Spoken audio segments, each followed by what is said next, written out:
3 days of qualifiers before we get to Toronto. And our caster, Miles, well, the reproducer is ready, Alley Cat. This is so cute. Look at the dog. He's like, I want to be held like that. Where's my attention? Miles belongs on a motorcycle. That is Wolverine on the West Such a Coast. cool But guy. tonight he is going to be cheering on his LA squad, I assume, against Seattle's Surge. Will we see Seattle bounce back after a tough loss, Nameless? They were a surprise beating to the hands of Heretics last week. I mean, potentially went all the way, to the very end. They had opportunity there. Seattle have been unbelievable throughout this stage, man. Like, the turnaround that they've had, I just want to say shout out to that roster for keeping their heads in the game, and also management for making that decision still firmly in our top 8.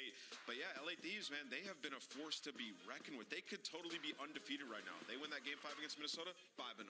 Yeah, and that's the overall season, right? So they're tied up in points, and with the win here, they could jump to that 6th spot over LAG, who has been hanging on throughout the entirety of this season. And Seattle Surge is looking to do it. When it comes to Monster Energy pregame, it's really just about cleaning up some of their map pools. Their control has been pretty solid, 2-0 on Invasion, and their number 1 attack and defense. But on Karachi, it's a completely different story. And even when we look at the Search and Destroys, it's taken a little bit of a dip on the side of Seattle. They're really bad at attacking right now, but nothing low bottom review can't fix. Yeah, for them, their hardpoint has been heating up. 5-3 in hardpoint, but 4-1 in their last 5 maps. 3rd in holding, 2nd in breaking. You got 4 players in hardpoint that are averaging 4,000 or more damage. It is a balanced team effort. Everybody is there. The role change when you talk about Brezzy, his performance, now you're seeing why they decided to pick him up. And the Search and Destroy has remained solid, sitting at 4-3. A lot due to this man right here. The energy he brings and his ability in S&D has given them an edge. Without 04, you're less than 500. You're basically losing more matches than you win. On the other side, with them in the lineup, you're looking pretty good. Can they make it now 4-2 record with 04 in the lineup? You got faith in Surge today? They might be able to. This will definitely be a really close matchup. From the side of LA Thieves, you're feeling a little bit comfortable, though, because even the last time these two teams matched up and Seattle was able to take the hard points, you're now looking at a new roster and a new kind of stretch of momentum for them. They're 5-0 in the map number 1, so that's going to be my main focus in this series. But beyond that, they're 6-3 in S&D in the last 30, 7-3 in hardpoint. Their only real pain point has been in that map number 3 in that control. But that's not what wins championships. So with the Monster Energy pregame, their hardpoint is going hard. LA Thieves loves to go to a game 5. They did against Vegas, Miami, Carolina, but they got a game 4 win against Boston. Do they finish before that 5th game this time around, chat? Let us know. On attack, they've been pretty messy, especially on Invasion, 0-7. So that control swing game 3 might be the map to watch. Yeah, absolutely. And that's a map that Thieves for so long in this game were dominant at. That Invasion control, teams were just caught up. And we know how Invasion can be.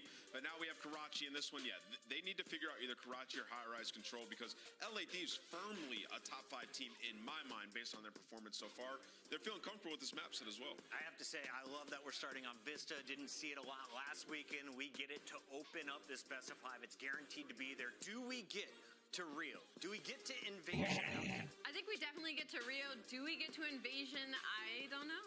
It's time to do our scuff pick'ems. Let's lock them in, as Nameless is still within reach. Alley Cat, you're 2 back. Do you want to go first? I'm 1 back, actually. 1 back? I trolled from That's behind. right. You picked Boston? Yeah, I was going for the I forgot road. about that already. All right, where are we going?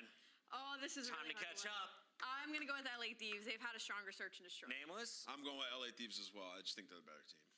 I still haven't broken 100, but I'm It's gonna be still close, though. ahead of the fans, baby. Let's go Seattle Surge. Why? Well, they got beat in the last matchup, and I think they might have thrown. It's time to kick off this party as we send it over to the bearded one. Miles, how's the baby? He's great, to be honest, man. He's fantastic. He's not here right now. He won't be a part of today's TriCast, but he's doing real well. Thanks for asking, gang. Wow, what a split across the desk, Chance. We ready to rock and roll into Thieves taking on Surge? Yes, I think this might be No, I am very excited. As far as like the bottom 8 teams go, like this might be the most exciting matchup we could have. Both of these teams playing very well. They've already secured winners bracket like for the next tournament, and they are literally neck and neck, tied on CDL points. We talk about these matches all the time about how these are the ones that are must wins. It is for the tiebreaker scenarios that could come in, not just at majors, but for champs at the end of the year to make sure you lock in that sort of top 8 spot. So like these two teams are going to be getting after it in this series. I'm going to be excited because I know it's going to be some lightning fast Call of Duty as well. Well, yeah, we're in for what should be, again, looking across the lobby, a lot of players who like to get up in your biz. Of course, we've seen Hook who's been an absolute warrior for Seattle Surge, and Brezzy, who really found his form in recent weeks. Great time to do it. We've got the Toronto Major in a matter of days. We'll be hitting the road soon, getting up the country indeed, Chance. But 04, big time for him as well. His first major land around the corner. We'll see how he performs. Looking at Break City, though. This is the hard points, of course, map number 1 and 4 in our series. And break percentage, pretty solid there, Chance, for the Los Angeles Chiefs. 100% for both of these squads, right? At the getting up in your face and making the action happen as quickly as possible is any indication.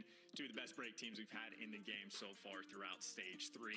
And the maps that we're going to be playing as well, it is the new ones. It is the Breaknecks, the Vistas, and the Rios of the world. So SMG is going to have a grand old time on maps 1 and number 4. So maybe it'll be up to the ARs to just try to stave off the pressure. I mean, Goshi is going to have to be dealing with a lot of hook flying in his face. So maybe who can be a little bit more icy on the back end can be the difference maker. That's a whole lot of hook to deal with, man. Woo, that's going to be a lot of fun. Well, he's not in his chair, so no one's dealing with him. Right now, he's probably dealing with something else. We'll find out what he's dealing with. We asked the Seattle Surge, what is he dealing with, guys? Can you tweet us? Tweet us on the X.com platform. What is Hook doing? Where is Hook? Have you seen that man? LA Thieves over there, bottom side of your screen. Another team with, mixed results, mixed success this season so far. Chance, of course, world champions in Vanguard. The team splits. We find ourselves with 4 fresh faces. A lot of fun so far. I think they're in a nice spot as well. Another team finding form in the road to the major. It's the right time to get good. Absolutely. I will make the obvious joke, Hook. Probably dropping a nuke, but LA Thieves have been dropping nuke on the bottom 8 teams so far throughout this stage. It is sort of an interesting thing. Like, the squad is 4-1. It has been a beautiful stage. The most points they've gotten in the online format pretty much the entire year, so they're sort of in that business. But they've also been playing all of the sort of lower tier teams, haven't breached anyone into the top 4 just yet. And Seattle is another one of those squads that's sort of in that mixy spot of, like, looking for your separation from the bottom squad. So I'm expecting to be competitive, but I mean, if LAT want to come out and make a statement, bump up the record of 5-1 and say, hey, when it comes to land time, we are just straight up better than these teams, and make sure you have that extra edge. This is absolutely the series to do it. Well, yeah, and again, you brought up earlier the point situation. I'm not sure if it was ready to rock and roll, baby. Great if we could look once again at the standings, because an incredibly important series for both teams. Hook's still not there, look. What's he doing? He's drowning something out. Get back to that in a moment. But for now, yeah, again, both teams, incredibly important matchup. Looking towards champs, eyes on the prize. We're going to Dallas for that a little bit later on this year. Both these teams certainly want to make it. We're on the cusp, on the bubble, tied up. Who takes the lead after this series? Well, it's one of these teams. But that's the overall standings. There we go. All square, aside from the win-loss record chance. That is definitely something the Thieves have got to be feeling a little better about. 100%. And again, it's just, 3 teams tied up at 100 points. You get that separation. Carolina literally just 5 points behind you. Miami Heretics win 1 single series, and we're going to have like a near 5-way tie. LAG, right? Like, it is so ridiculously dicey in this spot. And again, tiebreaker scenarios and everything that can come into effect. You need this separation. But Hook, whatever he got rid of, he is currently restoring his body. And we have such a wide variety of like cups and mugs that get used. I think Hook, that might have been the most polite looking, like, espresso type cup that I've seen. Yeah, we got Brezzy rocking the official Monster water bottles. We've got, all, you name it, all kinds of liquid carrying receptacles here in the CDL, baby. Nero has a jug that's bigger than his head. It's insane. That is actually insane. If we could pull up a graphic of the biggest jugs in the CDL. Wow, that came out wrong. Let's get into the game. Seattle Surge. We're almost ready to party, and so is Hook. It's game time, baby. He is locked. My favorite moment in CDL history, I think, is when Hook came out. I forget which event it was. It might have been the New York. Man, he was locked. No. This was Minnesota. This was the grand finals. Yes, 100%. Yeah. And they won that, by the way, because how could you not? Ridiculously locked Hook has ever been. Major 2 of the Vanguard season, the nuke. Either way, we look forward now to what should be a very fun Vista hardpoint. Here we go. Surge taking on Thieves. Hook really has had like a sort of transformational career. Like, he's like altered himself in his mind state like over times, and hard not to be a fan of him. Certainly one of the nicest kids in the league, or nicest adults.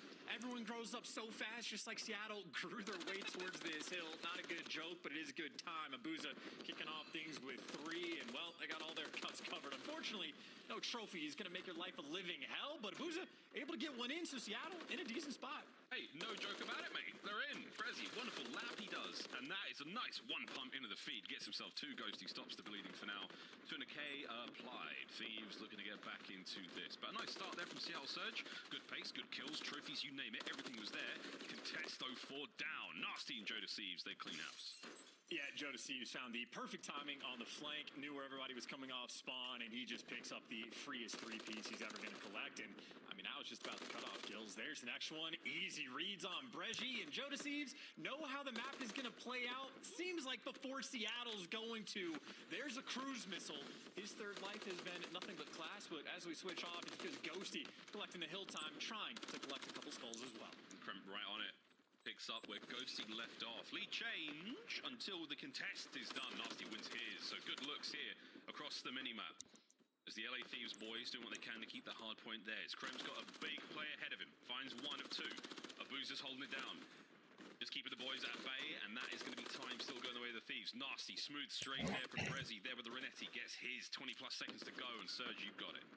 Yeah, Reggie has been shooting as of recent. What? Major 3 qualifiers has been good to him, and Ghosty is evaporating people. Or maybe that's the responsibility of Kremp's bullets. But either way, final 10 seconds, LA Thieves, they are going to storm it and take it. And more importantly, stay on top of the rotation. Might have been a mixy P2, but at least the Thieves do a decent job. Again, never giving away the spawns, trying to keep things contained. But here comes the onslaught of pressure. Nasty going to get traded out, and Kremp, well, food for fodder. Seattle Surge playing bully ball, and LA Thieves desperate to try to get that response.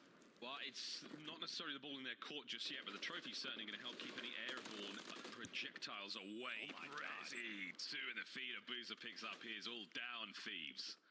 Yeah, now you got what? Hook maybe trying to hunt down the last player. They lost track. Did not count names. Nasty able to find a hiding spot, and now Nasty might be able to make the play. So his team's hitting through the front. 2 players on hill are never going to pay attention to it, in Seattle did everything right on this hill except count to 4. Isn't that crazy?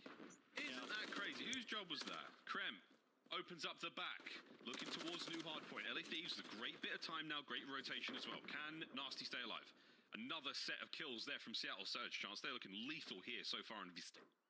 Yeah, neither they skipped counting to 4 or a player got a weird spawn and I lost track on the minimap. But either way, mixy moment. The Surge have at least stabilized. Still a very strong hill form overall because they ended up getting the back spawns right back. So one small mishap, everything else has been golden. Maybe a difficult spot for Breji to collect the time, though. He does not have reinforcement, so he's doing the smart thing, trying to play his life. The LA Thieves, well, they are going to hunt him down. Nice Semtex is coming in through the windows, and for Breji, nowhere to go. LA Thieves, the right hill in the right moment to get back in the time. You saw the way the boys hit that hard point. Problem was you committed 2 players to the inside. You don't have guns up at the ready, so now you find yourself in a situation where Surge, right back at it. Ghosty, he does it as well. Flying forward, Abuza. Oh, what a 2. That's going to be his hard point for a brief moment.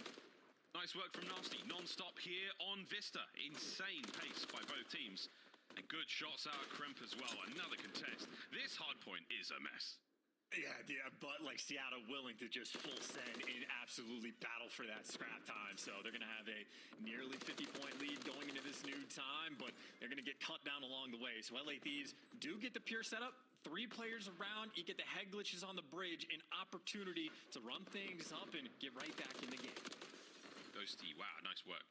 Not going to get anything out of that life. Somehow, Brezzy gets Kremp as well over to Nasty, who finds his. 3 spree, hard point time ticking away. LA Thieves right back in the game, and this is the hard point to do it. Joe Deceives pushed the front line forward. Should go 4 as well. He does. That's going to be great work again, as this hard point on the bridge has been nothing but good looks from Thieves. It was beautiful. I mean, even like when the attacks are like raining on them, they're still able to just funnel them through the front side. And maybe the one moment where a flank coming through where things get a little bit mixy, maybe 04 can jump over and try to make the play. But nope, he gets traded out as well. This is going to be a nearly perfect full 60 for LA Thieves. And again, that early rotation where Surge wanted to battle for the scrap time at the old hill, well, maybe going to punish them. And now, even on the rotation towards the new time, LA Thieves ahead of the game. They're here again. Yeah, well, this is a great story to be told here for the first set. Both teams neck and neck. A late finish change there from the LA Thieves. Now they've got themselves P1. Not going to hold on to it for too much longer. Joe Deceives, spree comes to a close. Streak was used as well. Not too much mad of it, but your boy Hook dropping a couple of bombs in and out again. Yeah, this guy's a menace. That's a 5 spree in a moment where I thought he should have died maybe 3 different times. times. And UNLA Thieves get the early rotation towards P1, had a nice little setup, and Surge just break it down. So Surge, they'll make things difficult on themselves occasionally, but by God, they have the skill to bail themselves out. And Hook, I mean, one more kill, get a cruise missile. It'll be the second one we've seen in this game. It was Joe Deceives early on, and well, now it is simply Hook's turn. Finally, he falls and LA Thieves get the break, but that's all just for maybe 15 seconds. Bad whatsoever. Is it enough? All this time, we'll get you right back in the game once again, LA Thieves. We are close as you like. P2 wide open, nobody there yet. Joe Deceives going to be close, but bad news, Brezzy spawns right behind you. Hook's going to be able to call in some information, soften up the hard point. A couple of players, no way they're going to be close enough. They should disperse and stop this from hitting too hard. Nice work, though, from the rest of the players on Surge. You've pinned the Thieves in the point. Yeah, kind of surprised Joe Deceives jumped out at Top Burger to eat that, but either way, someone had to make the sacrifice, and, well, now you go to the 50-50 battle. If the Cruise lands on it, there's not going to be any trophies nearby just yet, so the nades gonna rain on top of you, but just like Hook is, Surge get the clearance, so effective use of the Cruise missile. They get the time, and they got the left side spawns. This is Surge's best opportunity to really try to run away with this game. Can they run it up against the Thieves? Word to the nub. Brezzy finds his one. That's good enough for now. Trades are done. It's going to be Surge once again on the point. Spawns are way out there from the LA Thieves. This is a decent amount of time here for Seattle Surge. They're starting to heat up, Chance. Let's go for a quick listen in with the boys in teal.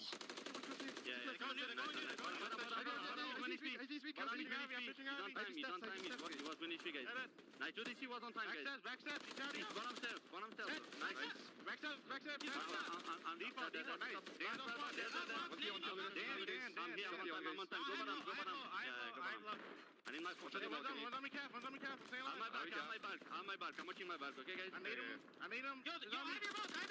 Okay. Yo, watch that back. I'll back. Ivy. I'm off far. I have low. Push out. Okay. Pick up the back. One shot. There's 2 minutes. They didn't have time. They're hitting mid, guys. Yeah, bounce. Yeah, it's fine.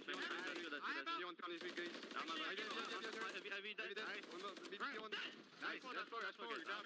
Joe, watch out. Cap. I want some cap. Yo, can you one bridge? Go bottom. One bridge, one bottom. Two mid, guys. You're there. I have bottom. Hold. There's 2 in the back. Nothing low. Nothing low. Hold. Wait, one shot. P1 guys. Baby, I'm moving back.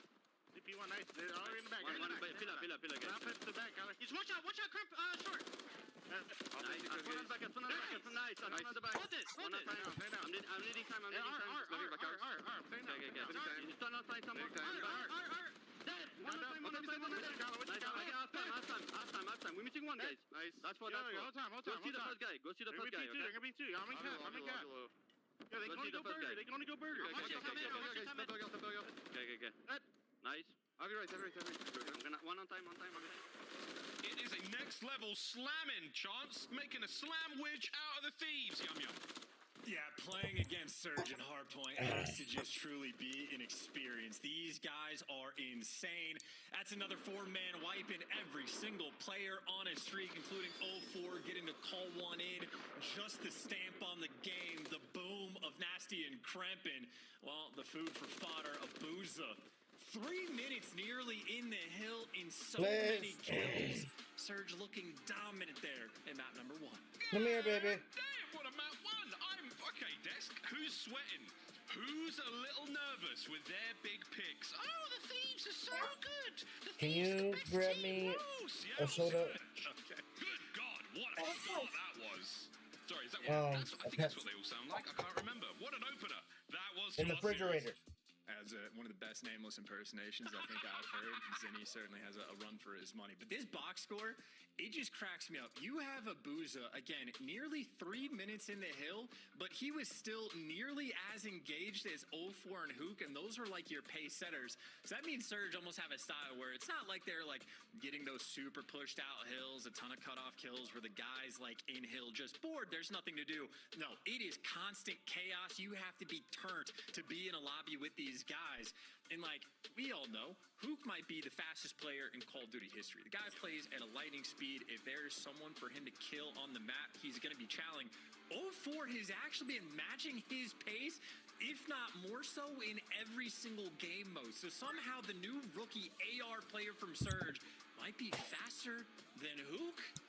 And like that's it. Like again, the concept of playing against Surge and Hardpoint, it just sounds like hell because it is so fast, so constant. And if their teamwork is on point, I mean, these guys could be nearly unstoppable. It does not look fun. Especially on a map like Vista, which again we've equated to the mix fest, the blendage, the absolute pandemonium space. So it could just been a perfect play at the right time. You know exactly what this squad needed. The true recipe for success. I'm sure everyone's feeling great after that one. Search and Destroyer is on its way, but again, looking at the highlights, a lot of Rival 9 love. 3 separate cruise missile uses there from Seattle Surge. It was their map. I think from the halfway mark, Chance, I mean, once the Thieves got to 150, absolutely pumped the brakes. Nothing they could do whatsoever. The game flow, that is a flat line. From 35 to 150, P1 to P4. Good night, LA. Yeah, absolutely electric. I mean, I think Surge can even go back and rewatch this and be like, okay, we gave away a full 60 on the first P5. Like, we got out-rotated and no one was able to sort of take that route and, like, make things interesting. So maybe, like, small little tweaks here and there, but ultimately, yeah, Surge just completely dominant. And again, the pace they're setting is incredible. And make no mistake, I don't want to get too ahead of myself. I'm not saying like best hardpoint team in the game. No, the top squads I'm assuming can contain the chaos. I'm just saying a very different style of hardpoint that Surge are able to bring to the table that, again, making those type of adjustments in game, not an easy feat. But if the pace was incredibly quick on Vista, let's introduce ourselves to Karachi S&D. It will absolutely slow down. Or maybe 04 and Hook will have different ideas and they'll keep flying. I was going to say, maybe it doesn't. Maybe things go wild. I mean, we've seen plenty of Karachi in the season so far. This one could be very, very different. I think Seattle Surge came into this series high expectations of both teams, good form. Not like that, though. Thieves cut to pieces in our opening hardpoint. Put that in the back of their minds. Get rid of that because the Karachi's coming up in a mo. I don't know where we go with this one, man. I really do think this could be Seattle's turnaround moment. Or is this the Thieves making this a Game 4, Game 5 series? We'll find out in a mo, but that was a blinding hard point. I'm looking forward to rewatching that a little bit. Yeah, it'll be a good one, but I know this is very much a map where you have to make sure you contain the threats of 04 and Hook, because we haven't seen a ton of them on Karachi, or at least not 04, but he has been very vocal about how, like, in the CDL, there's not as many playmakers in Search and Destroy, and it's almost like a willingness to try to find and seize those moments. But obviously the Thieves will be a pretty difficult team to do it against. Post plants on point. They get the plant off an incredible amount. I mentioned it before, Joe Deceives, like even prior to him getting benched on the squad, had some of the best like objective stats in the game across the board, which in Search and Destroy is just getting the bomb down. So you can see he's doing it a little bit quicker than Seattle, and he's doing it a little more often as well. Of course, though, you know when the bomb's going to be going down if you're LA Thieves planning it. Hoop might be flanking you. He could be in your spawn at any given moment. 04 might be right there joining him. So a map that typically Surge has been struggling on the entire year. I think we might get a bit of a different look here. Yeah. Well, again, we've got some trends to look for here. The bomb carrier. We'll see if that pace that they set in the opening map, that electrifying gameplay, continues here. 2-2 split right off the rip here from Surge. Dodge the nades. Not going to see too much here. Lovely job there from the observers. You see Nasty already might not have taken damage, but he's been pushed right back on that street. Strong line down the middle of the map now from the Thieves. 04 bangs it open. First blood. Him and Hook ran down mid, and again, playmakers, and they are not willing to play slow. And if you think you're going to chase 04 down, yeah, Hook and 04 absolutely picking you apart.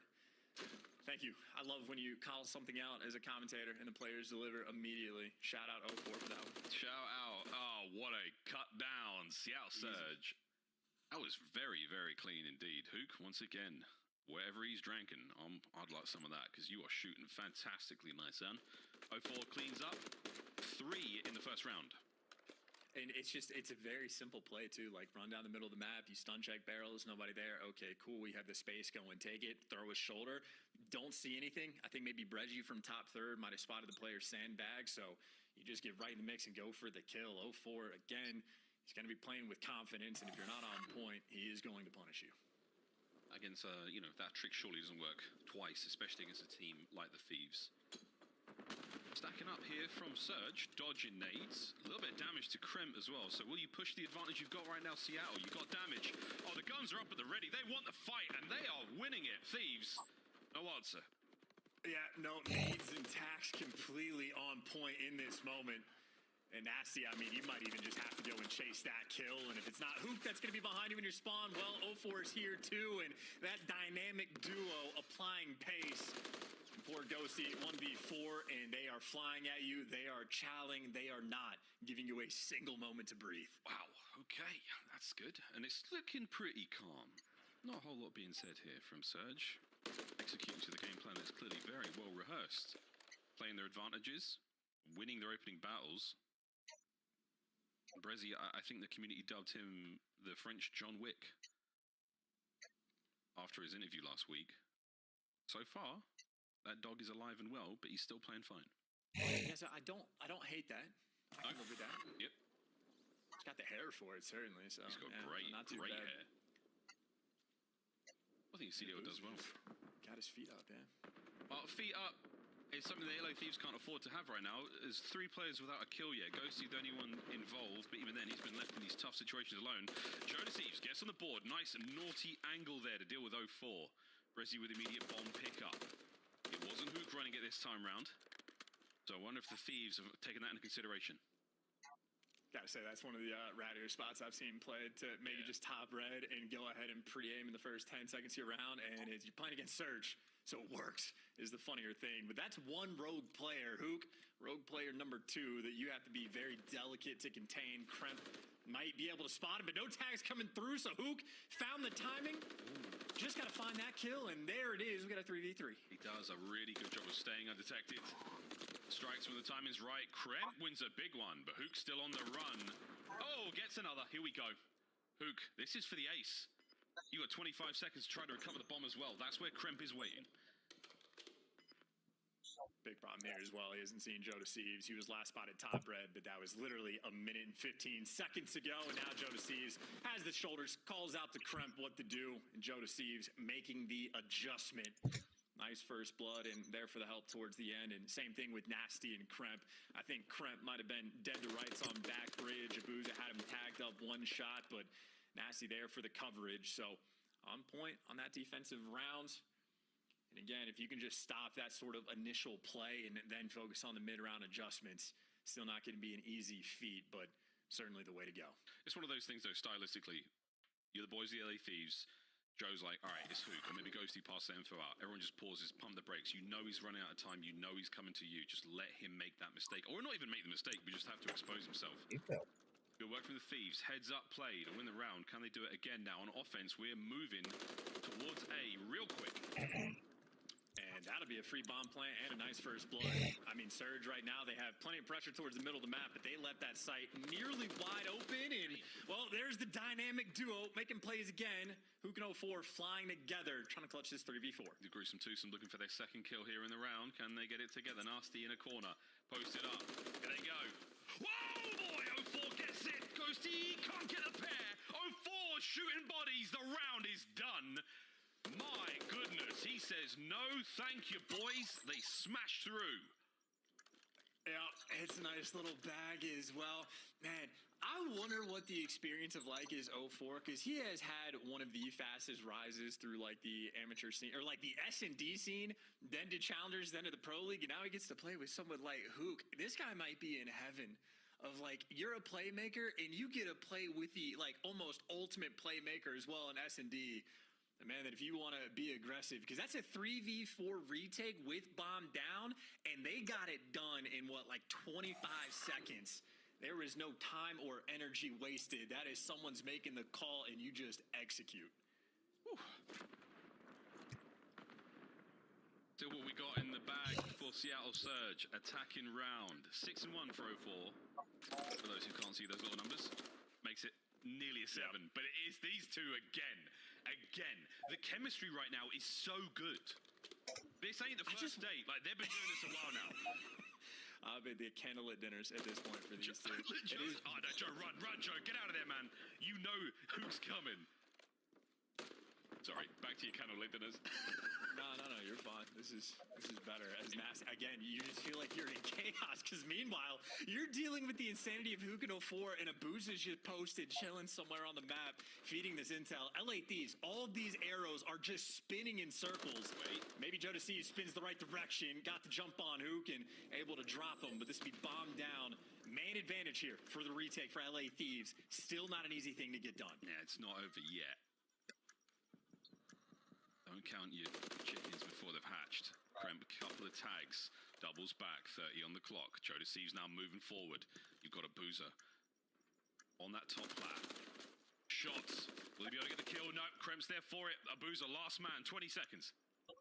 Yeah, shout out Joe Deceives. Might be the guy that just wins you this round, or maybe a Boozer can get away. 15 seconds left, but no time wasted there by Nasty. Not enough ammo in the clip for a Boozer. And Joe Deceives continues to be sort of that like S&D adjustment maker right now from LA. 0-4 back coop. Joe Deceives making sure he at least back you down. Because if he loses that gunfight, Seattle Surge absolutely end up clutching that round. So making amends. But just to backtrack for a second, like I think the typical experience for most of these teams playing against Surge all year is like, all right, figure out where Hook is. If we like contain him, we're all good. But even then, Hook can take over. And some of those times it'd be in those sort of solo moments. Well, now he's got a new best friend frolicking through Karachi, running it down. I love this. What a bromance. The Seattle bromance. It has been working out so far. It's a single round advantage, but I mean, anything can change. Another defensive round here from Surge. Nades, wait for it. LA Thieves, good patience. Stun tells you, yeah, we may not have hit with the frags, but the concussion, yes. Trophies down as well for Surge. A nice spot to be in defensively. 0-4, just waiting for the go button. Yeah, he's also got the SMG up there as well. So if anybody wants to hop top 3 and chow him, he's probably going to have the better gunfight for the job. So this is patience. This is Seattle Surge dominating the space on the map. And as long as your comms are good, you should be on point. Maybe Breji and Kremp could square up for a first blood on the opposite side. But LA Thieves, if they think about getting this bomb down, they're throwing smokes and trying to move. I'm going to say they're going to be trapped. Joe Deceives already falls for the first blood, and it is just too good a coverage for Surge. And that is a breakdown of a round. Kremp, by the time, well, he gets here, just in a 1v4. And that is kind of interesting for LA Thieves. We heard the smoke come out before Kremp ever established position on the map, but I mean, LA Thieves trying to make that play with seemingly zero intel because, I mean, we saw 0-4. He was just chilling top third the entire time. Easy defensive round. Again, playing very, very differently to the hyper-aggressive rounds we've seen. Seattle with nice, different looks. That's a bad thing for the Thieves. They keep you guessing. Thieves unable to really make anything happen there. And you weren't wrong, man. The first blood and the second, real fast, leaves you with nearly no choice. Absolutely trapped in. Rezi, bomb in hand. Very different to what we've been seeing statistically. Hook was the carrier, of course, from our lovely pregame stats. This time round, 0-4. He's in. Hook's there for it. The dynamic duo can't get a pair. Kremp and Ghosty put and bed the shenanigans of those two. Yeah, still though, Kremp, a little bit of pressure on him in this moment. And Abuza, yeah, very aware. They know he's back here. And well, Kremp able to give you one. And yeah, Kremp able to give you two. And that's just a good call on the defensive end of where you stack, right? Because Joe Deceives, you saw the tax and whatnot raining out when he's in vending, but he at least gets traded because Kremp is there for some help. So nice stack on the defensive end, and LA Thieves keeping things afloat. Still a good bit of fighting, though, they're going to have to do. Nice bit of back and forth. Whoa, it's a stressful game, Search and Stroy. These two teams have got very, very fun attacking rounds in both their sides. Here we go again.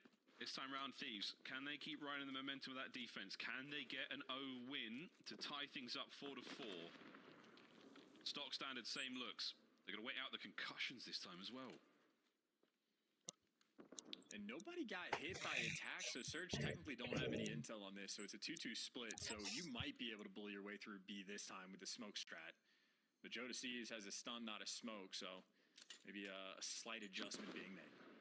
It's going to land nobody home. Is that enough for him to commit? See Ghosty checking the window as well.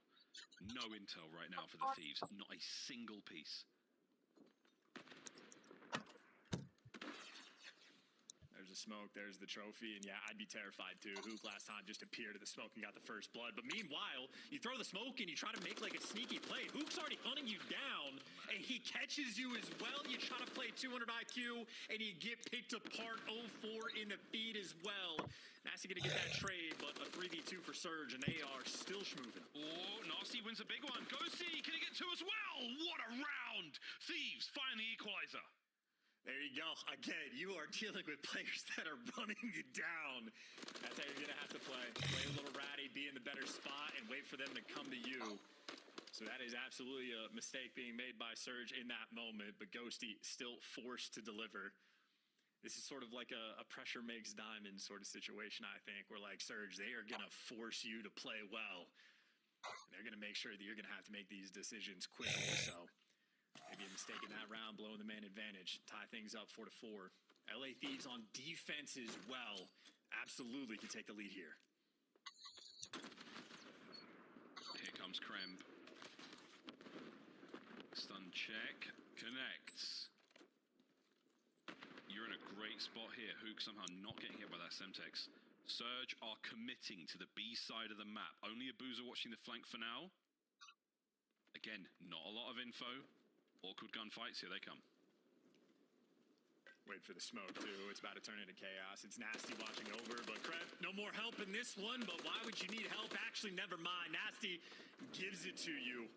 And that is a perfect round from LA Thieves. Easy defensive setup. Surge had nothing to offer him in that moment. And that is LA Thieves, just a cakewalk on defense. Oh, Nasty was low this entire time. Maybe that's how he had to help through the smoke grenade. That was a nice round. Kremb finds himself one. Nasty with a lovely bit of coverage on the back line. A Boozer in the transition toast. A fantastic bit of work there. Thieves got to be feeling great. Kremb nearly gets the line up there. Nasty's final bullet does technically take the kill, but either way, a beautiful look there from the Thieves. Nasty on a 4 spree now. Ghosty on a 3 and Kremb on a 2. Map point Thieves. And all that gas for Surge's plays. Maybe they get costed in this moment. Jodeci's might be squaring off with Hook here for a first blood. It's actually 0-4 that's there, but it's Hook looking for the trade, but Ghosty's got the coverage, so Jodeci's might be able to get out with his life, and there you go. Man advantage, A, wide open. Yeah, the A-bomb site is all yours, Thieves. Will you plant it? Jodeci's second on the round. Brezzy out. This is a tough look for a Hook and a Boozer. They've grouped up, and they're running this one together. Can they trade their way to success? They don't have a lot of lives to work with.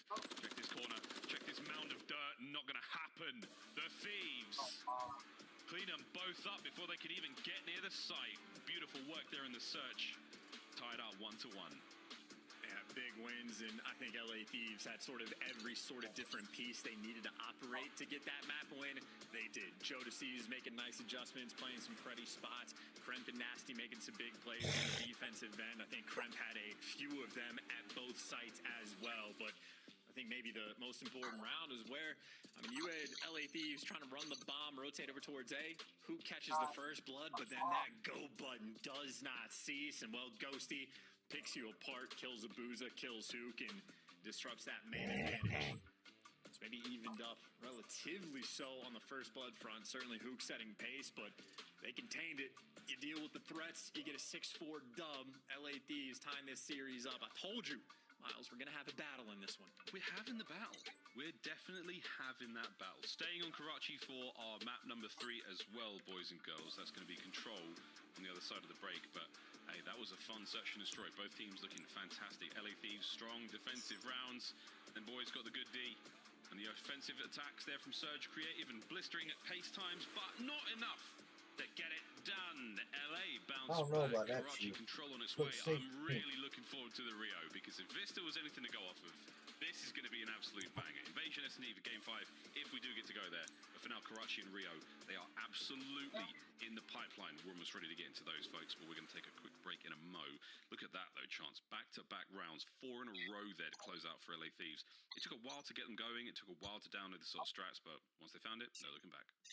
And it's also a ton of rounds being decided in the kills column as well, so these guys will be absolutely getting after it. And the Karachi Control, another map that's going to be a little bit crazy. Seattle on Karachi.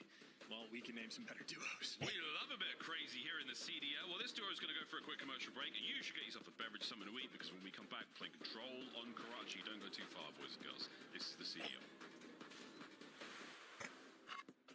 Upgrade your game with the Scuff, the official controller of the Call of Duty League. The Call of Duty League is brought to you by Monster Energy, the official energy drink of the CDL.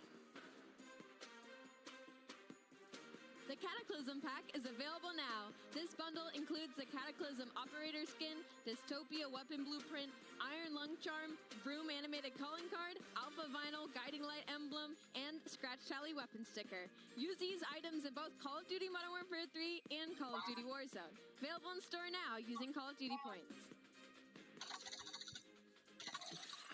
He's looking to bring balance with his cruise missile, folks.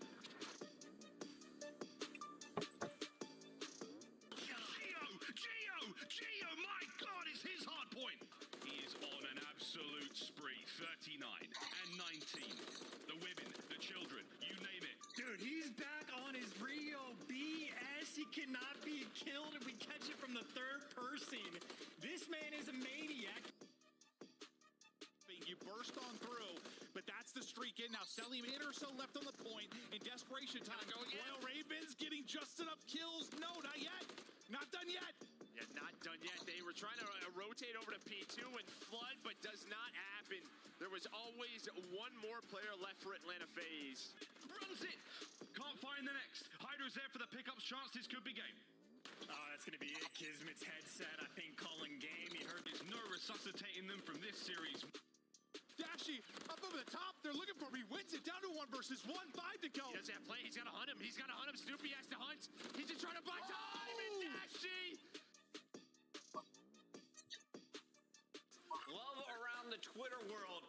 JCap even chiming in saying Shawnee making all of us coaches proud, showing that they can still hang on the sticks. I mean, yeah, they spawned in. He had to spawn in against a top 2 team, not the Texas. Roy, they are fired up. The guys enjoying that one.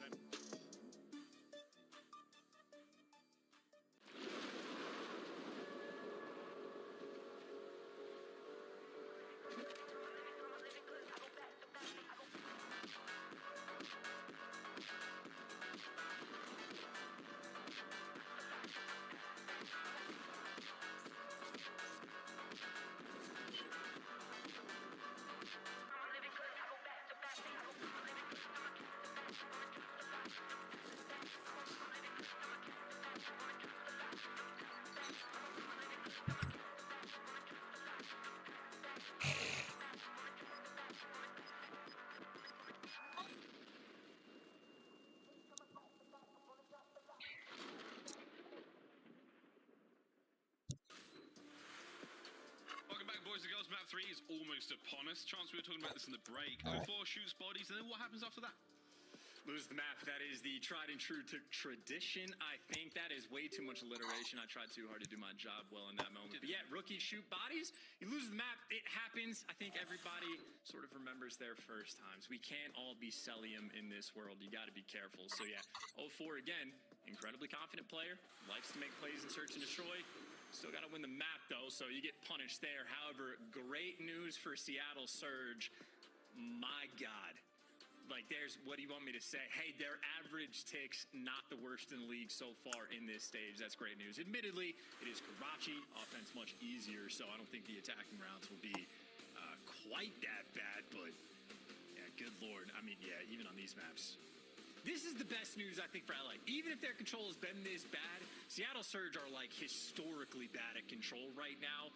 Worst attacking team on Karachi, 2-9 record overall. Occasionally, they just don't even defend the more, like, the easier to defend control points. So, if you want to win control, Surge is the team to do it against. Technically, anything could happen here. Someone's going to win. Yeah. Somebody's absolutely going to win. I don't know if it's impossible to get a draw in this game mode. I don't think that is possible. So, good news for Seattle Surge and good news for the LA Thieves. No caps just yet, as the stats were not ideal. But it was the A zone. We dip a toe, and that's going to be just to drain the segment progress that the LA Thieves started things off with. But now a 2-man cap chance. We could be seeing that finish soon. He jinxed it immediately. Nasty doesn't want that objective. He wants to play for the kills, but it is good coverage. Catch the players running on the outer wings and maybe tag up Booza as well. But you give up the lane for a second. 04 runs directly underneath, but hey, he only gets one before he falls, so the trade's still there.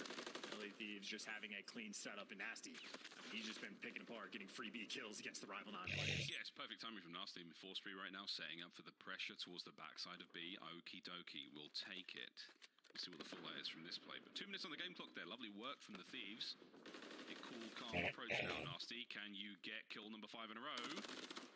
Yeah, you can. Oh boy, all 4 of the Thieves are in position. They're looking exceptionally good to go.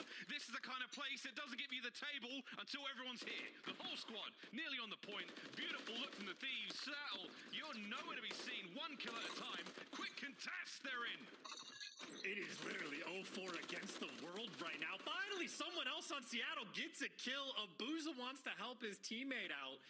And I don't even know how 0-4, I guess credit to the Dolphin die, was able to get to the point without getting massacred. I feel like LA Thieves should have won that right there, but hey, still 2 ticks of progress. And I mean, you're still playing a 4 versus 2. Oh yeah, Hook and Brezzy not super involved. Lovely damage from everyone there. Kremp's life flashed before his eyes, and unfortunately for him, his life was Karachi. Tough one. 120 on the game clock. Single segment to go. Hit the Thieves. A nice opener. Oh, no. Can you battle your way out of trouble? 0-4's nearly got himself a cruise. Stay alive, son. Might be able to get this. Oh, the timing. Thieves on the approach. This could be game. All maps. Yeah. Yeah, Surge there, red dot chasing like crazy. Instead of just keeping control of drunk, like I'm watching players on the minimap run towards mid and then just open up the spawns immediately. So, Thieves, it is a literal cakewalk back to the B zone, and that'll be the round, because Surge, I mean, they want kills. Let me tell you, they hate life. They just want nothing. I don't understand, man. They had junk control and literally rained it down mid and got shot in the back instantly because players just spawned back P3 and literally opened up the spawn instantly. So, yeah, Surge on Karachi, 2-9 record, well-deserved. They hate life, meaning they just want to end it in all its forms. Wow, Seattle, that was some round. Thieves are lit. I mean, look at the player cams. Everyone is popping. Fast comms between the lot of them. Now they've got to turn this 1-0 into a 2-0 on the defense. Very doable. We'll see what Surge has got. Again, a lot of love for the 0-4 Hook duo. See if they can play fast and get things going. And this is what you want to see. That's an interesting moment. Yeah, I was going to say 0-4 not able to dodge the nade, so Kremp on point in that moment. Just to sort of keep these players at bay. Still this opening salvo. Nasty jumping in through barrels. Does get traded, but still trades out and about. Ghosty maybe being the difference maker, picking up the big 2. And look at LA Thieves filling in the left side of the map, ready for the pressure of where the spawns are rolling through. And hey, Kremp might get traded, but still all the players there on the cutoffs. This is a much better look of how you play defense on this map. Over yet. Crazier things have happened. We nearly saw him in the last round. 0-4. Spot in shadows. Nice nade. Flushes him out into the jaws of Ghosty, who eats him alive. 50 seconds to go here on the round, and not a single segment of progress has been captured. Brezzy, a little slower in the map, but very, very important. Doing his due diligence, making sure the OBJ gets done. There we go. 45 on the clock. I just love it. I mean, LA Thieves, they pay attention in practice. It's a beautiful thing. Still, though, a little bit of pressure on A. It's a solo cap right now from Beanboozle. And they're still just dealing with the chaos. I think LA Thieves are still just worried about the players around red. And, I mean, for good reason. 0-4 just die here off spawn, right back to potentially running it down towards B again. So, while they're applying all that pressure on one side of the map, you get wiped off enough, and maybe you end up being able to defend this A zone as well. But that French and Belgian duo, make sure you lock down A. You have Seattle Surge still getting active right now on offense. Beanboozle knows something's up. Oh, that French and Belgian duo are something sweet. That's a fantastic 2 from the Mo4. Sends it. Oh, Joe Thieves absolutely destroyed. Nothing left to throw at the back alley, though. That's where the hit's going to come from. 4-man stack. Say goodbye to B. Thieves got to get moving, and we're looking at a 1-1 unless something gets done. No hope. No hell. That is one hell of a round. Another banger, Chance. Bangers. Yeah, Surge, again, the lightning speed that these guys play at, ready for the chow. 0-4, as quick as Hook is, which is a terrifying sight. Wins a big gunfight on Joe to Seas in the back alley, and that's pretty much all she wrote. Even the round they had on defense, like LA Thieves, like picked them apart the round before, and Surge were so fast to get back in the correct positions. It was just after they got there, the thing is spiraled a little bit out of control, but make no mistake, when these guys are in the right spots at the right time, it can be absolutely destructive. Boss, out of control is definitely the way I would describe this map so far. Boozer 4 spree, looking to get himself a couple more. Can we get a cruise? The answer is maybe. So we're moving. Nice work from Nasty. Ian Kremp. Oh, beautiful work. That's going to be the sprees closed out and the first segment of A done as well. So Thieves, the attacking rounds are way better. Defensively, though, still a little left LA Thieves just took, maybe looking for some action over towards B, because, yeah, they got the pressure. 0-4, who got that initial kill, was able to pick up a few more over towards A. So LA Thieves are back to square one, and for Surge, this is what you want. Block the junk spawns. You only need one player here. Hook absolutely going to flank. Kremp ready for the action, though, and gives you the first one. Does get traded out, but LA Thieves still that pressure on A. And they're going for spawn kills as well. Thieves, they're trying to make some plays. Yeah, Ghosty getting active in your spawn as well. Thieves certainly putting on the pressure and forcing Surge to respond, and things are getting tough. Ball spree for Ghosty in the back. Here comes number 5. Oh, Hook. That was a lucky YY into the feed. Stays safe. Here we go. Go to Thieves trying to creep forward. He's making noise, though. He's thumping around. I'm not sure if the boys of Surge are going to be able to hear this in amongst the crazy comms. And the gunfire here by the B zone. He's in. Hook threads the needle. It's defensively sound, Surge. Joe Deceives opportunity to make a play, but his teammates died and didn't know what to do. And now Breji doing a much better job in junk. Instead of wrapping through mid and chasing kills, he's chilling. He's got a trophy. He's on a 4 spree. It takes like 3 players to take him down. But even then, Hook right back in position to cut off these reinforcements. Surge, much better job right now on the defensive end. Funneling through and keeping that red control. 0-4. Doing a nice job, throwing some shoulders, slowing these players down. Just fighting through these thresholds. One step at a time from the LA Thieves. They're trying to get it all done as a squad. Kremp on the flank. Oh, no. He's here. Oh, it's happening again. Strap in, boys and girls. Kremp's got this one. No cramps there. That boy is hydrated and flying forward. B zone on the way out as well. 3-man stack. Kremp, get in there and finish the set. He'll take a head glitch. He wants the kills. He'll take a 2-man stack, because why not? One flank rolling through, and maybe you were correct, Miles. Stacking the point after you get 4 down. Much better call. Luke might be able to get 3 more here. Rezi lines them up. Damage dealt. No one's gone on the inside just yet. Nasty might be the man to check it. No, they go around the outside. Round the outside. 2 members of the Thieves go around the outside, and then, oh, the B zone. An opportunity to get it going. Hook gets himself in there. Couple down. Defensively from Surge, you lose this fight and it's basically over. Uh-oh, Kremp's in now. Ooh, it's not done yet, Chance. Yeah, they're going to hunt him down, though. Kremp, well, if he could buy a little bit of time, I mean, maybe he gives you a touch. You still have LA Thieves here for the pressure. 30 seconds left and a nice little square up towards the middle of the map, but no trades there for Dan Ghosty. Quick moves from a Booza. Maybe Joe Deceives, the final player in line. Maybe, no, it's again the pressure. They're going to be so quick to be back here for a 4 versus 3, make it a 2v4 this round. Might come down to lives. He wins 1 at the very least. 10 seconds. Thieves have got to get in there. They're looking for the last player. 0-4, stay down. Run! Oh, Thieves get their kill. With a fraction of a second to spare. We need a replay on that. What? It just didn't... What did the guy to do? Wait, was the game clock? I didn't even notice the game clock. I assume someone's going to be on the point. Well. Oh, holy hell. Yeah, the Karachi control of these 2 teams is chaos. Kremp, man, that was some kill just to get away, but 0-4 didn't need to die there. That was a stunning finish. Okay. This is just so mixy. There's not a lot of words in the English language that can describe how close or frustrating that must feel right now. Seattle, you should be up 2-1. The Rook, unfortunately, doesn't quite pull it off this time round. Here we go, though, into A. Seattle getting it done. Oh, that Rook might need to castle just like Kremp. Well, I saw the movie. Poor Woody Harrelson. I mean, he got there towards the end, but certainly the first 90%. A little bit struggle on the whole jumping thing, but now you got a lot of pressure on Surge. I mean, 0-4's in your base. You had number 4 in the mini-mat. Breji trying to do the exact same thing, so... Again, I don't want to keep using the word mixy, but players all over the place. It is about containing chaos right now. LA Thieves, though, doing a good job. I mean, they're constantly just fuddling in through B. Joe Deceives has top 3rd control, so as far as defense goes, you are in the right positions, but that zone looks like it's still going to fall. For those folks who haven't already hit the rewind button, it was 5.1 seconds remaining. Surge just needed a run for it. If 0-4 stays alive, very different looks here. Can't close out the A zone either, so no one's willing to get in there. Kremp, he's done a lovely job of keeping these players out. Nice work. 0-4 gets the stick, gets A. That is a nice toss. And, well, Ghosty, in the meantime, 21 and 14, so he's having a strong map. Unfortunately, doesn't have a strong trophy, so going to get obliterated by Tax and Aids. Now a moment for Surge. Everybody group up together. Maybe no trades coming through just yet. I was going to say LA Thieves watching the cross, but Still a bit of a delicate situation. Oh, he's going to land this. Catch, boys. Bang. Big damage. Not for the kills. Krem, run for it. Man, we are throwing everything we've got here in this corridor by top red.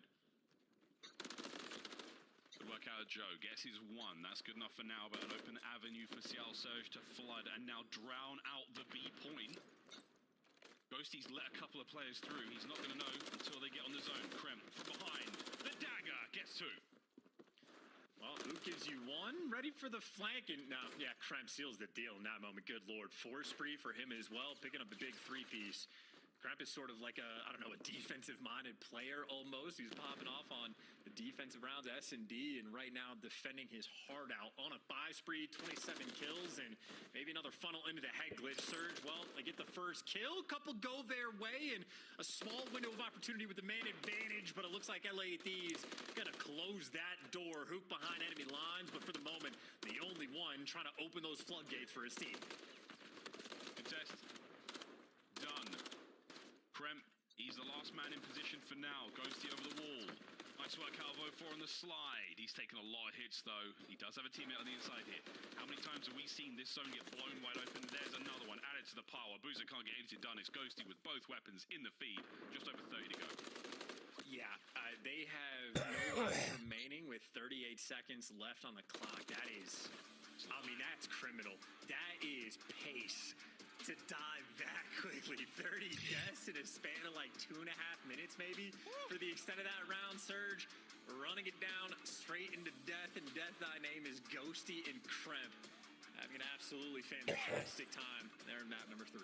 That was a screamer for the LA Thieves. Smiles all across the faces of those boys, knowing full well that they have managed to improve the control game. Chance, we wanted something exciting out of this Karachi control, and I'd like to think we got it. That was something.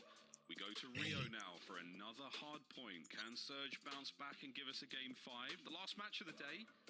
Very, very possible.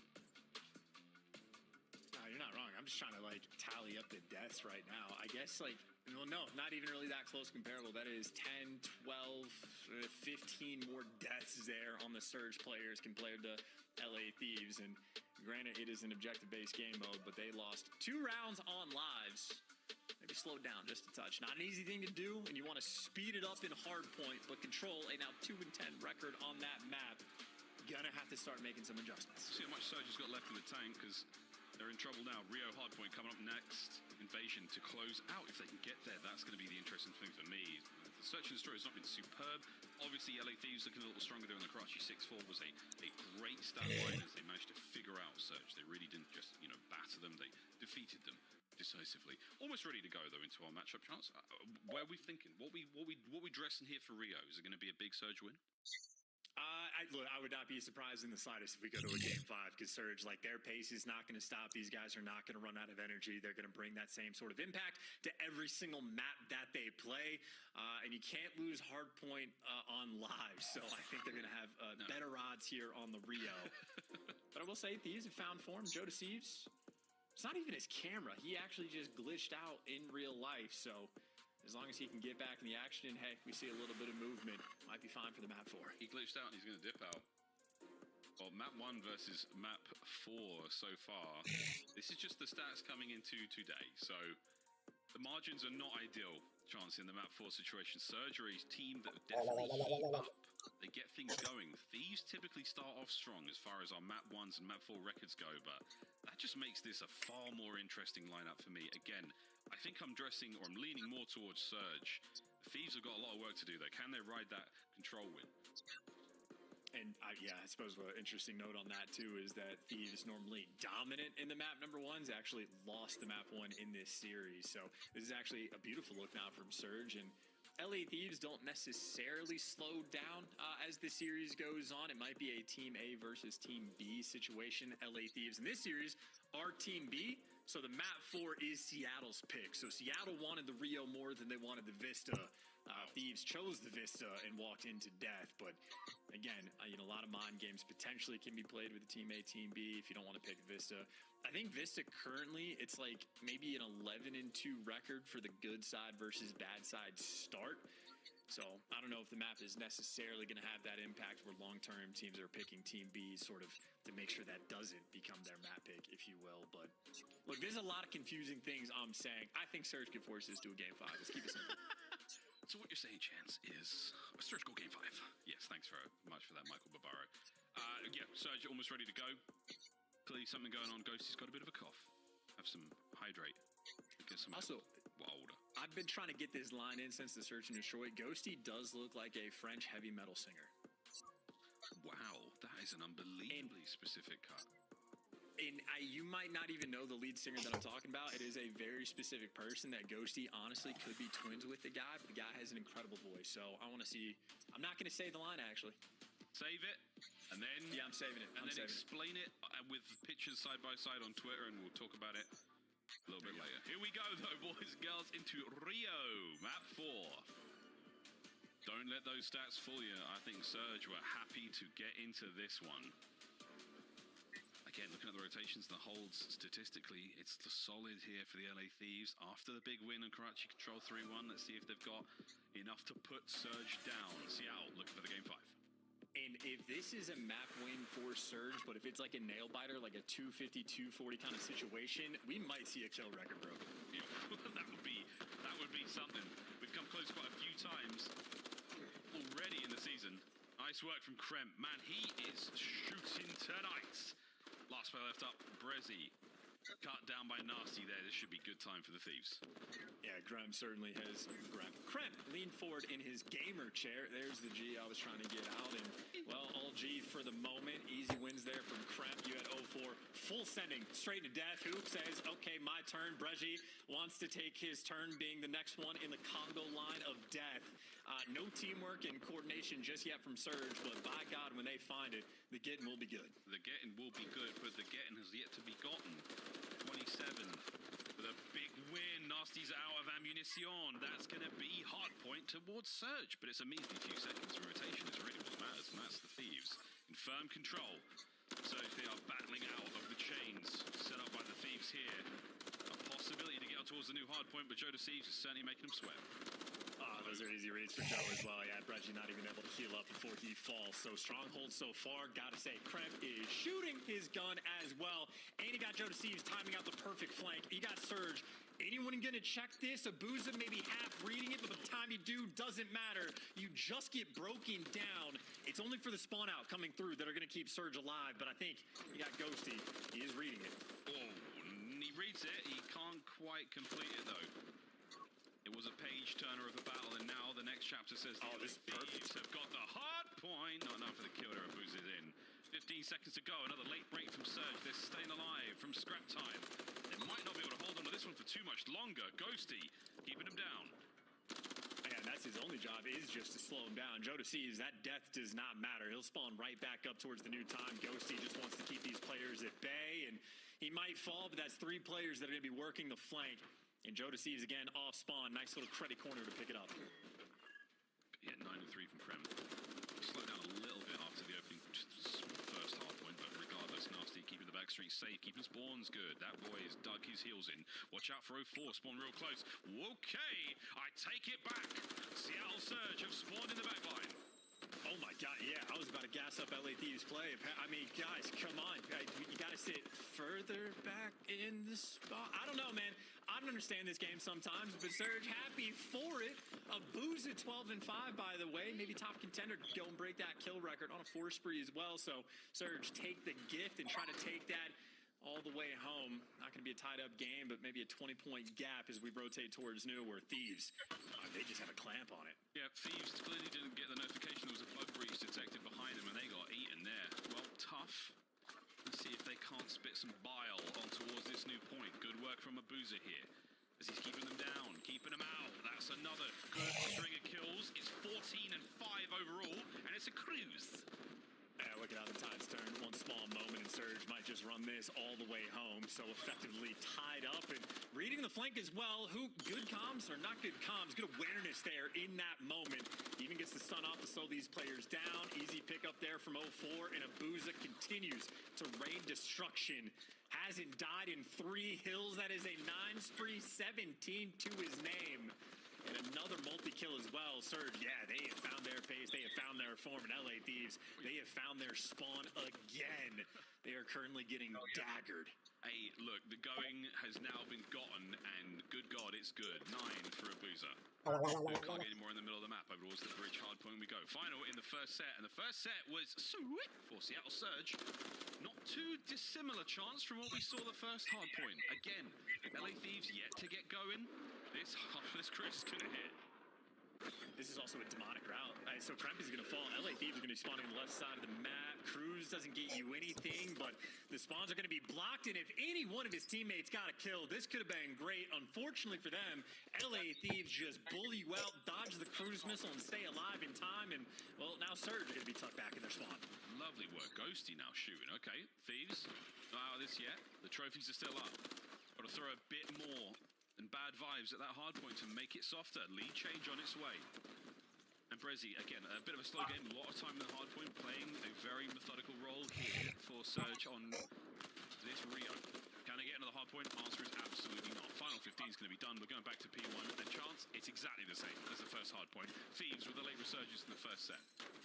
This is how Beanboozle, by the way, pulls his gun out and gets another 2 kills. The worst mistake he made was he was in the perfect position to flank. He took a demonic route to get behind enemy lines, and instead of picking up the freebie kills with the gun, he picked up nothing with the crew. So Surge right now not having the best of times, Hoop having the worst of times. 3 players here to hunt him down, and he at least takes one of the grave with him, buying time for his teammates to get back in the mix. But another teamwork on this front to get towards P1. Surge, they have not had it. Not had it at all. P1 has been good for the Thieves in the first go-around, second go-around, same thing. This time it's not necessarily Kremp going absolutely wild. Ghosty, right shots, not enough for the second. Boozer's keeping his kills going. 21 and 8, by the way, in case you were wondering. Beautiful stuff from him. It's not enough to get the break, though. You've still got Joe in the hard point. Just staying alive as much as he can. Good wins, and the other guy's going to be on vending. So, yeah, easy reads in that moment. Even when things are seemingly not going well for LA on this hill, still able to pan out and get so much time on a P1 and a peach of a nade there from Kremp. Picking up 2 and buying him the space. He might have found the time to get behind enemy lines, kill some spawners as Kremp. Just a nuisance. Playing with this food. Who might be the next in line? Oh, no. That stun could not have landed at a more opportune time. Joe deceives in the hard point, done. 04's got it, and that is a lot of space and now time to work for Seattle Surge. We could be back into this. Big kills from Brezzy. That's another set. And an awkward spawn in the back. The Thieves, ooh, they're going to get there. Maybe a little bit of retribution here in the spawns front. It splits for Surge. Oh, that is bad news. You don't want these spawns. Seattle want them to have those back spawns. So this is a good news for Surge for them to be spawning behind enemy lines in that moment. It's the P3 where you don't want to get daggered in that moment. And LA Thieves, a nice little wipe at kills, but for the 15 seconds, I don't even know how much time you could realistically get. They're going to have the rotation towards new, and that was the game-changing moment. LA Thieves, they have to be effective at locking this P3 down. Well, we'll find out how effective they can be. Let's go for a listen in with the Thieves. I got the back. I'm back up. I think they're gonna go boxes. Yeah, they need me. SC's down. Holy fucking shit, guys. I've got bridge. I'll time us on. Hold this, who win the fucking game. They might be too late. Play near time though. Boxes. I'm gonna repitch it. Nothing bridge. You must be stacking mid. Look at my cash. Boxes. One more cash.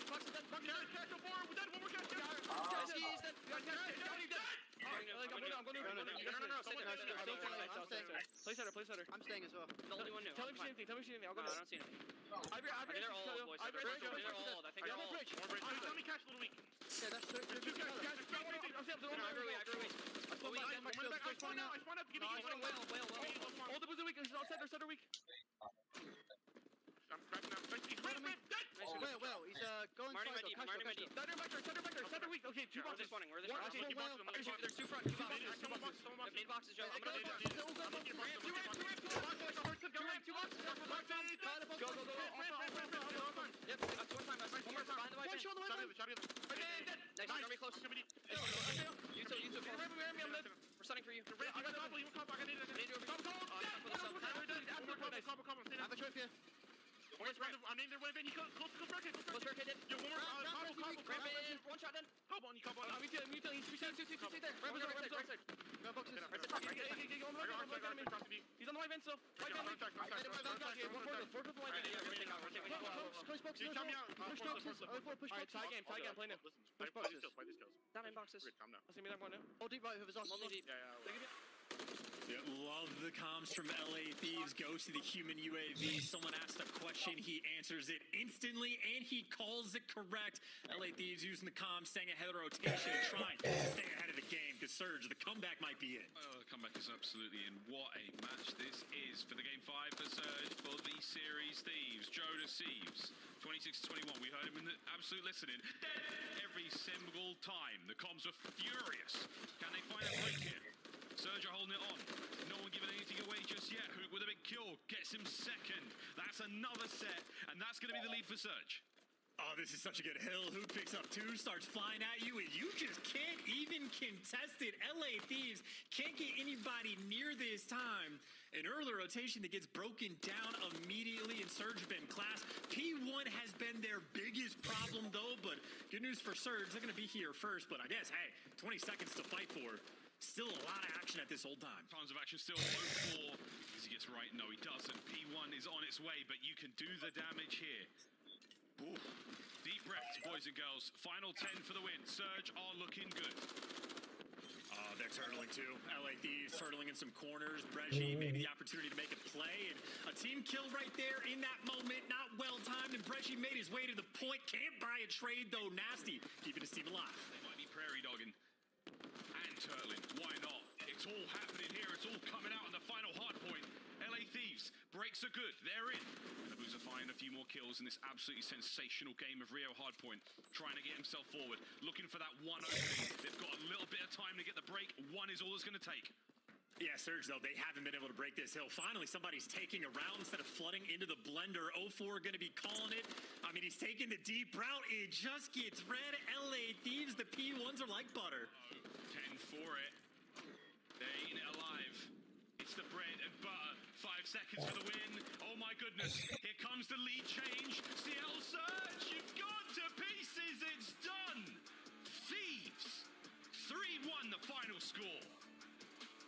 And I see that French metal singer ringing out a roar to call game. LA Thieves, the P1's absolute class. Love the listening as well. Dan Ghosty staying on top of it, as is the entire team. Wonderful coordination, and I know we crack jokes after map on Miles, but the desk called it 3-1 victory there from LA Thieves. Or at least most of the desk called it. I think there might have been one wrong pick. I can't remember. I can't remember. Put on one of the more exciting Call of Duty events we've seen. Yeah, man, shout out Kason. That was a bunch of fun. You know, we got a bunch of huge creators, some competitive games, and man, there were some wild moments, especially the coaches. Their commentary, yo, you got this. Right? By the way, Bronny dropping those kills in that game. LeBron's son, Nade shot, least kill. Sorry, Nade. Let's go into what else was going down this week, though, I missed the first game, so I would like to see it. I apologize. Oh, yeah, we did have a big finals. WXCA finished up this week for season number 3, and Phoenix are back-to-back champions. But I will say it was a really exciting game 5, and there's 2 different players on the roster in place for Selly and T, and Emma and Swipey. So a couple roster changes, but still a huge W. It was a really fun 4 days. Did you say back-to-back championships for Phoenix? 3-time champions, and of course the ladies taking home some money for their efforts. Who would you give MVP to? Ooh, that one's really tough. Maybe give MVP to Kel. She's been kind of doing the whole thing all season long. I want to ask you, Ali, who do you think's been like the most improved so far at WXC this season? Because this is second year now, right? I would say teams overall, Team Shadow definitely got most improved since we've seen from last season. But as far as individual play goes, a bunch of the girls. You're going to see a few of those ladies heading up to Toronto, as well as all 12 of our CDL teams, and it is just a week away. In fact, we're leaving in like 5 days to head up north, Ali. Yeah, we are. So, I mean, honestly, at this point, if you live in Toronto and you don't have your tickets yet, now your chance. Scan the QR code. I'm really excited. They always put on an incredible event. Yeah, it's going to be a banger. Listen, everybody wants to make it to champs. This is another step on the way there. We have a bunch of matches this weekend that are win and in. So the Toronto implications are here. We're just ready, man. We leave on Tuesday. It is going to be a blast. Get your tickets if you haven't already. Come hang with us. Nameless, you nailed it. It's win and in for these 4 teams. We got Carolina Royal Ravens, Miami Heretics, LAG, and Minnesota Rocker all in action this weekend. And Allie, starting that winner's bracket, pretty big difference from starting in the losers. Oh yeah, I mean, you're basically coming to play a one and done, so a lot of implications Saturday and Sunday. Today, though, we'll see 3 of our teams that are already locked in for winners, but I'm really excited about the second matchup on Saturday. Second matchup may be the closest of the entire weekend. Let's talk about Carolina taking on Minnesota. When you look at the Royal Ravens, it's kind of surprising to see it's the rookie who is leading the squad. Yeah, I mean, it is surprising to see that, especially with some of the names on this roster, but Gwyn has truly been unbelievable. Like, he has been muscling them through the respawns that they've won. I mean, this guy has a 1.1 or better in all 3 game modes. He went from being one of the worst search players in the first 2 stages to one of the absolute best throughout this stage. We're talking First Bloods, takeover games, and 1.2 in the game mode, and now that's the game mode that they are the best. That's their best game mode, excuse me. 6 and 3 in search. It's been getting them through series, but he needs help from the surrounding cast if they're to make it into winners. I completely agree with you. And for Gwyn as well, to be that leading on the Rookie of the Year leaderboard, there's somebody right on his tail, right? In the fact of Linz on the side of Minnesota Rocker. And that's going to be the team that they're matching up against on Saturday. And Linz, unfortunately, has been put in a situation where they've had to make 2 roster changes and haven't been finding a lot of success. But that doesn't mean Minnesota Rocker can't pull off something crazy during this event. That's right. If you look at Linz's numbers from stage 1 and 2, definitely higher than his current numbers here in stage 3. But do you see this team evolving, Nameless? I do. I mean, I would say when you're making the argument for either one of these players, right, like Linz has had a top 4 and a top 8, so it's been decent in terms of land. They've had huge roster changes, and I would say he hasn't been set up in the best position to find the statistical success. That being said, in Search and Destroy, he's changed his entire role to fit around Stan. He's still putting up massive numbers. That was the focus throughout the split. They have fixed their Search and Destroy. It comes down to the respawn now, right? If you win this next match, you're in winners. You have that time to figure out your respawn and gel well. So for Linz, I still think he has a chance to be Rookie of the Year, and him versus Gwyn, man, it feels like they're the 2 front runners. This may be the biggest year for breakout players as we have rookies all over this league. As we take a look at our leaderboard right now, Gwyn in that first place spot. Right behind him is Snoopy. And in the 3-peat spot, we got Mr. Flame. So let's talk about a guy who has less than 5 lands under his belt. Oh yeah, you have to, when you bring up the Rookie of the Year conversation, kind of talk about Flames. It's unfortunate because he got added in so late in the season. We've only seen him during this qualifier, but he has completely changed the LAG camp. A team that would get really, really close to maybe taking a map off of some teams and not able to win a single series. Flames comes in. He's averaging a cruise missile almost every single map. He has been that guy, and I can't say how excited I am to see him on land. It's been so fun just to watch him play for those streaks and almost know he's guaranteed to lock it in. The man knows how to play his life, and also not afraid to get involved in those first bloods. When we're looking at some of the numbers here, though, what's your takeaway from Flames the first 2-3 weeks here in the CDL? Oh, Search and Destroy Demon.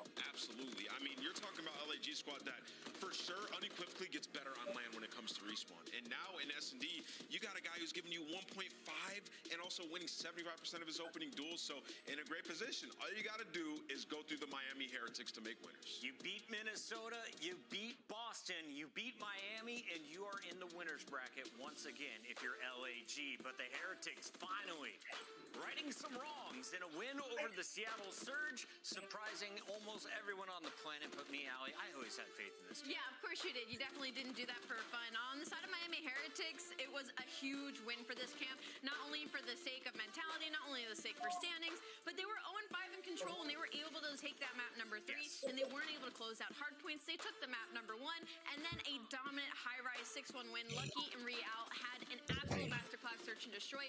So for Miami Heretics looking forward, it seems they're making strides in the right direction. And this, I have to play on the cloud. This series, Lucky was the guy to watch in Surge, but I think across all game modes, they have a stud there in Miami. Real has some ridiculous numbers from that last year. This guy's absolutely insane. I mean, this is what you want when you pick up a new player, right? Like, you feel like you've made the absolute right decision. They've been working on their map pool, and, you know, for these guys, like, stage 1 and now stage 3, like, online, they've been pretty solid, competitive.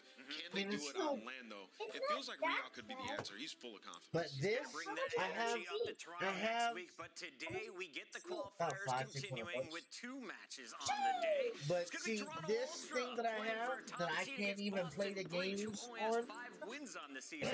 Cost me $200. So if I can sell that and actually get one that'll work, I can have as many games as I want on the Xbox. How many games? Yeah, I'd be able to get Fortnite. You're hungry? Is that my character?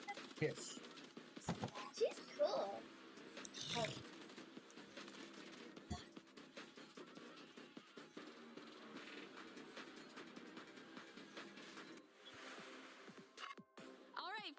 time is running out to make your picks. Choose your winners now by scanning the QR code you see on the screen. Hurry, it closes at 3:15 Eastern. Slice up your competition with the Executive Chef Operator, now available in-game in the Call of Duty store. Never miss a match of your favorite teams with the Call of Duty League calendar sync. Here's the fun part. When you add a calendar, you'll also receive a squad up calling card you can use in-game.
Week of the Major 3 qualifiers kick off right now, and Boston is back to full force. We got word from Den's and crew that Beans has returned from the hospital. He's got a cane and everything, Allie, ready to drop at least 40 in our first hard point. I mean, I wouldn't shock at all. We talked about flu game. I don't know about back pain game, but we'll see. Yeah, play through the pain like Kobe did. Let's talk through some of this here, Ant, because we've got a great fight on our hands if you're Boston. Because Toronto may be underlooking your squad today. Can Boston get a 6th win? Listen, Boston can get their first win of the stage here. I mean, when you talk about Toronto, obviously they've been unbelievable at hardpoint throughout the entire season. Their search and destroy has fallen off. The map pull has not went in their favor, and literally, when you look at it, they're 1-6 combined on high-rise Rio and 6-star. That's the game mode Boston has been struggling. When you talk about respawn, Boston has been fine. 4-1 in control. They've been mopping teams in that game mode. 5-5 in hardpoint. So if they could figure out their S&D, they could come in, get a 3-0, 3-1 victory in the series. You know, to that point, I have to agree, but when it comes to the Monster Energy pregame, like the search and destroy, you have to talk about the numbers, so right? bad. So getting into the nitty gritty, like they're 13-30 on attack and they're opening dual win rates. So like they just aren't playing for the pigs, they're not playing their lives. And then on defense, they have a 16% retake. That is worst in the league. Like to put this into perspective, most teams average like a 30 to 40%. Boston they need to do some serious work in game 2 and 5. When I saw these stats, I started laughing. It is actually that bad. Now, that being said, they didn't have Beans last week, who can be like an in-game leader, but he has been playing well in respawn. You know, with Boston, though, man, like search and destroy, it just has to get better. Clint was talking about, it's almost historic how bad they've been in that game. Boston still struggling. They have their full lineup, though, and with Shawnee back in the coaching position, you think they have the squad they want. Let's take a look, though, at Toronto, because this is a team that made a serious move in the offseason. They pick up Envoy from 100 Thieves, and now they have the roster that they thought would bring home multiple trophies. They did it in Stage 1.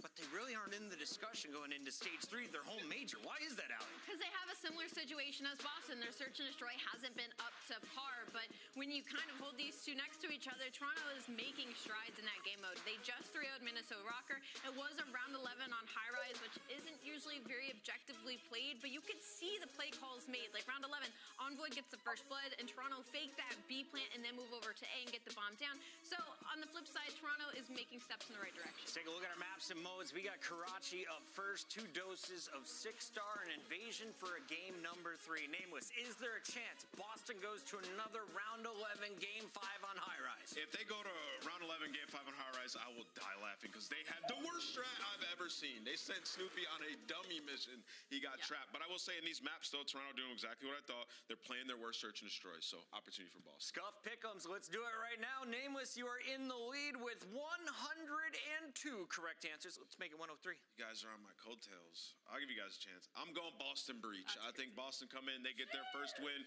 Y'all remember what LAG did last stage when they came in? They beat Atlanta, and they go to land. Yeah. They make some noise. That's what Boston's about to do. Boston's about to do that. Okay, Nameless with the early call for Boston. I can't agree. I'm going to have to go with Toronto Ultra. You're wrong. 6 months of competition, 5 match wins. I'm not going Boston. I got to go Toronto here, and the fans are with us. Is Nameless once again a guru? It's time to find out as we send it over Chris will change his hair to green if Boston wins. And Maven. I'll go green. Why not? What? I'm not doing it. Might look good. Might look good, Chris. I think you can pull it off. But listen, Ant went to the comparison with like LAG. I was thinking recently, like, all right, you're 0-9 if you're Breach. I was thinking back to those like Patrick Price-led EG teams in World War II. They lost 12 straight searches, right, Joe? Yes. They won champs. 32 teams went to champs that year. Boston Breach is winning champs. They had to qualify for champs first. They're in last. It's still what I believe in, Joe. It's still what I believe in. And I'm just stating the facts here. I'm not trying to be rude. They just have 50 points right now. Yeah, no, they're in a horrible spot. Yeah. All trolls aside. I'm not trying to be rude. No, like we were just thinking about, we were going through and talking to Easy Mac a little bit about where they are, like historically, with this 0-9 stretch, and like there was the attached rocker team back in Cold War. It was like 13 was the most we found. You had 12 for EG. You had an 0-7 stretch for rocker. Last title, like. There's been a lot of bad stretches. This is amongst the worst, bro. Yeah, well, Monster Energy pregame said 12 straight losses, so it has been even worse than throughout this stage, going back to the major. Well, we'll see when we get there. We have a Karachi hardpoint to start. Ultra's best map, their bread and butter, 9-2 on the year. On the opposite side, Boston Breach 3-6. But I will say, this Breach team, no matter the roster, no matter if they have a sub, they have played teams close in respawn. Oh, it's 12 with the search in the majors. That's what that card said. I had just looked at the stage. So yeah, they're approaching maybe the worst ever. Yeah. For just a stretch of search. Perfect. Well, we'll see. Well, at least you had like a little asterisk on a couple of those maps because you had a sub. I'll allow that. That's true. That's true. But it's not good, Clint. No, it is not good. But we'll get to the action. I think I do. I mean, I agree with what he's saying. Like, there's upset potential. Like, that's the thing. Like, even back with like that AG team I mentioned, like they had flashes and respawn. They could be good. They just couldn't win a search and destroy, so it held them back. Once things started to click for that team, they went on and won champs. Not obviously not the same scenario here, but if they improve in search, Joe, they are a threat to beat a lot of teams. No, they are. Yeah, I mean, we just saw it last week. Even with Shawnee, like they have been a solid hardpoint team. Snoopy has been fantastic. Now you have Beans back to the lineup. Pentagram been filling in well, but so far throughout this map one over towards P2, it's been all Toronto Ultra in this hill. Boston Breach is trying to keep junkyard spawns for our P3 rotation. And on the other side for Ultra, you're going into your home major. You're 4-1, it looks great. You just really haven't beaten any of the top 4, right? As Beans is gonna find a double and get on the hill. Yeah, you and I were chatting like briefly before we started this, and we don't know with Ultra. Like, no matter how well they looked in this online stage, based on like how low they've looked and how good they looked in stage 1, until we get to the major, I don't know. Yeah, once we get to the major, we'll see how they look. And then one thing maybe you're looking for if you're an Ultra fan, maybe just some consistency in respawn from that guy at number 2. That's Envoy. 1-5 start here. He's been struggling in hardpoint and control, getting going in search. But on rotation, Snoopy's going to find 2 and now break this setup. And this is what we're talking about. You're able to win the rotation as Boston Breach. Now you have the hill control, and Snoopy's trying to get pushed forward. Well, he'll stop on that 3 spree, but a nice moment there. But, you mentioned Envoy. I'm curious, like, from your take, you were a big Thieves guy. You saw him be a beast. You saw him have stretches where he struggled. Like, why do you think he struggled at times? Where does it come from? Because this isn't the first time we've seen a bad stretch. Yeah, I mean, he's been inconsistent at times on the Thieves rosters, a little bit on Huntsman. It just feels like, I don't know, when the team's not thriving, when they're trying to really figure it out, maybe he's just not focused on himself, focused on sort of the team strategies, how they want to play it. Just not on the same page. I think maybe he just gets caught in the mess as both teams just sort of breaking back and forth here. Have a very close game. But I think for him, he's just I don't know, stage 1, they looked so darn good fundamentally. When the system's there and it's going well. Yeah, it feels like his timings are on point, and he's the type of player where if things aren't going his way, it's going to look bad. Well, speaking of not going your way, Pentagram right now, he's 1-7, but you're basically tied. I think he'll take that because Priest is frying. He's on 4 straight, leading the lobby with 10 right there with Kleenex. We'll have back over to Snoopy's POV and see what maybe he is able to do as we're tied up 62-62. Still a pretty low-scoring affair, but now hunting is Snoopy. Yeah, but you'll take this all day if you are Boston Breach. Keep them off the hill. Keep right side spawns to rotate for that P5. Pentagram trying to find number 2, not able to catch Kleenex. Nice shots by Kleenex. You see number 5 and Snoopy going to be playing it safe. Ultra just wants to push up the middle of the map, so this rotation is not easy for Breach, and now the pressure will be on. As well, Envoy from 1-5 to 6-7, so he's gotten going, and there we go, able to make the read. We'll see where Priestess spawns. Should spawn up on the left side of the map, and he does. So now you have a very early first push on this break. Yeah, it feels like when he's like ready for a fight, gun up, he does well. Just see him get caught spreading sometimes, like not gun ready. Of these past couple of weeks, we'll see if that proves. They try to make this run at their major right now, trying to get damage in. Very tough gunfight for him to find the kills. Scrap will be there to follow it up, and the guy likes to shoot lasers. Misses everything, but it's not easy one. The pop-up will work out. Kleenex will be through on the other side, and you get a little bit of space now because you also got one over by Diner. You've got a lot of control. Well, yeah, they're a little bit worried, though, that they spawned up Coop side, and they actually didn't. They all spawned up like middle of the map. Red did Boston Breach. You saw when those kills came in. And where Insight spawned, they're like, uh-oh, let's watch Coop, but that doesn't happen, and now they're going to be able to take this lead. Nice win there for Envoy. It's just how this hill is, though. Like, everyone's just spawning out like mid-diner, back alley, it's like running on top of each other. No. So often, like... I know there is a P5 spawn on the right side of the map, like near P3. It just is very rare. Yeah, no, there's one there. I've seen it a couple of times. Yeah, it seems to be a little too rare, but lighten it up on the feed. It's Envoy. It's Kleenex. 4 straight for Envoy. Kleenex looks for his 4th, not able to pick it up. But as we get into our second set of rotations, an important moment in the hard point, you start to live and thrive within this one. If you're Ultra, but the breaks are coming through, it's all down to Envoy. Nice little sequence there for Boston Breach. You get set up. You have somebody spawning out by P2 and Snoopy, so you're in a good spot here to bring it back. Yeah, they're not going to read this, though. They're all going to spawn out. Is Toronto Ultra on their left. They thought they would be spawning up on the opposite side of the map, but they will take this. Much needed time here for Breach because it's a very good transition for Ultra from P5 into this P1, and now Insight able to find 2, trying to snap, but Snoopy is there for the double. And Pentagram, he just got his 2nd kill at the start of this hill, so you have all 3 players on 14. He's at 2. I'm sure he's putting damage in. Timing just not going his way, but now he is there on this P2 rotation. You've said it multiple times. I think you're right. Like, Karachi hardpoint skill just comes down to being able to read the wonky ones. Because, like, when you have, like, a perfect setup and, like, you're where you really want to be, yeah, you can spawn people out, and it's real logical. The second it's, like, a little bit messy, though, it's just like, spawns are going to get iffy now, boys. Will we read them properly? Yeah, he is kind of set up for it. Yeah. Is Ultra able to win this rotation? I think where teams have gotten much, much better is this P2. It just feels like it was so scrappy at one point, and now it's just 40 to 50 points once you're winning these rotations. The opposite team, they're just sort of like, all right, let's just play from jump side, try to win rotation at P3 and respond. Okay. Yeah, team's just willing to rotate a whole heck of a lot earlier and give up a lot of P1 time just to get it. But Snoopy, he's had some brilliant multi-kills. Big time, that is big time. And he'll get, it might turn into an extra 20 or so seconds. There's going to be another one-on-one, though. He's going to have to win that one against Kleenex. He's able to do that as well. So Snoopy wins a couple of nutty fights. And then the scoreboard's like a 40-point swing. I'd say it's a 40-point swing. It's also where he's getting kills because the hill's up and where his teammates are, they're spawning so far across the map is Toronto Ultra. So now Snoopy trying to wrap up back, but inside junk, Envoy is here. Snoopy's on 5 in a row, but Envoy, we were talking about his respawn, and since that moment, he has stepped up. It's going to lead to the break behind the double. Yeah, like Snoopy tries to help to mid, but he loses his fight to Kleenex. So now you're inside if you were Toronto Ultra, and you're very thankful he got that time at last, because Ultra seemingly have it locked down for now, but you've got all 4 players here, and they're starting to collapse. The team kill is going to come through. The woes for Pentagram continue. Quadruple -4 and 16. to straight roast the guy, but it just looks odd on the scoreboard when you look at the rest of the squad. Yeah, and that's just a huge moment there where, I mean, you're hoping that's cleaner for Boston.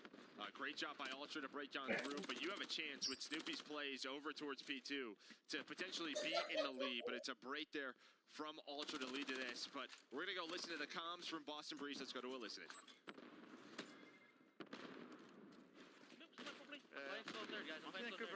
He's close up too. He's native. It's halfway. They're gonna be 2/3 side, I think. Yeah, milk. Where is he? On this cap, bro. On this cap inside and top AC. Top behind him, milk. Top church. Deep sandbags, weak.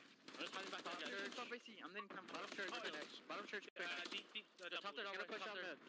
Top third on boy. I'm gonna swim the right. Top third. Yeah, one top third on me. I'm showing up. He's deep right sandbags. I'm working too, okay? I'm done. I'm working too. Yeah. Long and back milk. Wait, he flanked me cube. He's low cube on the arch. Look up on the arch. Making up top. I'm gonna low is gonna be open. Too old. Look for one. Okay. Inside scrap hold. You look for two. Yeah, I'm top there. Okay. They could be low cube on me. Yeah, I'm holding low. I can see low cube. Yo, on this cap and hold. Okay. They play to the left hard. No, you and B-cut. B-cut and... One's been out. 2 minutes. I get right for a second. Yo, he's top. Barrel's weak. I'm on. Barrels is... And he's top balcony and barrels. Barrels is really weak. I spawn close front. I've got time. Just focus the back. They're trying to play the back. Yeah, yellow card. 2. I got one. Inside the back. Nice. I can take through the back. Alright, I'm pushing up. Maybe, I don't know. I'm in ticket. I'm hitting middle, bro. Could be light. I don't see the middle. You might want to play close to us, maybe? Yeah. I'll be top. I can see the back cross. They're going to be probably top. Honestly, top. You know, I think they're flying through left again. One shot, ticket strap. I can push you low. Top 3. He's going to try. Yeah, push him back left. You cross P3. Let's spawn out. I'll wait one shot from P3 and one to the back. One to the back. Ticket. Nice. Ticket. Weak. Weak front. Clean next. I'm playing it top. I'm letting top. Yeah, that's one. No, last one. Last one then? Yeah. They're gonna be front. I got nated. You're gonna come last one. Probably gonna be pretty ready. He's top pot. He's on the left. He's probably gonna be pretty ready. Okay. Stop checking. I'm in. Yeah, he is. He's low. I'm in. Low. Slow. Top 3. No one's shot. He's 18 bridge. Joe, you probably have something cool to add, but all I took from that is when Bean said back, dead, and I thought about the fact that his back's been dead. That did happen last week, but hopefully he's feeling better, right? That's all we care about. He's back in the batch now, and now you have a chance here at P1 where you're right back to the game. The pressure's on. They do such a fantastic job at P5. Kleenex gets a triple, but they recover, and now you have this setup. You have the setup. What can you do with it? You try to rally now, down about 40. 30 to go in the hard point before the rotation comes in. Pentagram hoping to have some moments here late in the game as he's had a tough one, but still chance to win. Gosh. And Insight just fries him. That looked like a joke, and now Ultra's in, a chance to close this out. Not with the remaining time here, but they've got the rotation as well as things have coming off the wheels. Boston Breach in trouble. I mean, that was your chance. You had a couple of opportunities, a big one right there. You would have tied the game up. We talk about these swings, how close Boston have played some of our top teams in Respawn. This could have been closer, but Ultra win map 1. Yo, 10-2 on Karachi. You know how, remember when Krim sort of said, there was a question about gun skill, and he said, like, a lot of it's just meant to, like, know you're going to shit on somebody, like, know you're going to gun them, and, like, you will. Like, it helps. Like, Scrap took that fight, like, I am 20 times better than Pentagram. No, that was Insight. Oh, Insight, sorry, Insight. Like, I'm just going to challenge and fry him and just burned him there. Woo! I know when you're like, oh, that one got you excited. I mean, Pentagram's got the MCW. Sometimes, yeah, just a first couple of shots, the camera comes in. A close back and forth battle. I think Breach had some opportunities, but Ultra with the fundamentals. And really, it's the subs. It's 31 from Kleenex. Envoy steps on up. He's got 21. On the opposite side, yeah, it's just a rough game for Pentagram. 8-24. The other 3 were there. But, yeah, just a tough one. The Pentagram's like what the witches used to cast spells and stuff, right? No idea. Because he might need to pull that out, get a cauldron, maybe do some witchcraft, bring it back to the next map. It could happen. Yeah, maybe so they're 1-9 and not 0-10. That would help. But you see their inside as well. 2.5 minutes on the time. He got that double there, but the rest of the map, he was just sitting on the hill. You know, it's funny that, like, in my head, I said Scrap because in my head, that play, I'm thinking about Scrap. Yeah, because he does that sort of stuff. Yes, but you're right. It was Insight with the sauce, and they get the map 1 victory, and that's one's going to be painful for Boston Breach, considering the search woes. So, early hole in this one. Here's a breakdown about how it went, John. I mean, honestly, it's a pretty back-and-forth game. Then you see the second P2, but that's where Snoopy breaks it up, right? Like, you split some of that time. It's 19 to 28, so it's a 9-point difference. Could have been a lot more. It's that P3 where you stay right at 136 for a couple of hills in the row. That was the moment that Breach had.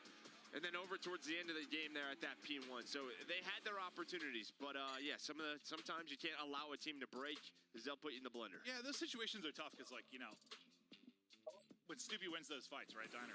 The rest of his 3 teammates had hard committed to the rotation. And, like, you got to take those 20 seconds. You can't just rotate and help, but, like, you have to trust your 3 to hold because you're probably going to be in a 3 versus 4. It is what it is, but you should have the headies. You should have the setup, but they don't hold, and things kind of fall apart before he's able to get there. No, I even think there was another player that went, so it was like a 3-on-3. But, yeah, it can be tough. It gives them time. Yeah, no, because Snoopy got in a gunfight, yeah, so it was a 3-on-3. But it is with 15 seconds, and Ultra can take their time, double team somebody on rotation. It is a tough spot, but it's what you practice for. Yeah, absolutely. Now, practice, have they been getting any in search and destroy? I'm not entirely sure. You get Beans back. Not that it was better or worse without him. They didn't win with or without. It hasn't really changed, but maybe, I don't know, vibe thing, you get your guy back, you get the squad that you wanted to have, you didn't get to enjoy much time with that, it was just game 5 pain, and now you have a matchup that's going to be so tough here versus Ultra. Did they need to win that map 1? Like, you put a lot of pressure, you have to, with like the way the I mean, I think, listen, their best game mode this stage has been control. So I think we could go to a game 4. That was Karachi, that was Ultra's bread and butter. It's just, can they get to the back half of the series or not? That's really the question for me. The back jokes. But we take a look at the players here. Smiles mostly up right now for Toronto Ultra. They should, be vibing in the sense they have a major around the corner, and that's going to be awesome. But obviously haven't enjoyed good success you saw early on this title. Is it starting to remind you just a little bit of New York last year? Yeah, a bit. Sort of this up and down. Dominated, now it's figuring it out. Figuring it out, getting back on the same page. And look, the reason is, like, they're 4-1, but what everyone remembers is the 3-0 by FaZe, where they just got slammed, right? And that is the question. The 2 targets for a team like Ultra are Optic and FaZe. Well, I do think that FaZe has kind of skewed the conversation when we're talking about some of the top teams right now, because they've just been beating top teams like they're... The only team that's beat Optic is FaZe, though, too, right? Yeah. No, it's kind of a crazy dynamic right now that we've got going on, even amongst the quote-unquote top 4, but breakdown. Before we get into it now, we hop right into the search and destroy. We'll see if Boston Breach can end this 0-9 skid in the qualifier, but I guess 0-12 stretch overall if you include the major. Desperately looking for some success here, and it looks like we're going to have maybe a retake scenario, but number 2 in Envoy, a chance to be the playmaker on the other side of it. He wins his gunfight, so this really makes the Breach setup have to turn its heads. Well, but Priest is going to catch Kleenex on the bomb. And now behind the smoke, they're going to get aggressive, and I love that play, the retake from Snoopy and Pentagram. So behind Envoy's first blood, and honestly, like, that is what he does. I love sort of seeing him playing that lurk roaming role. It's what he was known for so long, just finding those openings in those first bloods, but his teammates get taken down when he rotates back. Well, no, I think that's what you had to do there if you're Breach. Like, you're worried, Zombo going to hit the flank. Is he going to wrap back? Like, apply pressure before he's able to make a play. And they did that. By the time he gets back, they'd already made some noise. They get the kills. They'll be able to get the defuse, but, I mean, really, it's just Priest's kind of answer and then the ability to get aggressive while Envoy still out of the play. I mean, he knew where he was. Yeah, I mean, maybe Kleenex there, if he has a smoke, can get that bomb down. Just a nice angle. Maybe you can switch up that plant angle so he doesn't get caught from there. But I think he's just worried about middle of the map, so nobody looking over him. They were ready for that mid-take, but as soon as he dies planting that bomb, it was wide open for Breach to just use their numbers on that side of the map. But a nice 3v4 win for a team that's been struggling, obviously, in the mode. So good stuff so far. Unfortunately, though, 1 round does not mean a search and destroy victory, so we'll need 5 more. And it's really just been they've had some great starts. They've been up a 4-0 in a search. It's just been the ice late that's been the problem. Yeah, even on this map, I think they've had like a round 11. They've gone deep. Yeah. Like they're 0-2 on 6-star Ultra. It's their first time playing in a match. So again, a team working on their map pool in search and destroy for the major. That's what Anthony, I kind of said at my desk. Like, those searches, kind of them working on stuff. They've been struggling there as well. Now they get to work on a 4-on-4 retake, and now a live atmosphere. We'll see if Boston Breach can hold. Some tags in and a first blood. Pentagram, Priesta, light it up. Scrap, Kleenex, bringing it back. 2 versus 2. 30 on the clock. Some nice damage into Kleenex there with the nade, so they know his position versus 1. Kleenex able to win it, and he's putting some extra love sauce there. The player's face, I believe. I don't know if I can say that on broadcast. Well, I think he was just like working out. He was doing squats. Yes. Light day. He doesn't skip light day in Canada. There you go, Joe. Thanks for being a consummate professional. But your way works. But Ultra, nice retake there. And then into that 2-on-2. You know, you lose bomb site control, but you saw Snoopy loading the nade up, and they were just going to go. Because they could be on the defuse, trying to use that nade damage as an advantage to sprint on forward. They had it. But Kleenex, a nice reposition for the W. So what? I mean, it's a 3v4 for Breach to start. I guess technically a 2v4 you'd say for Ultra, even though it was kind of chaotic there. But first 2 did go to Breach. You brought it back, but this time the Hammer of God's coming on forward. Ultras want to get aggressive. They send it. They fry Snoopy.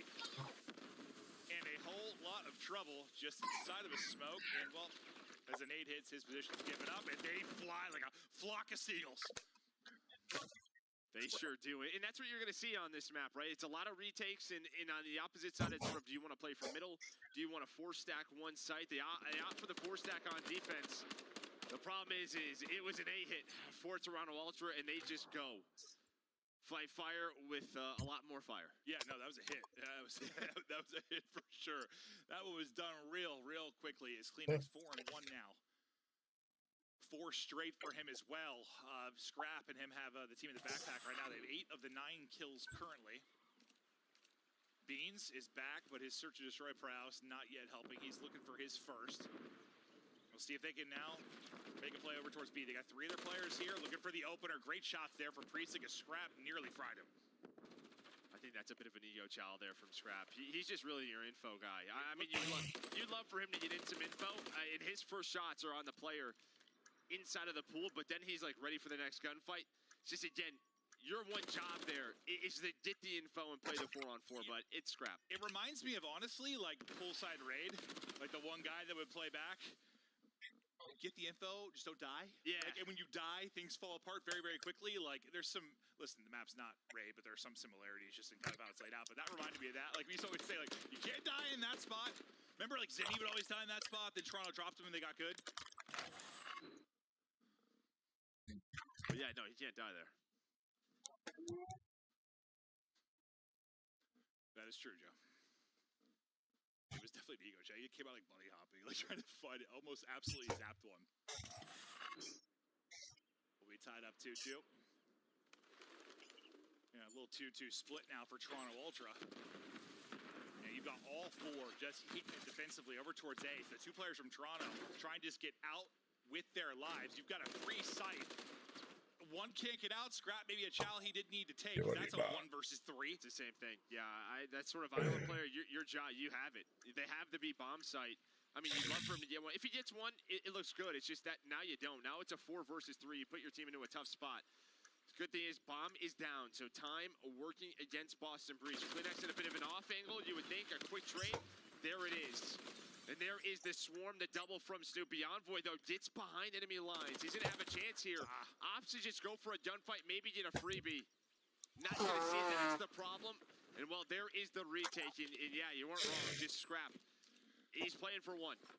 Yeah, he kind of sacrifices himself so Envoy can get out, too, I guess. Like, no, you should just run. Yeah, I mean, Envoy was able to, right? Like, we just didn't see what their POV looked like when the push came in. Like, if they got eyes on all 3 that were up front, like, I mean, all it is you see the smokes, you see the trophies go down, and that's it. Like, that's the info that you need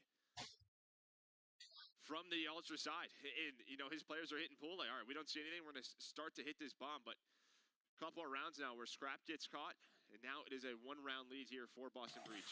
Gets caught like old Young Bo's 10 toes, Joe. You know what I'm saying? You probably don't, but here we go. Boston Breach working over towards A. 10 toes? Well, it's not all of us, but... Honestly, I got no idea. Zenny texted me that I roasted him and then asked me to do that. Okay. But now, Bob will work it up towards A. Love you, Zenny. As they go to get this down, Nade's get a hit. Beans will drop. Plant won't go through. It was close, but Priest now he'll take his shot. Yeah, no trophy. So double Nade's gonna hit from mid. They are going to play for this. He should jump down to Snoopy, though. What kind of timing does he get middle of the map?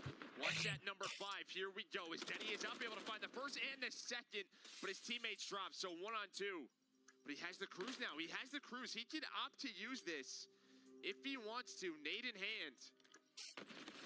Oh, and the nade works past it, and he's going to get caught. So Snoopy not able to clutch on up, but again, that first blood leading to a round win.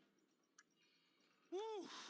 To 3-3 we go. You'll have the cruise, as you mentioned. Snoopy popping off a little too much work to try and do there, but we'll see when maybe that comes to play as we get deeper into this surge. Yeah, what was there, 20 seconds left? I'm a bit surprised he doesn't use the cruise, but... I think when you call it right around that, yeah. Well, maybe they just want to use it in a safer round. Doesn't want to risk it. Honestly, with him on the heater, I kind of thought, well, I guess the fact he still had utility, maybe he thinks maybe he can play with the nade if he's able to get a good hit on that.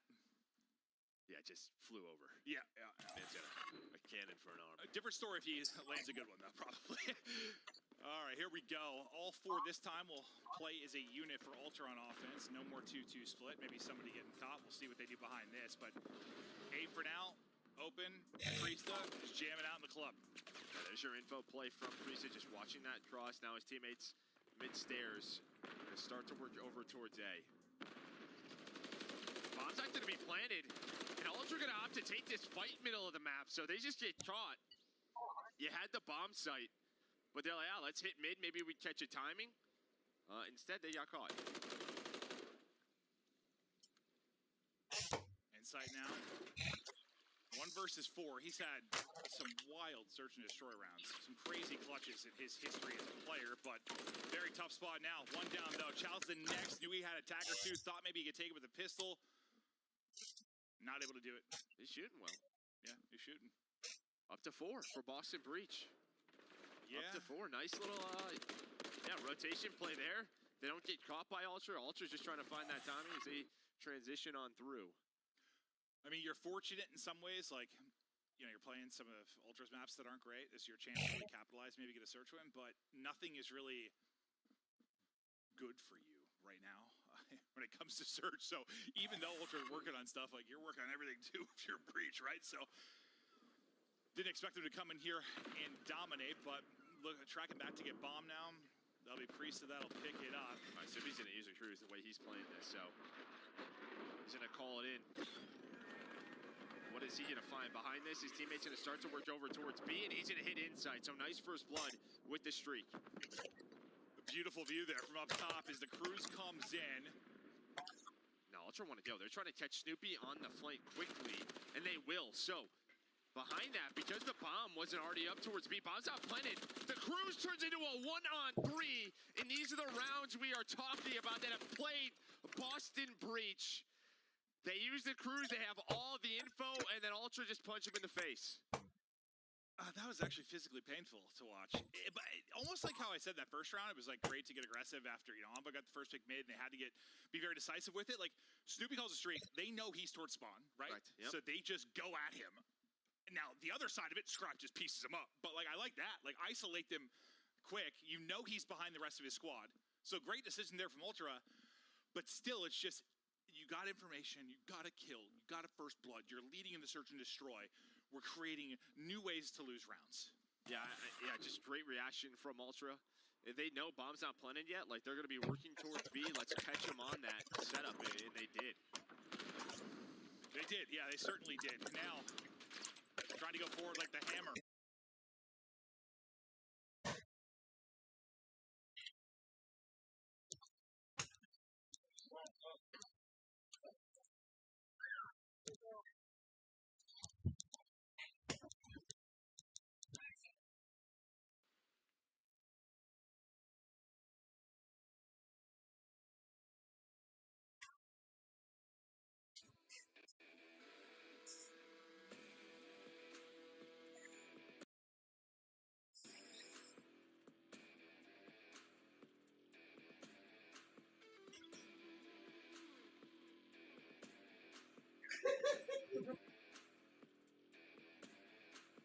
Which one, Papa?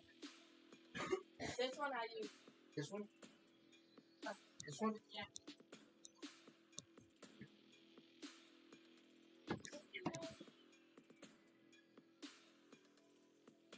Oh no! It's the green monster! Ah!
Sorry, that's not Taylor. Taylor's in the kitchen.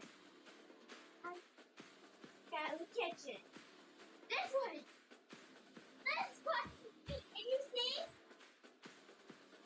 Can you see it out of it or no? I see out of the nothing.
Maybe they just want to use it in a safer round. Doesn't want to risk it. Honestly, with him on the heater, I kind of thought, well, I guess the fact he still had utility maybe thinks maybe cleared the nade if he was able to get a good hit on that. Yeah, it just flew over. Yeah. Man's got a cannon for an arm. A different story if he lands a good one, though, probably. All right, here we go. All four this time will play as a unit for Ultra on offense. I mean, like, Clint and Joe talked about, though, there were... Snoopy still lurking, finding kills. And now you're just kind of setting up around this right now if you're Ultra. Cruz. Well, it's a weird roll over there on A. It's a game of patience. No, it really. I love that we're starting on Vista. Didn't see it a lot last weekend. We get it to open up this best of 5. It's guaranteed to be there. Do we get to Rio? Do we get to Invasion, Alley-Cat? I think we definitely get to Rio. Do we get to Invasion? I don't know. It's time to do our scuff pick'ems. Let's lock them in as Nameless is still within reach. Alley-Cat, you're 2 back. Do you want to go first? I'm 1 back, actually. 1 back? I trolled him. That's right. You picked Boston? Yeah, I was going for the road. about that already. All right, where are we going? Oh, this is time really to catch up. I'm going to go with LA Thieves. They've had a stronger search and destroy. Nameless? I'm going with LA Thieves as well. I just think they're the better team. I still haven't broken 100, but I'm still close, ahead of the fans, baby. Let's go Seattle Surge. Why? Well, they got beaten the last matchup, and I think they might have thrown. It's time to kick off this party as we send it over to the bearded one. Miles, how's the baby? He's great, to be honest, man. He's fantastic. He's not here right now. He won't be a part of today's TriCast, but he's doing real well. Thanks for asking, gang. Wow, what a split across the desk, Chance. We ready to rock and roll into Thieves taking on Surge? Yes, I think this might be...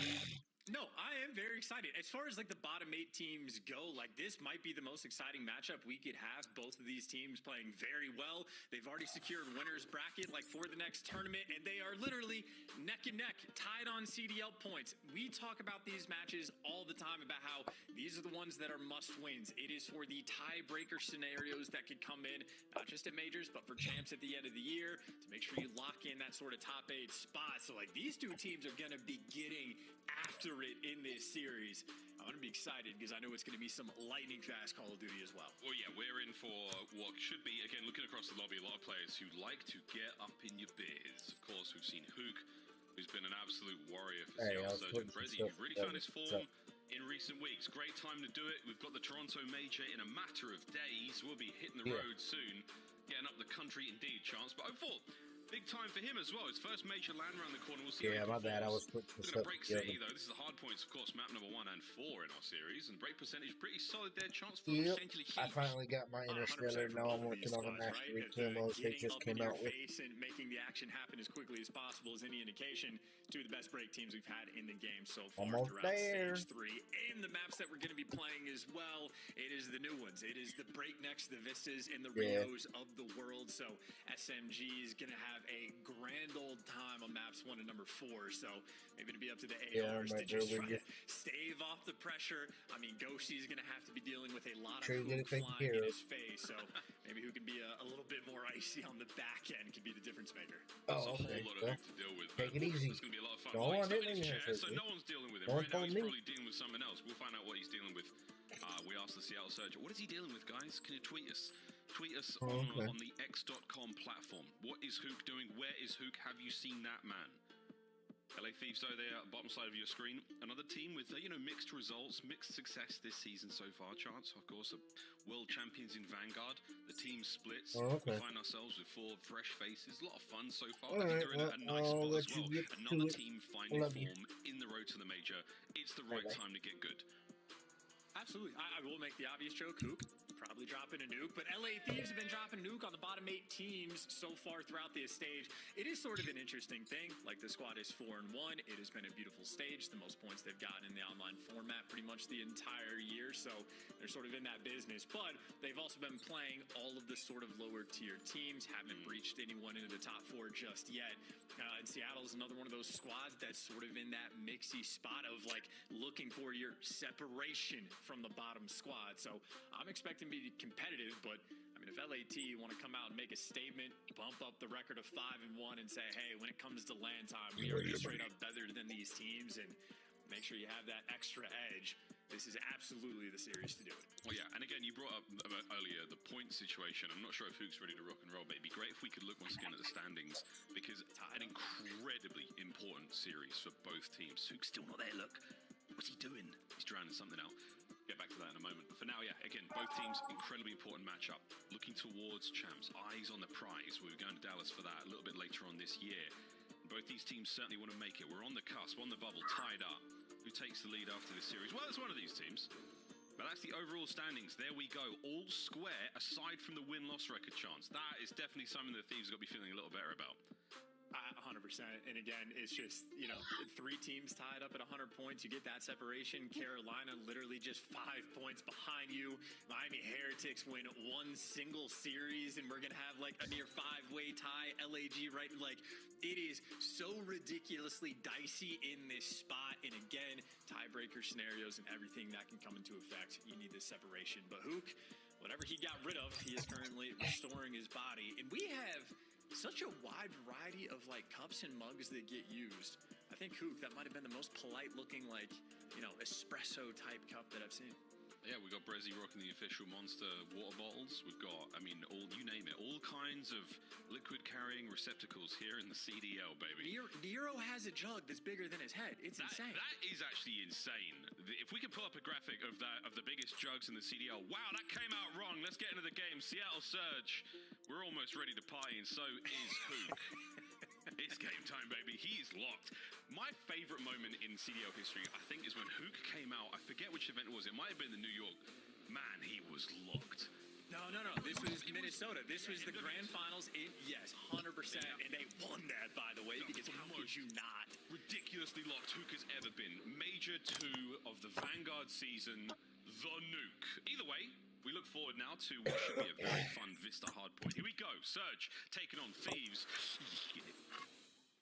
Hook really has had like a sort of transformational career. Like, he's like altered himself in his mind state like over times, and hard not to be a fan of him. Certainly one of the nicest kids in the league, or nicest adults. Everyone grows up so fast, just like Seattle grew their way towards this hill. Not a good joke, but it is a good time. Abuza kicking off things with 3, and well, they got all their cuts covered. Unfortunately, no trophy is going to make your life a living hell, but Abuza able to get one in, so Seattle in a decent spot. Hey, no joke about it, mate. They're in. Prezi, wonderful lap he does. And that is a nice one pump into the feed. Gets himself 2 Ghosty, stops the bleeding for now. 200k applied. Thieves looking to get back into this. But a nice start there from Seattle Surge. Good pace, good kills, trophies, you name it. Everything was there. Contest 04 down. Nasty and Joe Deceives. They clean house. Yeah, Joe Deceives found the perfect timing on the flank, knew where everybody was coming off spawn, and he just picks up the freest 3-piece he's ever going to collect. And, I mean, now it's just about the cutoff kills. There's the next one. Easy reads on Breji, and Joe Deceives know how the map is going to play out. Seems like before Seattle's going to. There's a cruise missile. His third life has been nothing but class, but as we switch off, it's because Ghosty collecting the hill time, trying to collect a couple skulls as well. Kremp right on it. Picks up where Ghosty left off. Lead change until the contest is done. Nasty wins his. So good looks here across the minimap. As the LA Thieves boys doing what they can to keep the hard point there. Krem's got a big play ahead of him. Finds 1 of 2. Abuza's holding it down. Just keeping the boys at bay, and that is going to be time still going the way of the Thieves. Nasty, smooth strafe there from Brezzy. There with the Renetti. Gets his 20+ seconds to go, and Serge, you've got it. Yeah, Reggie has been shooting as of recent. Major 3 qualifiers has been good to him, and Ghosty is evaporating people. Or maybe that's the responsibility of Kremp's bullets, but either way, final 10 seconds, LA Thieves, they're going to storm it and take it, and more importantly, stay on top of the rotation. Might have been a mixy P2, but at least the Thieves do a decent job again. Never giving away the spawns, trying to keep things contained, but here comes the onslaught of pressure. Is he going to get traded out? And Kremp, well, food for fodder. Seattle Surge playing bully ball, and LA Thieves desperate to try to get that response. Well, it's not necessarily the ball in their court just yet, but the trophy's certainly going to help keep any airborne projectiles away. Brezzy, 2 in the feed. Abuza picks up his. All down, Thieves. Yeah, now you got what? Hoop maybe trying to hunt down the last player. They lost track. Did not count names. Nasty able to find a hiding spot, and now Nasty might be able to make the play. So his team's hitting through the front. 2 players on hill are never going to pay attention to it, and Seattle did everything right on this hill except count to 4. Isn't that crazy? Isn't that crazy? Whose job was that? Krem opens up the back, looking towards new hardpoint. LA Thieves, a great bit of time now, great rotation as well. Can Nasty stay alive? Another set of kills there from Seattle Surge. Chance they're looking lethal here so far in this.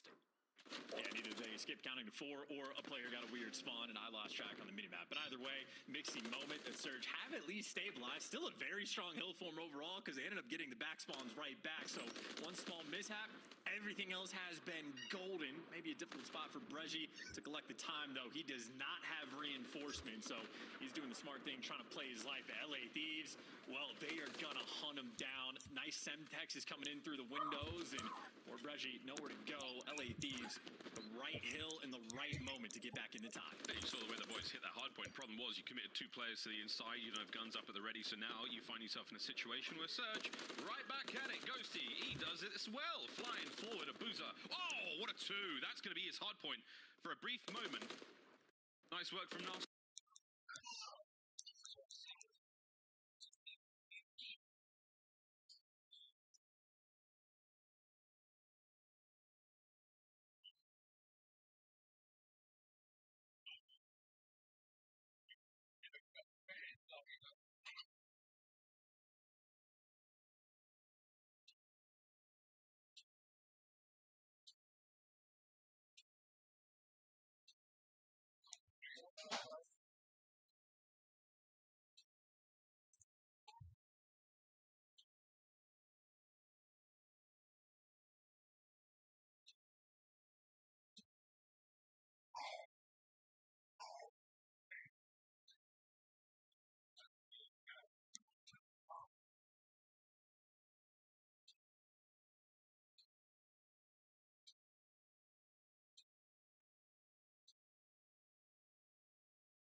Today's story is a spooky mystery out of China. Now, it's a little bit complicated. However, if you stick it out till the end and you hear about what authorities find up on that mountain, you will have a wild internet rabbit hole to go explore. But before we get into that story, if you're a fan of the strange, dark, and mysterious delivered in story format, then you've come to the right place because that's all we do, and we upload once a week. So, if that's of interest to you, please move into the apartment directly above the Like Button's apartment, and then make it a habit to sprint on your treadmill every morning at 3 a.m. Also, please subscribe to our channel and turn on all notifications so you don't miss any of our weekly uploads. Okay, let's get into today's story.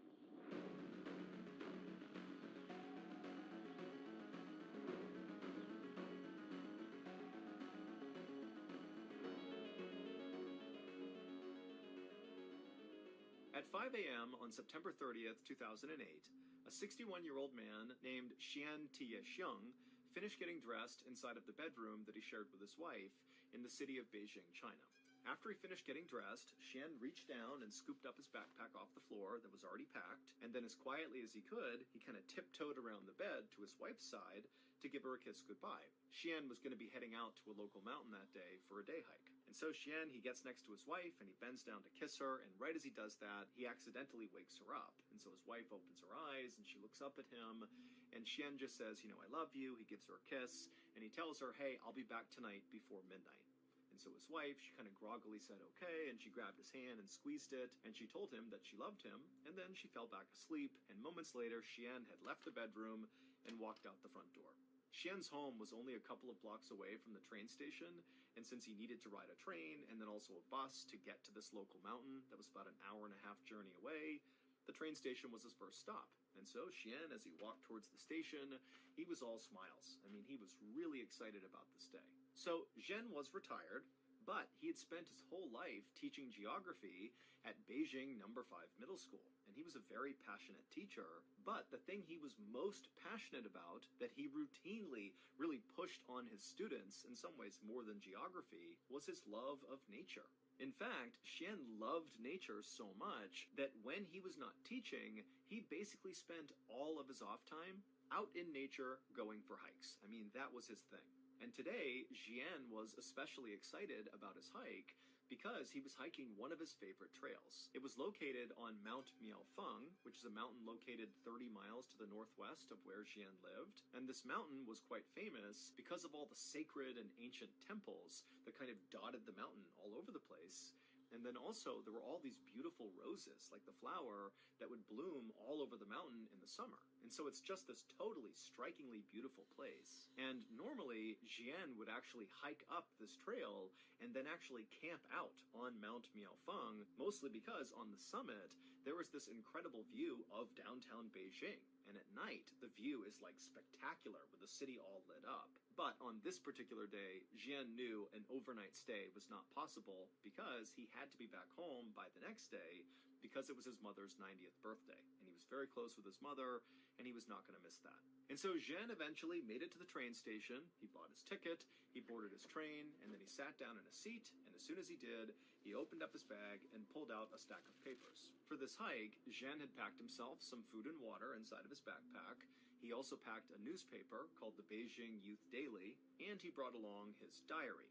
But his diary was a little bit unique. Zhen, because he loved nature so much and didn't like the idea of wasting anything, what he would do when he was a teacher at Beijing No. 5 Middle School, he would just take scrap paper and start writing on that. And he would compile all his scrap paper into these sort of diaries that he would keep. And so the reason he did that was primarily because he was so in love with nature, he hated the idea of wasting anything. And so Xian passed the time on the train by writing in his diary, aka his stack of scrap paper, and also reading this newspaper. And Zhen knew he really needed to read the entire newspaper pretty quickly, because by the time he got to the mountain, he was going to do what he always did, which is he would bring a newspaper with him on a hike, and as he walked, he would take out a page periodically and tie it to a tree, kind of marking his way. That way, when he turned around and came back down, he would have his path marked, because Xian did not always walk on a clearly marked trail, and so this was his way of not getting lost. And so Xian would ride the train car, and then he would get off and he would board a bus, And then finally, right around 7 a.m., that bus would come to a stop in the tiny village of Chanfang, which is located right at the base of Mount Miaofeng. And so Jian grabbed his backpack, he hopped off the bus, and then began walking through the village towards the mountain. And then, by about 7:20 a.m., so not long after Jian had left the bus, he was almost up to Mount Miaofeng when he pulled out his cell phone and he called his cousin. It was a brief conversation, and all Jian really wanted to do was just to make sure his cousin was going to be around the next day for Jian's mother's birthday. And the cousin said he would, and so Jian told him, okay, I'm going hiking today, and I will see you tomorrow. And then he hung up. And then, only a couple minutes later, Jian disappeared into the beautiful forests of Mount Miaofeng.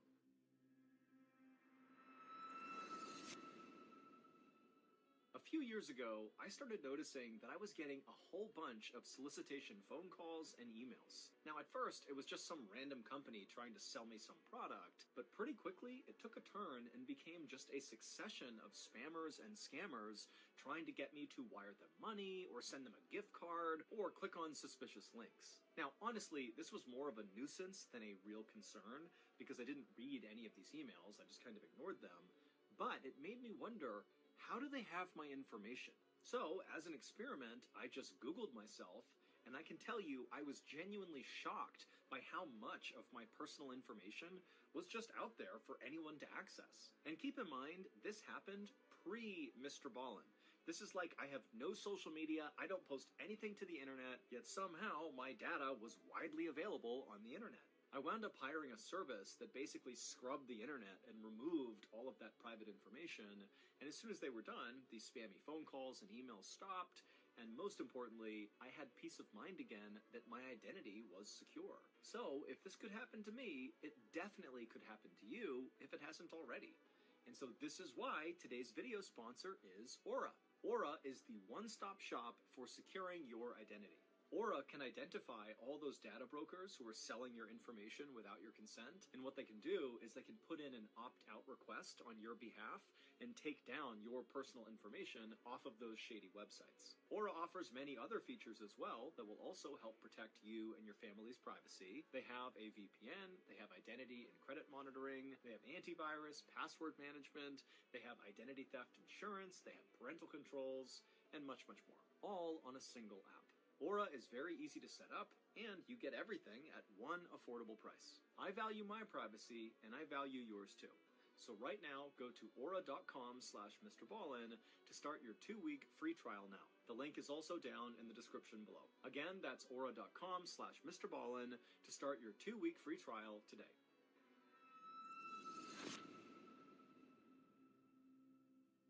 So Jian's wife did not expect to hear from Jian at any point that day, because she knew he would have terrible cell phone service up on the mountain. But she did expect her husband to be home on time.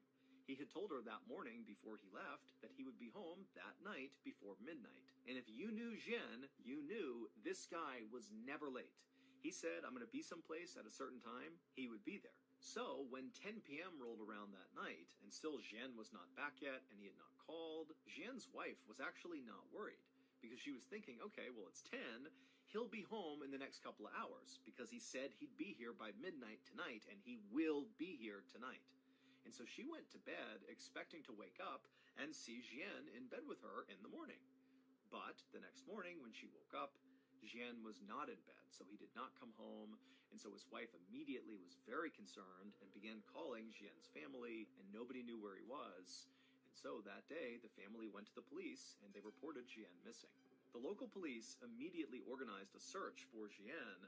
However, they knew this was going to be a very challenging search.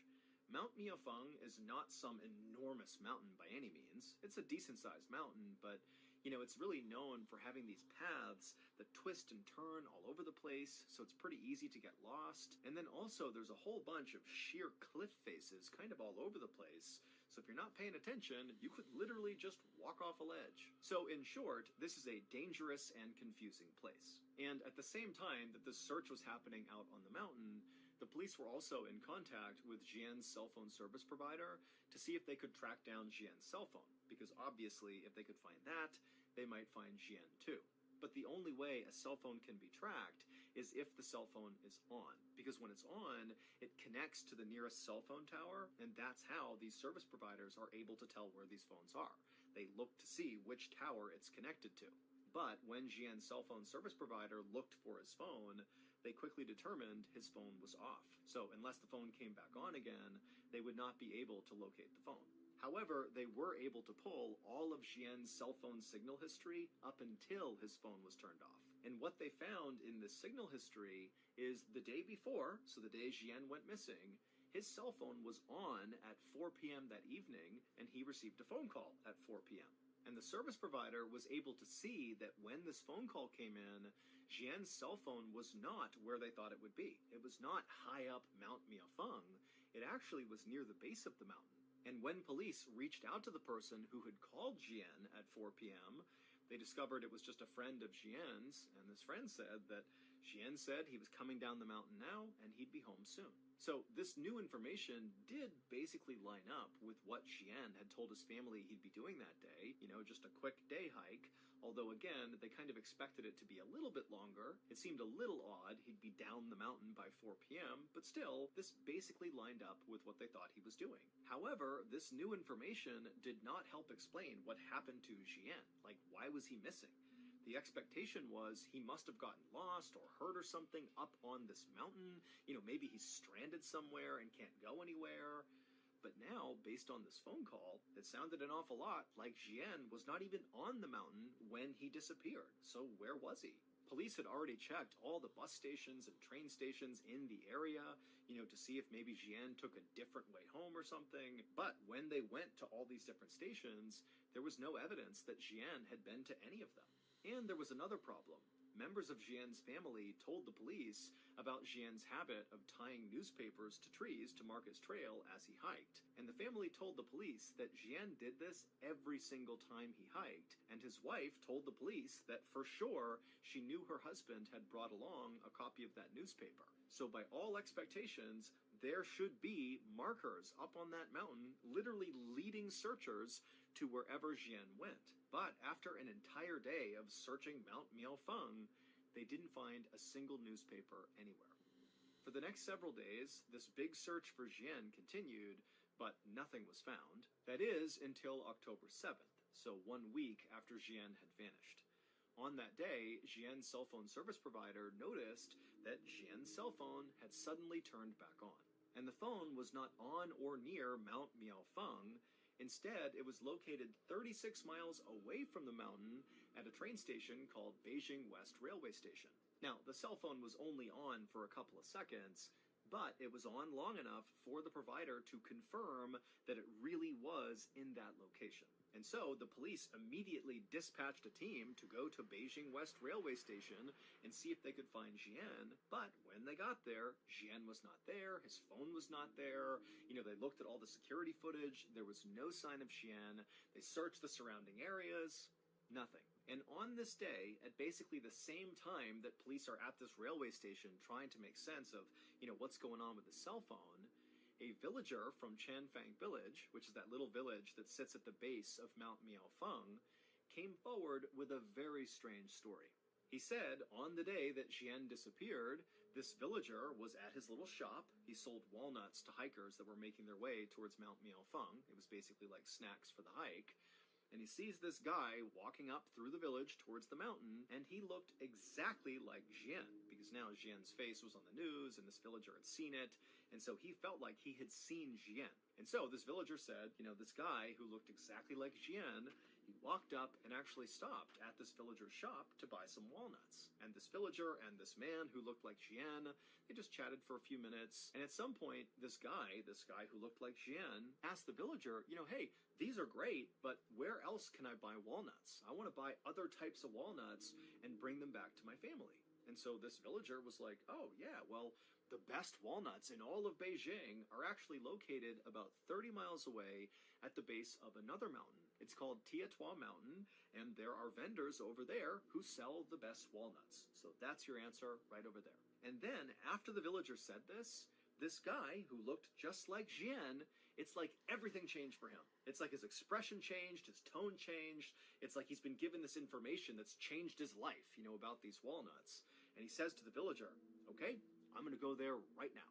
And without saying anything else, this man just turned and began quickly walking away from the walnuts, back through town, back towards the bus stop. So away from Mount Miaofeng. In theory, this guy is going to the bus to what? Commute 30 miles to this other mountain, Tietua Mountain, to get these walnuts? I mean, the villager does not know this guy, but even he felt like this is bizarre. This guy comes up, he's buying snacks to go hike Mount Miaofeng. He seems really excited about it. And I offhandedly mention these walnuts, and he's like, boom, I'm out of here. I'm going to go 30 miles to this other mountain to get these walnuts. It just seemed weird. And then when police spoke to Jian's family about this new information, they would learn that Jian did not have a special interest in walnuts, and neither did his family. And even if there was a reason why Jian just really wanted these walnuts, he would not have had time in that day to take the bus 30 miles to Tietua Mountain, get these walnuts, go 30 miles back, and hike up Mount Miaofeng, because he can't stay the night. He needs to come back tonight in order to go to his mother's birthday party the next day. So it just made no sense. But this walnut thing was basically the only lead police really had, because everything else was a dead end, and so they decided to shift their search area from Mount Miaofeng to Tietua Mountain. And pretty much right away, they saw something that gave them hope that Jian could be here. They found pages from the Beijing Youth Daily newspaper tied to trees on the mountain. And when they looked more closely at the newspapers, they found the publication date of this newspaper lined up with the copy that Jian would have had with him on the day he vanished. And so, of course, the searchers just began following this trail of newspapers, hoping Jian would be at the other end. For 2 days, searchers very diligently followed this trail up the mountain. It kind of wound around, and they went pretty slowly because as they're moving, they're constantly checking everything around. They don't want to miss any clues. But finally, after 2 days of following this trail, they eventually found something. The newspapers led them to a campsite. Now, the campsite was abandoned, but there was a bed of hay, there was some used water bottles, and some toilet paper. And so just from the looks of it, this campsite looked relatively active, like somebody had been staying here recently for at least a day or two. And so it seemed pretty likely, based on everything else, that this was Jian's campsite. And pretty quickly, after searching the campsite, they found something that virtually guaranteed that this was his campsite. Authorities found this plastic bag that was sitting next to the bed, and inside of the bag was a piece of scrap paper from Beijing No. 5 Middle School. And on this scrap paper was a note. And the note said Jian had indeed hiked up Tietua Mountain on September 30th. This would have been the day that he left, so the day he disappeared. And then on his way down, he said he got lost and was forced to spend the night out here. And so that explained the campsite. And then on October 1st, so that would have been the day after he spent the night out here, he said he was going to attempt to follow the ridge line down the mountain to a nearby village to safety. And this note ended with the phrase, "Leaving this note here just in case. Love to everyone who passes by." Now, at first glance, this note was like amazing news, because suddenly it seemed totally possible that Jian was just fine. I mean, the way the note was written, it sounded like he was at least healthy and safe, albeit I'm sure he was not happy to be stuck up on a mountain, but, he loved being in nature, and so he seemed okay. And then he had a reasonable plan for how he was going to get out of there, follow the ridgeline, go down to a village, go to safety. But as the police analyzed this note, they noticed that some things were off about it. First of all, this note basically directly contradicts other facts of this case. Remember, cell phone records prove Jian got a phone call at 4 p.m. on the day he went missing from his friend, and his friend would report that Jian told him that he was coming down Mount Miaofeng and he'd be home soon. But, according to the note they found, that was not possible, because the note said Jian at 4 p.m. on September 30th, the day he went missing, he would have been on Tietua Mountain, either hiking up or being in the process of getting lost and, ultimately making that campsite where he camped out for at least one night. And so in addition to this factual discrepancy with this note, another issue with the note was just the way it was written. Now, Jian's wife had a chance to look at the note, and she would say, "That is my husband's handwriting." But the note contained a bunch of very strange language choices that just didn't make sense for Jian to be using. For example, this note, which really should have been a first-person point of view, Jian has gotten lost, he's by himself, he's writing to the world, kind of letting somebody know what's going on with him, and so it really should have been written in the first person. My name is Jian, I am lost, here's what I'm doing. But the note was written in the third person. Jian got lost on the mountain, and so he is going to camp out for the night, and tomorrow he's going to make his way out to safety. But, despite being written in the third person, it did sound like somebody was talking about themselves. It did not feel like somebody else was attempting to document what Jian was doing. But, by far, the weirdest part of this note was the tone shift that happened about halfway through. So, the first half of this letter was written, albeit in the third person, but it was grammatically correct and sort of formal, like you would expect from a very well-educated retired teacher. But once you get to that second half of the note, the grammar started being really awkward, and then the very final line, which says, "Love to everyone who passes by," that actually sounds totally awkward in Chinese. So, "love to everyone who passes by" is the translation into English, and that basically makes sense to us, like that's not an awkward phrase. But if you put it back in Chinese, it's so awkward. It would be like if I tried to say to you, "I take the bus to work," but instead I said, "To work, take bus."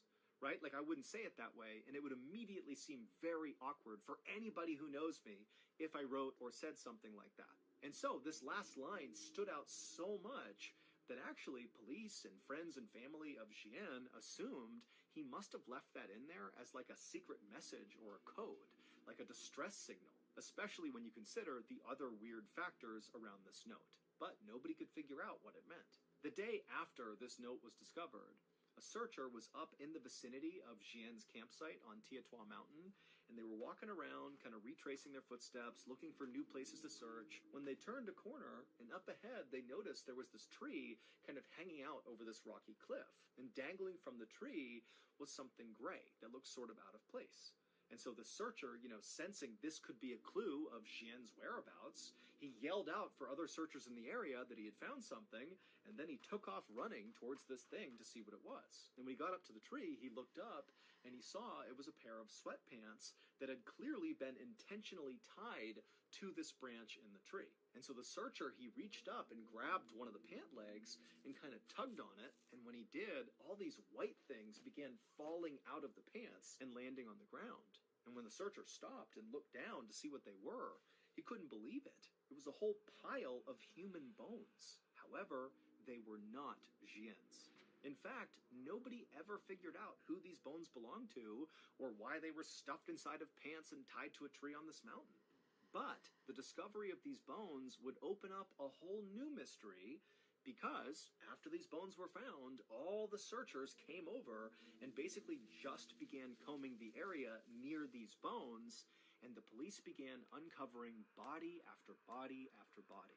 They found 2 more sets of human bones stuffed into pants and tied to trees, and they found the other bodies at the foot of a cliff, and also inside of this well, and inside of this cave. And so in total, authorities found 10 sets of human remains in the vicinity near Jian's campsite, but none of the human remains belonged to Jian. Officials were only able to identify a few of the bodies, and they were not able to figure out how they died or whether or not foul play was involved. But the discovery of those bodies did mean one thing for Jian's case. It meant, all these people had previously gone up Tietua Mountain before Jian went up and vanished, and when these other people went up the mountain, clearly something horrible happened to them, and we don't know what it is. Is there a killer on the loose? Is there some animal or creature out there that's taken people out? I mean, we don't know.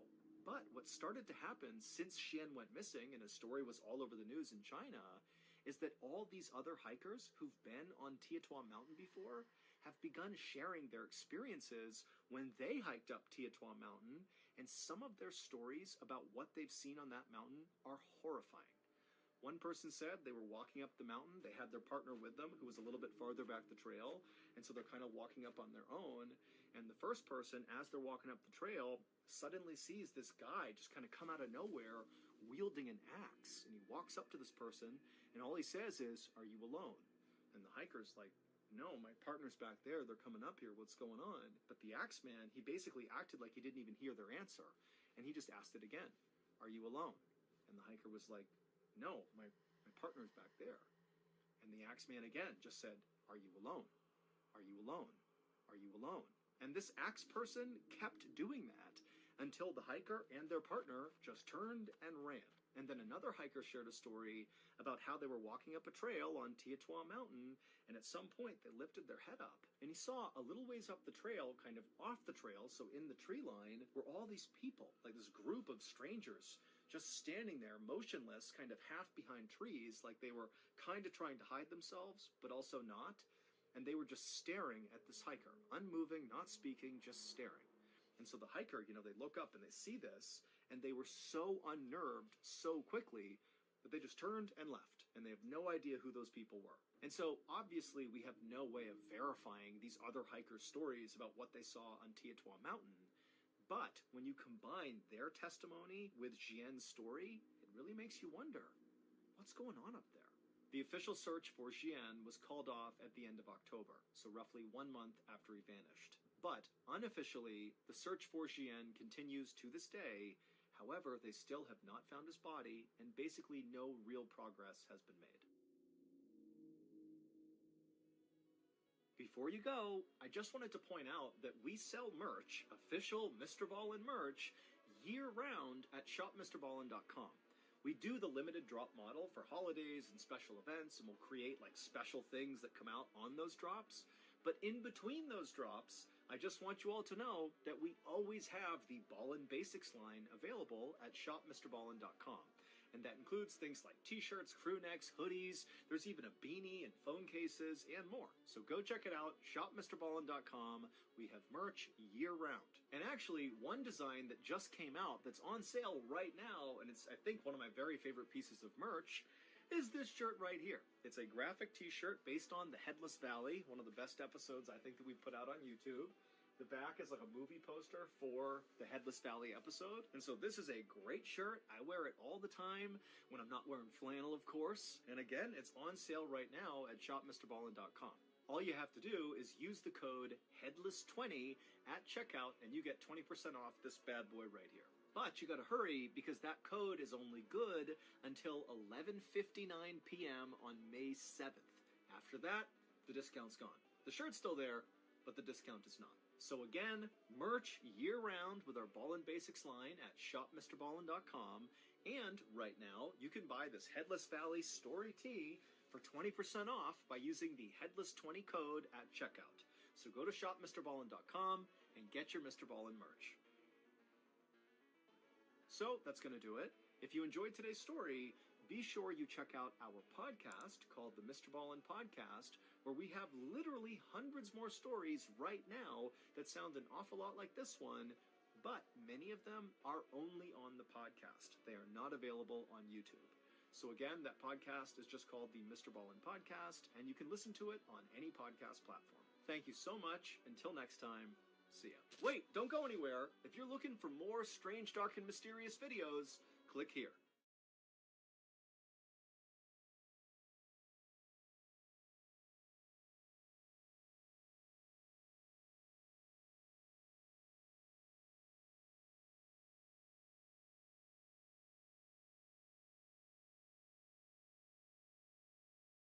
Sometimes the truth is stranger than fiction, and today we're going to look at 3 stories that demonstrate that. But before we get into today's stories, if you're a fan of the strange, dark, and mysterious delivered in story format, then you've come to the right place because that's all we do, and we upload once a week. So, if that's of interest to you, the next time you're at the Like Button's house and need to use their bathroom, don't use their toilet paper. Instead, use dozens and dozens of quadruple ply paper towels. Also, please subscribe to our channel and turn on all notifications so you don't miss any of our weekly uploads. Okay, let's get into today's stories.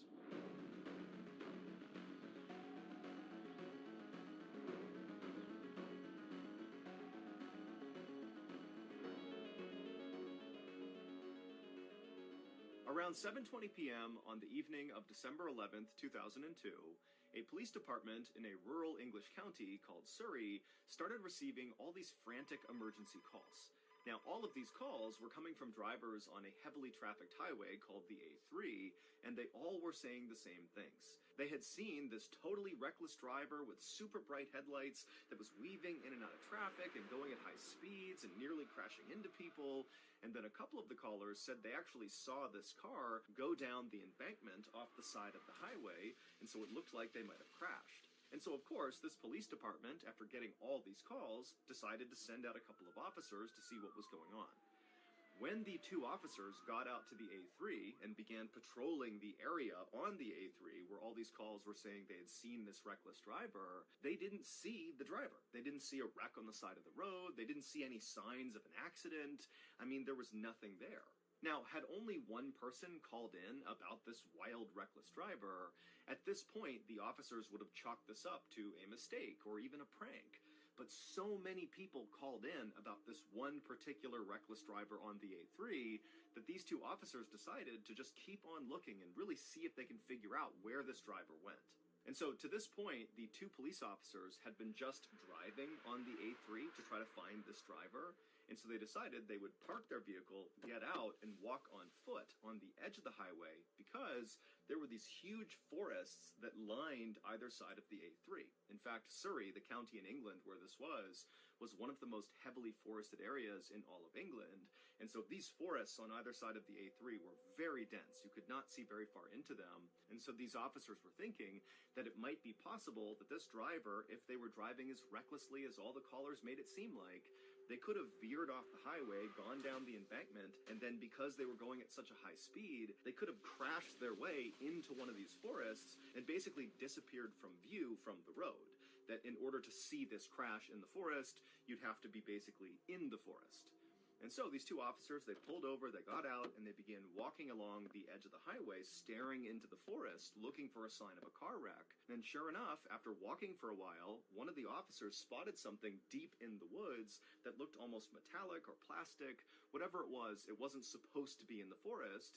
And so the officers made their way into the tree line and began walking through all the trees. And as they got closer, they realized very clearly there was a car. There was a wreck in the forest. And so the two officers, they begin running towards the wreck. They're calling for backup on the radio. They get to this wreck in the middle of the forest, and they're on the driver's side, and they look inside the car, and there's no driver in the driver's seat, but they looked through the car to the passenger side, and they saw the front passenger door was wide open, and on the ground on the other side of the car was very clearly a body. And so the two police officers rushed around the car to get a better look at the body. And when they did, they couldn't believe what they were seeing. It didn't make any sense. Like, what was this? Now, to understand why these police officers were so caught off guard by what they were seeing, we need to go back 5 months to July 16th, 2002. On that night, a 21-year-old man named Christopher Brian Chandler finished up his beer at a pub in West London. And for reference, where this pub was located was about 1 hour north of that stretch of the A3 highway in Surrey where the car was found in the woods. This night, Christopher had gone to this pub with a close friend of his. This was meant to be a fun night out. But, as Chris is finishing up this beer, he began to feel really antsy because it turned out Christopher was actually wanted by police in London for robbery, and so he hated staying in one place for too long. And so the only people who even knew where Christopher was the friend he was with at the bar, and then also Christopher's brother. He knew he was at this particular pub. And so finally, Christopher got so anxious about being in this pub for too long that he told the friend he was with that he just wanted to leave, and so he said goodnight to his friend. The friend stayed at the pub, and Christopher left, got in his car, and began driving south. But Christopher never arrived at the place he was trying to go. He just sort of disappeared, and nobody heard from him again. Christopher's brother eventually would report Christopher missing, but remember, the brother knows Christopher is wanted for robbery, and so Christopher suddenly going on the lam and just disappearing for a while was kind of par for the course, and so the brother really didn't think this was a big deal. And also, the police felt the same way because they know Christopher is trying to elude them, and so it makes sense he would be missing. And so as a result, nobody really followed up on Christopher's missing person report. Everybody just kind of moved on. That is, until 5 months later, when all those drivers began calling into the police in Surrey about seeing this totally reckless driver careening down the A3, who eventually crashed into a ditch. And then those two officers, they went out to that stretch of A3, and sure enough, it was Christopher's car, and the body on the ground was Christopher. However, there was a problem. When the two police officers walked up on Christopher's car and saw it for the first time, they were struck by how old it looked. But it didn't really register with them why that would matter. It just stood out to them that this is a really, really old and rusted up car. But when they went around to look at the body on the ground, Christopher's body, they saw that his body was actually mostly a skeleton, which meant Christopher did not crash and die on this night, December 11th, 2002. Very likely, he crashed and died 5 months earlier, right around the time he disappeared. Now, the Surrey police, they say that this was all just one big coincidence, that the reckless driver that all these drivers were reporting that night on the A3 must have not crashed and actually just kind of got away, and then just by coincidence, when the police were searching that area of the A3 for the reckless driver, they happened upon Chris and his car. But remember, several of the drivers who called in that night about seeing this reckless driver on the A3, they specifically said they saw the car veer off the embankment and crash down below near the tree line. Like, this is a serious crash. Someone needs to get out here with an ambulance because probably someone's hurt. And then when the police got out and searched the exact area where this crash supposedly happened, they find Chris's car that had all the hallmarks of a car that was driving recklessly on the A3 that veered off and crashed into the woods. I mean, they found Chris and his car because of these calls. But it could not have been Chris. But what other car could it have been? As of today, we do not have a good explanation for how this happened, and so it's been dubbed the A3 Ghost Crash.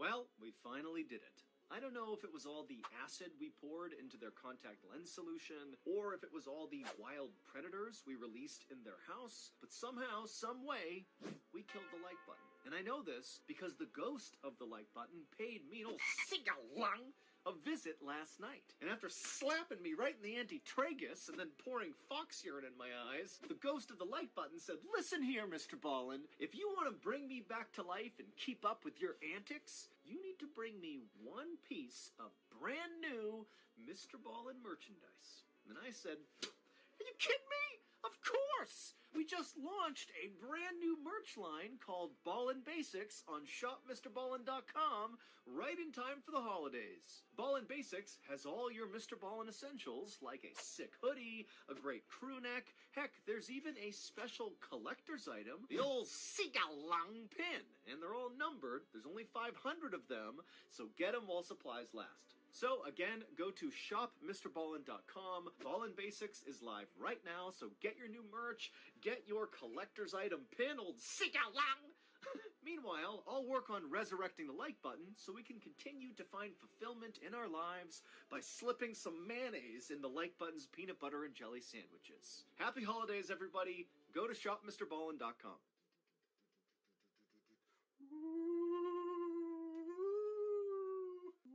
Mr. Ballin. It's not even funny.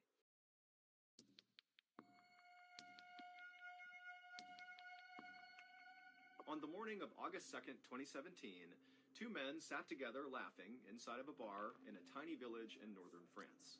The men were named Lucien Perrault and Olivier Boudin, and even though there was a massive age difference between them, Lucien was 69 years old and Olivier was 38 years old, the two were totally inseparable, to the point where the people in the village referred to them as father and son. Lucien had spent his whole life working in manufacturing in a nearby city, but just 4 years earlier, he had finally retired and he had moved into a small home inside of this northern French village. But when he had first moved into this new home, he had been very lonely and sad. You know, Lucien was divorced, he struggled with alcohol, and he had had a really tough life, and he just wasn't doing well. But when he met Olivier, his whole life turned around. When the two met, Olivier also was kind of like a down-on-his-luck guy. He was struggling with some health issues that made it hard to work, and so for years he had been bouncing between the nearby city and this village in northern France, looking for work, somewhat unsuccessfully. And so when these two happened to connect, it's like they bonded over having kind of difficult lives. And for Lucien, what really mattered to him was Olivier, despite being so much younger than him, did not treat Lucian like he was this dried up, worthless old man. He treated Lucian like a peer. And so together, these two very unlikely best friends began kind of orchestrating their lives around the other. And before long, it was like their lives had all this new structure and routine and meaning to them, because again, the two men got to be together basically all day long.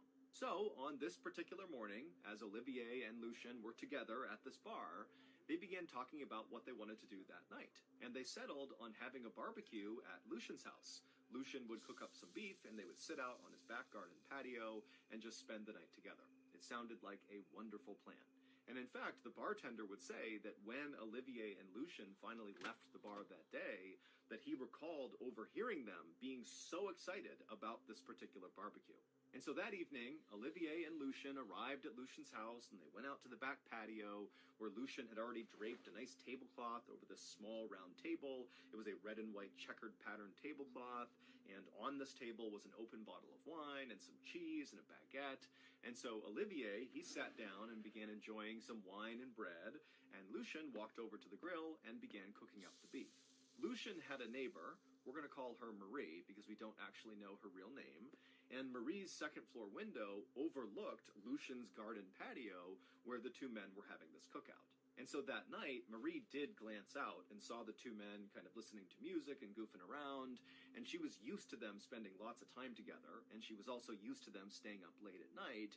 And so she figured, tonight's going to be another one of those nights where these guys are up late, having wine, celebrating, whatever. She was just going to shut the window and try to ignore the noise coming in and just let them do their thing. And so eventually Marie would do that. She would go to bed to the sound of music coming from next door and the sound of men talking. And then the next morning, when Marie got up around 6 a.m., she looked out that window again and frankly was not that shocked at what she saw. Lucian was still just sitting at the table, looking like he could be eating some bread or still drinking wine, and Olivier had clearly passed out on the ground. Now, Marie didn't judge. She knew these two liked to stay up late and drink and do stuff like this, and so she thought, you know what? None of my business. Then, at 9 a.m., so 3 hours after Marie had first woken up, she left her house to go to another neighbor's house to feed their chickens while they were away for the day. As she passed by Lucian's house, she glanced into his back garden patio, and she saw Lucian was still just sitting at the table, and Olivier was still passed out on the ground. It was like they hadn't moved for 3 hours. But again, Marie's thinking, none of my business. And so she just kept on going, went to her neighbor's house, and fed the chickens. But when Marie came back to her house 3 hours later, around noon, she looked again into Lucian's backyard, and she saw the two men still had not moved. Lucian is sitting at the table, and Olivier is laying on the ground. And suddenly Marie's thinking, wait a minute, the sun is high in the sky right now. These guys aren't moving. They're going to get heat stroke. We got to do something about this. And so she yelled out to Olivier and Lucian, but she got no response. And so Marie just walked into Lucian's backyard, and as she got closer and closer to the two men, she realized that they were not moving at all. Like, they were not breathing. Something was horribly wrong here. And so Marie, she just turned and ran to another neighbor's house. She told them what was going on, and they got these big pots of water, and they ran back and doused Olivier and Lucian with water, trying to get them to snap out of their drunken stupor. But the two men did not move at all when the water hit them. Clearly, they were dead. The next day, the local prosecutor announced there was going to be an investigation into the two men's deaths, which were being classified as criminal acts. And the prosecutor also said that it seemed like Lucian and Olivier died at the same time, and so most likely this was either a double homicide or a murder-suicide, and the primary theory as to what killed the two men was poison put in their food. And so, police sent off the canned beans the two men were eating to this institution in Paris to test it for something called botulism, which is a deadly toxin that will grow inside of canned foods, but it came back negative. And then also, police sent off the rest of the food the two men were eating to various other laboratories to be tested for poisons, and again, all of it came back negative. There was nothing that the police could detect in any of the food they ate. And so police were kind of confused for a minute, but then the autopsies came back for Olivier and Lucian, and everything changed. Lucian and Olivier were not murdered. This was not a murder-suicide. They didn't die from botulism or from some poison in their food. They died because of a set of very particular circumstances. Both Lucian and Olivier suffered from non-fatal minor medical issues. Lucian had bad dental health and so was missing a couple of teeth, and Olivier was suffering from a heart condition called cardiomegaly, which means his heart was slightly enlarged and somewhat fragile. However, his condition was totally being monitored by doctors and was under control. But just for a second, on the night of August 2nd, 2017, when Lucian and Olivier were having that cookout in Lucian's backyard, their non-fatal minor medical issues suddenly became a really, really big deal. Lucian cooked up a big plate of beef rib.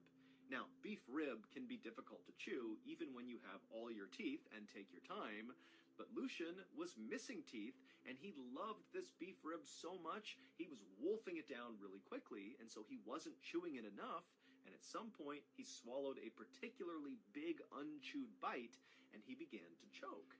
And when that happened, his best buddy, Olivier, sitting across from him, he stood up to try to help his friend who's basically dying right in front of him, and the stress of this moment caused his heart to seize up, his heart which is already enlarged and fragile, and he had a heart attack and died.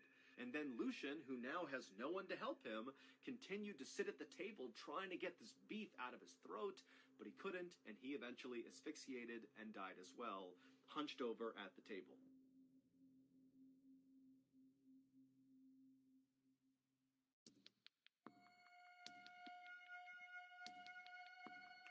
A little after 7 a.m. on the morning of April 15th, 2007, three men launched a 35-foot white catamaran called the Kaz-2 from a marina in northeastern Australia, kicking off what was supposed to be the trip of a lifetime.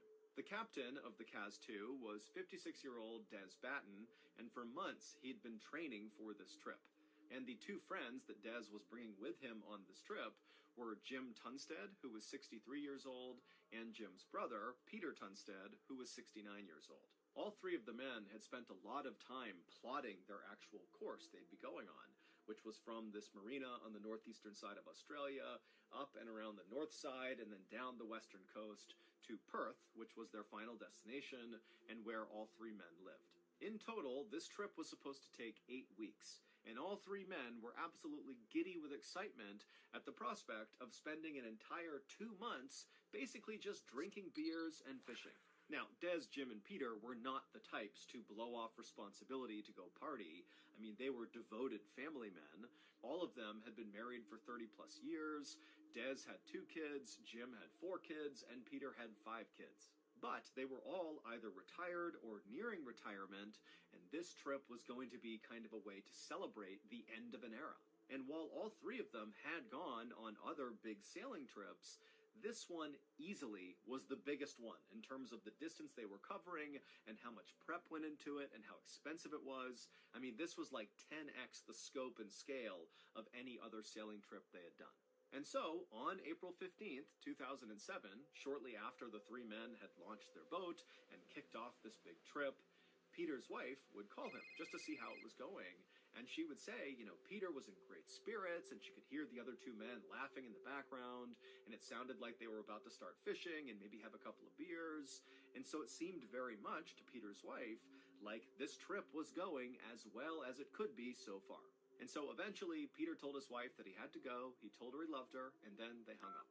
Now, Des, who was the captain of the Kaz-2, was adamant about safety being the top concern for this trip.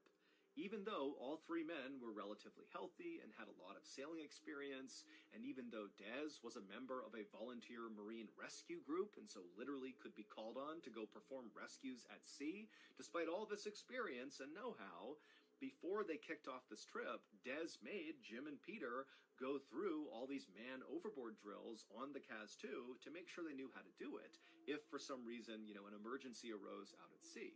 And so the men got really comfortable using all the life-saving equipment and going over all the procedures. And then also, when they charted their course, Des stressed that at no point should they be sailing into open water. They needed to stay close to shore the whole time just because it was safer. And so, when Jim began filming a video around 10 a.m. on the day they set sail for this trip, you can clearly see the shore in the background of this video, so they're following the course they had planned. But a couple of hours after Jim had shot that video on the day they left, a woman named Isabel Wheeler, who did not know Des, Jim, or Peter and had never seen the Kaz 2 before, she was fishing in an area called Champagne Bay when she looked out into the water and she saw the Kaz 2, a white 35-foot catamaran sailing east to west across the horizon. And then at some point, as Isabel was watching this boat, which really meant nothing to her, she just happened to be watching it, she saw it make a quick 90-degree turn and began sailing out towards the open ocean away from the coastline. Now, remember, Isabel knows nothing of this boat or its occupants, and so has no idea that Des, Peter, and Jim had been so clear about, at no point will we sail into the open ocean. It's too dangerous. Stay close to shore. She didn't know that, and so she just saw a ship turning and sailing out to the open water, and she thought, okay, whatever. So she didn't go and report what she saw. It was only later on, when details emerged about what happened on the Kaz 2, that she would later come forward and say, hey, I saw that boat, and this is what they did. The next day, April 16th, 2 more people would spot the Kaz 2. These were 2 men who also did not know Des, Peter, Jim. They didn't know Kaz 2. They didn't know Isabel. In fact, these 2 men didn't know each other, but independently, on this day, they looked out near Champagne Bay, and they saw the Kaz 2 sailing east to west in the exact same spot that Isabel had seen it the day before. Now, remember, the Kaz 2 was traveling from that marina on the northeast side of Australia all the way around to Perth. It was a point A to point B trip. There was no reason the Kaz 2 would ever double back and be in the same place 24 hours later, but here we were 24 hours later, and 2 more people are seeing the Kaz 2 in the same place that Isabel had seen it, and so that made no sense. But again, these 2 men who saw the Kaz 2, they just saw it and thought nothing of it, because they don't know anything about this boat. It wasn't until later that they eventually came forward with what they saw. Then, one more day after that, on April 17th, there were these fishermen that were out in their boats a little farther north of Champagne Bay, where Isabel and the 2 other men had seen the Kaz 2 on consecutive days. And these fishermen, they spotted the Kaz 2, and again, these fishermen do not know the Kaz 2, they don't know its occupants, they're just seeing this ship, except this time, the fishermen, when they saw the Kaz 2, they thought something was wrong, because they saw the Kaz 2 from a distance, navigating its way fairly close to shore, in an area that these fishermen knew was full of coral reefs. It's a very dangerous area to be piloting any ship. In addition, the sail of the Kaz 2 was totally ripped to shreds. And so the fishermen, they're looking at the ship, wondering what they're doing, but the pilot of the ship looked so in control as he's navigating his way through the coral reefs that the fishermen thought, okay, he knows what he's doing, so, leave him alone. But again, later on, they would report what they saw. It wasn't until the next day, April 18th, so 3 days after Des, Peter, and Jim had set sail, that anybody realized there was an issue with the crew of the Kaz 2.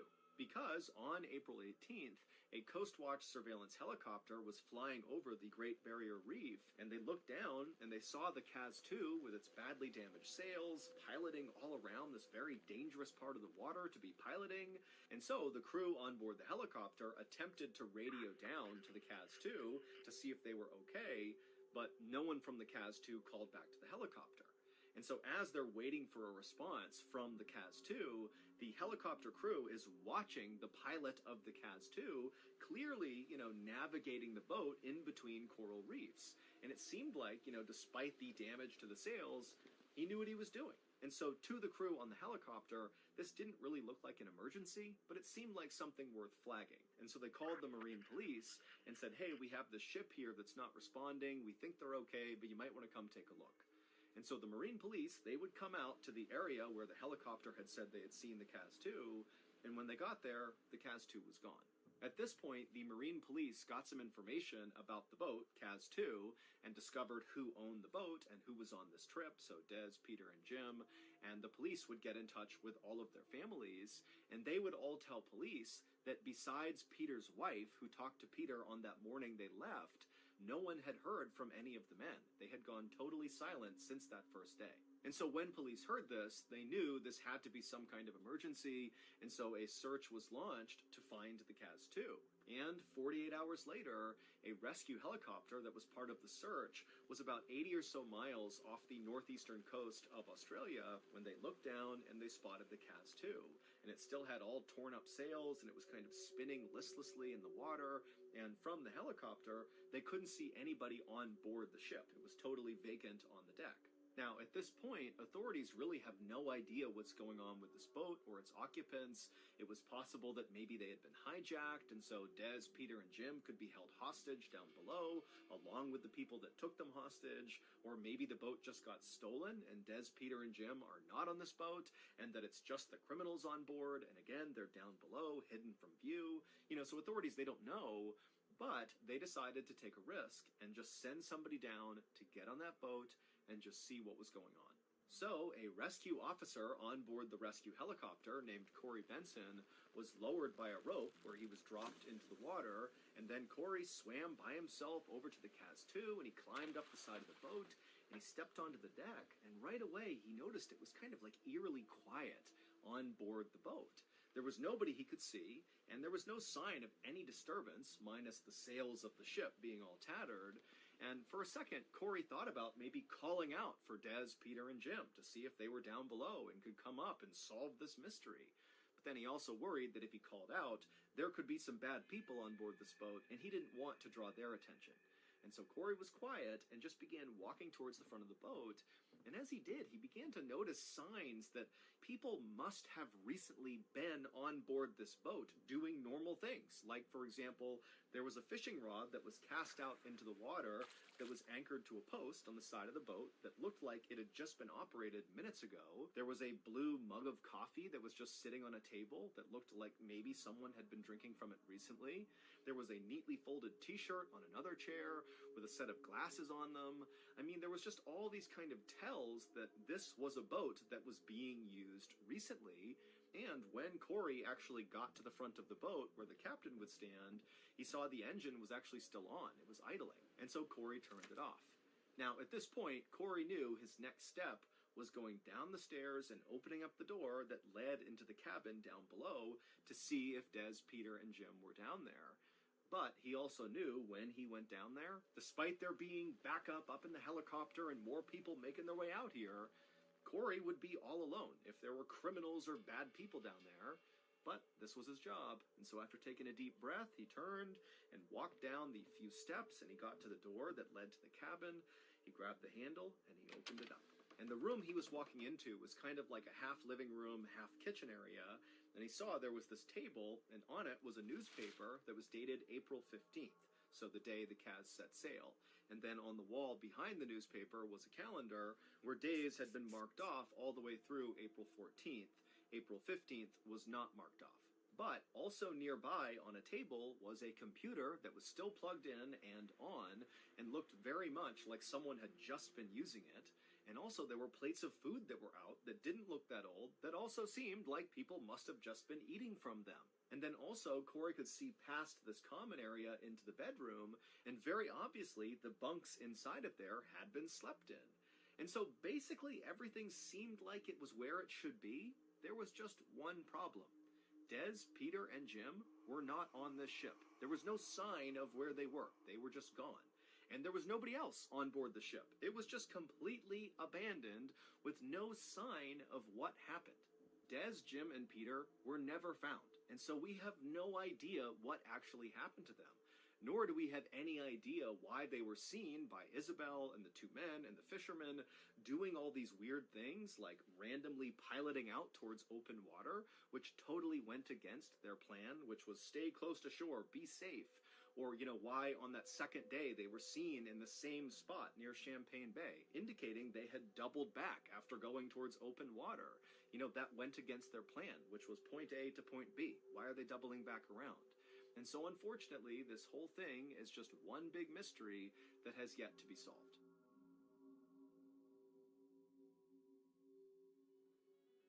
Since you made it to the end of this video, I think it's safe to assume that you are a fan of the strange, dark, and mysterious. And so if that's true, this is your reminder that we actually have a brand new weekly show, a podcast, that's free and available on every platform right now. It's called Mr. Ballen's Medical Mysteries, and it's definitely a strange, dark, and mysterious show like you've come to expect, but obviously the focus of the show is medical mysteries. From bizarre, unheard-of diseases, to miraculous recoveries, to strange medical mishaps and unexplained deaths, and all of them have big plot twists at the end.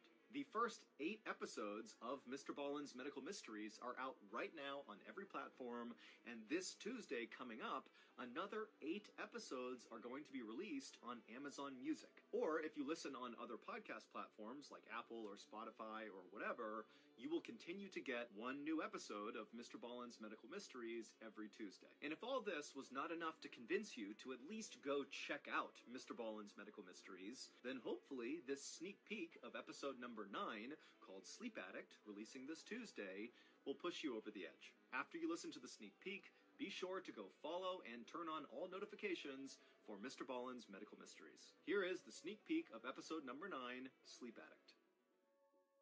On the morning of July 30th, 1976, a young doctor examined an elderly veteran at Bloomsburg Hospital in Pennsylvania, desperately looking for a way to keep this man alive.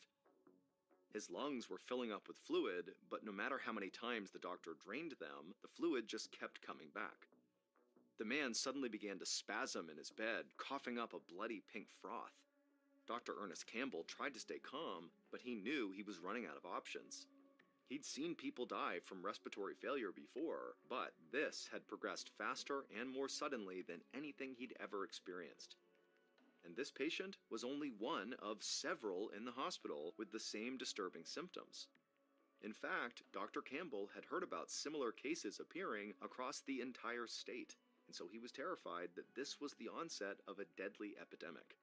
And if it was, there might be no way to stop it. Thank you for listening. Now go check out Mr. Ballen's Medical Mysteries wherever you get your podcasts. It's free, new episodes every week. So that's going to do it. If you enjoyed today's stories, be sure to check out our podcast called the Mr. Ballen Podcast, which has hundreds more stories just like these, but many of them are only available on the podcast. Again, it's called the Mr. Ballen Podcast, and it's available on Amazon Music.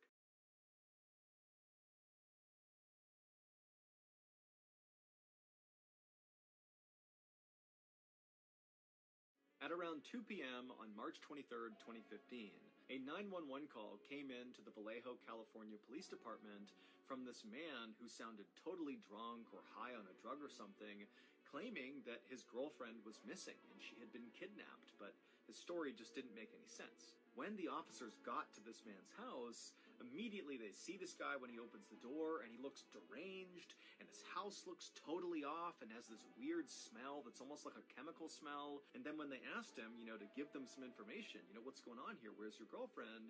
He would launch into this bizarre story about men wearing wetsuits with lasers on their hands. And so police are like, what is this? But the police would follow up and actually launch an investigation because this guy's girlfriend really was missing, and they would uncover a story that was even more bizarre and more weird than the 911 caller's story had been. But before we get into that story, if you're a fan of the strange, dark, and mysterious delivered in story format, then you've come to the right place because that's all we do, and we upload once a week. So if that's of interest to you, the next time the like button is out of town, go into their house and completely demolish their master bathroom and replace it with a used Summertime Music Festival porta potty. Also, please subscribe to our channel and turn on all notifications so you don't miss any of our weekly uploads. Okay, let's get into today's story.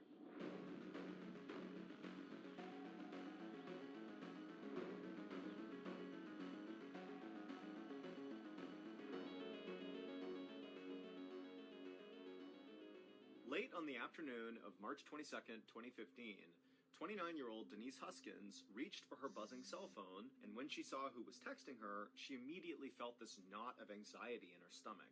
It was her on-again, off-again boyfriend, Aaron Quinn, and right now, at least according to Denise, they were off, and likely it was going to stay that way. But now, Aaron was texting Denise, saying he really wanted to talk to her and would she please come over. It was a Sunday, and Denise was home alone in her little apartment in Vallejo, California, which is inside the San Francisco Bay Area, and Denise really just did not have it in her to go talk to her ex-boyfriend. Really, she didn't have plans to go out anywhere. She just wanted to stay in. And so she typed back that she was in for the night and this would have to wait. But as soon as she sent that text, immediately she got another text from Aaron. For a long minute, Denise just sat there on the couch looking at her phone, wondering what she was going to do. Denise and Aaron had met the previous summer after Denise had moved to Vallejo from Boston, Massachusetts to work at a hospital in Vallejo called Kaiser Hospital. Denise had her PhD in physical therapy, and Kaiser Hospital had a great physical therapy program, especially for people with brain and spinal cord injuries, and Kaiser Hospital was also where Aaron worked. She and Aaron had been immediately attracted to each other. Aaron was tall and fit, with dark hair and piercing eyes, and he loved to cook. And Denise, she was blonde and blue-eyed and very outdoorsy and driven. And so pretty much right away, Aaron and Denise would get into these intense conversations where they each would kind of dive into the other person's life. I mean, they were really connecting on a deep level. But even though they both clearly got along great and they were really connecting, their relationship got off to kind of a rocky start. Aaron had actually been engaged to be married before he met Denise, but Aaron's fiancé had cheated on him, and so he had ended the relationship, and it was during that time, right after this relationship had ended, that he met Denise. And so Denise was kind of like a rebound, and she kind of felt like a rebound. But again, they're getting along great, and so both were optimistic that it was more than that. And so Aaron and Denise had officially begun dating in the fall of 2014, but 7 months later, so in March of 2015, when Denise was getting these text messages from Aaron, at least in Denise's mind, their relationship really was done. Because Denise had caught Aaron texting his ex-fiancé, basically begging her to get back together with him. And so Denise felt really hurt. You know, she understood that that was a really intense relationship, and of course Aaron would still have feelings for his ex to some degree, but she felt really betrayed. And so she told Aaron that that was it.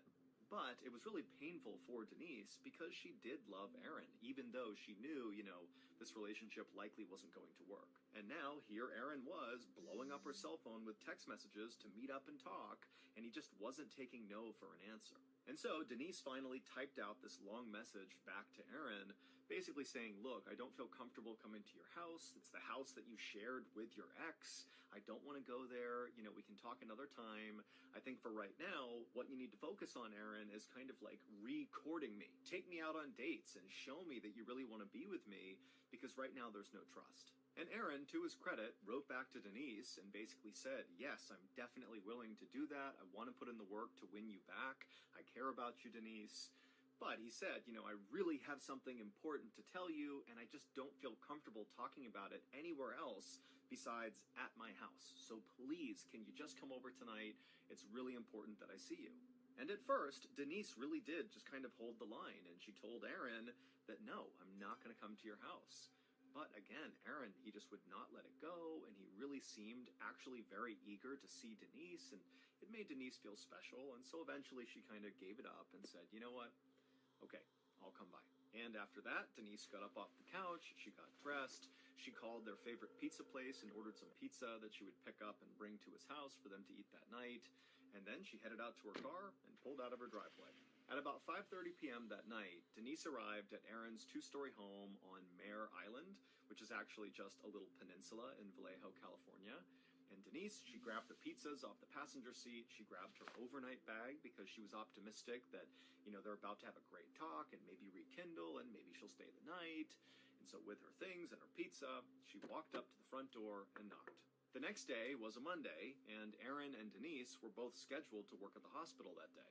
But at around 7 a.m. that morning, Aaron called into the hospital sick and said he couldn't come in, and Denise sent a text message to her boss saying that a family emergency had just come up and she would not be at work all week. When Denise's boss got this text message, immediately he was like, this doesn't make any sense. First of all, Denise never missed work, so this was totally anomalous. And he also knew that Denise was applying for this very prestigious orthopedic fellowship that she needed to submit the paperwork for by Friday, and he knew she had a lot of work to do on this paperwork that basically required her to be at work that week to get it all done. And so if she was missing the week, then it looked like she would not be applying for this fellowship. And that just seemed totally unusual because Denise was really serious about this fellowship. And so Denise's boss wrote back to her and just said, I understand you have an emergency. We're here if you need us. Take whatever time you need. And then a few hours later, her boss checked his phone again, and he saw that she had not written him back. And so Denise's boss was like, wow, I guess, she really must be dealing with some serious family emergency that's keeping her from using her phone. About 7 hours later, at around 2 p.m. on this Monday, where Aaron and Denise have not shown up for work, there was a 911 call that came into the Vallejo Police Department. And the person making the 911 call was Aaron. And Aaron's voice was totally slurred, and then he told this very confusing story about some sort of kidnapping, and then he begged police for help. 2 police officers happened to be near Mare Island, where Aaron lived, and so within 2 minutes of this 911 call coming in, those 2 officers were knocking on Aaron's front door.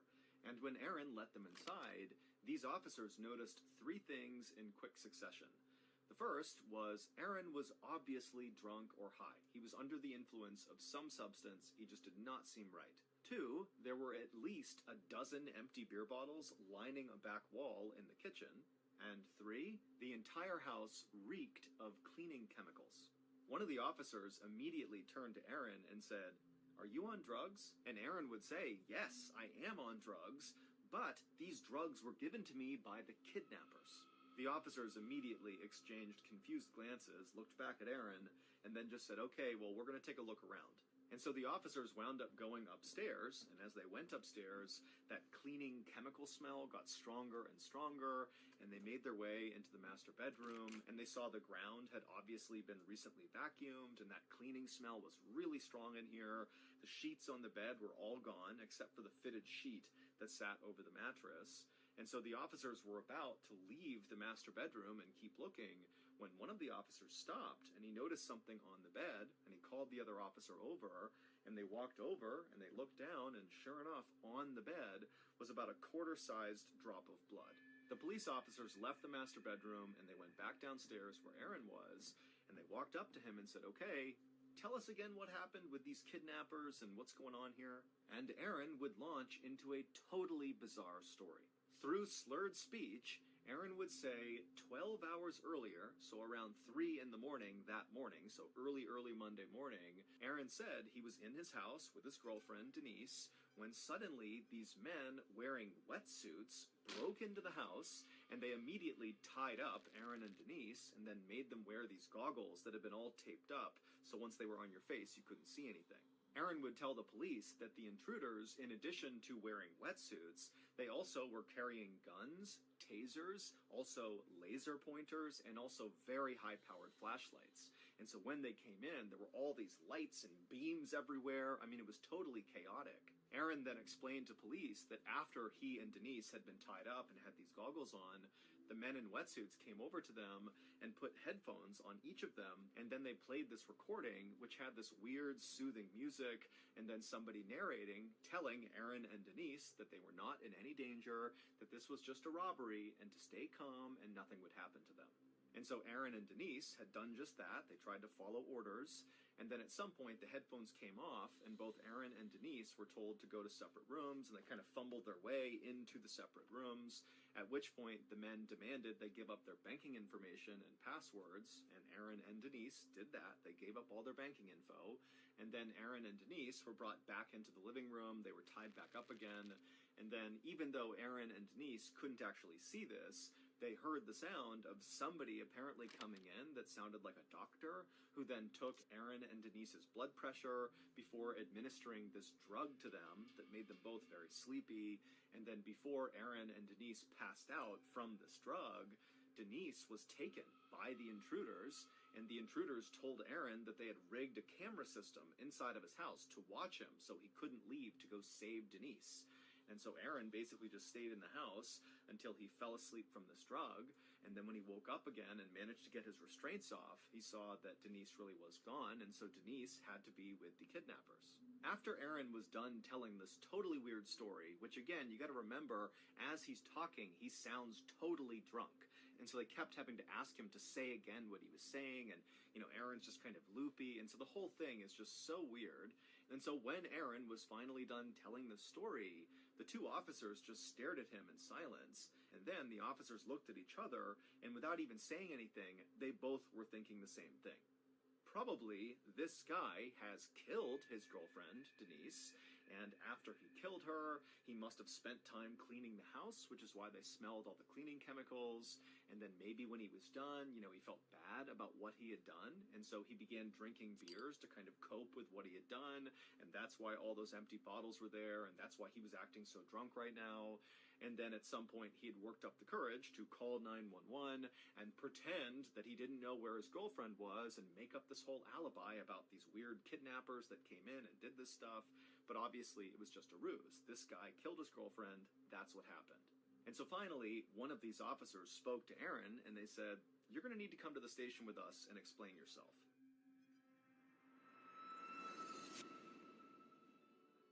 As much as I love whipping up old Subathon's favorite meal, a nice hot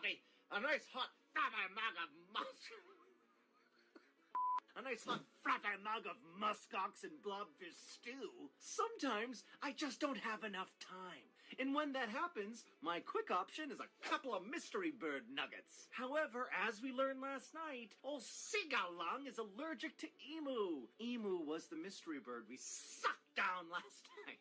So unfortunately, mystery bird nuggets are out. However, I found an even better quick option, Factor. With Factor, you can skip all those grocery store trips and all the prepping and chopping and cleaning up that comes with preparing a full meal, but you still get the top-notch flavor and nutritional quality that you need. Factor's fresh, never-frozen meals are ready in just 2 minutes, so all you gotta do is heat and enjoy. And Factor is flexible. I can adjust my order size to make sure I have enough to share with my family, and it's easy to skip a week or two anytime you know you're not going to be around. For those of you who are confused because I've previously stated my favorite meal kit is HelloFresh, well, don't worry, HelloFresh owns Factor because HelloFresh wants to offer a wider array of meal options to satisfy all of their customers. So if you're in need of a quick meal option to replace your mystery bird nuggets, then look no further than Factor. My favorite Factor meal is the grilled chicken with browned butter Yukon mash. It's pretty good. Head to factor75.com or click the link down below and use code MrBallin50 for 50% off your first Factor box.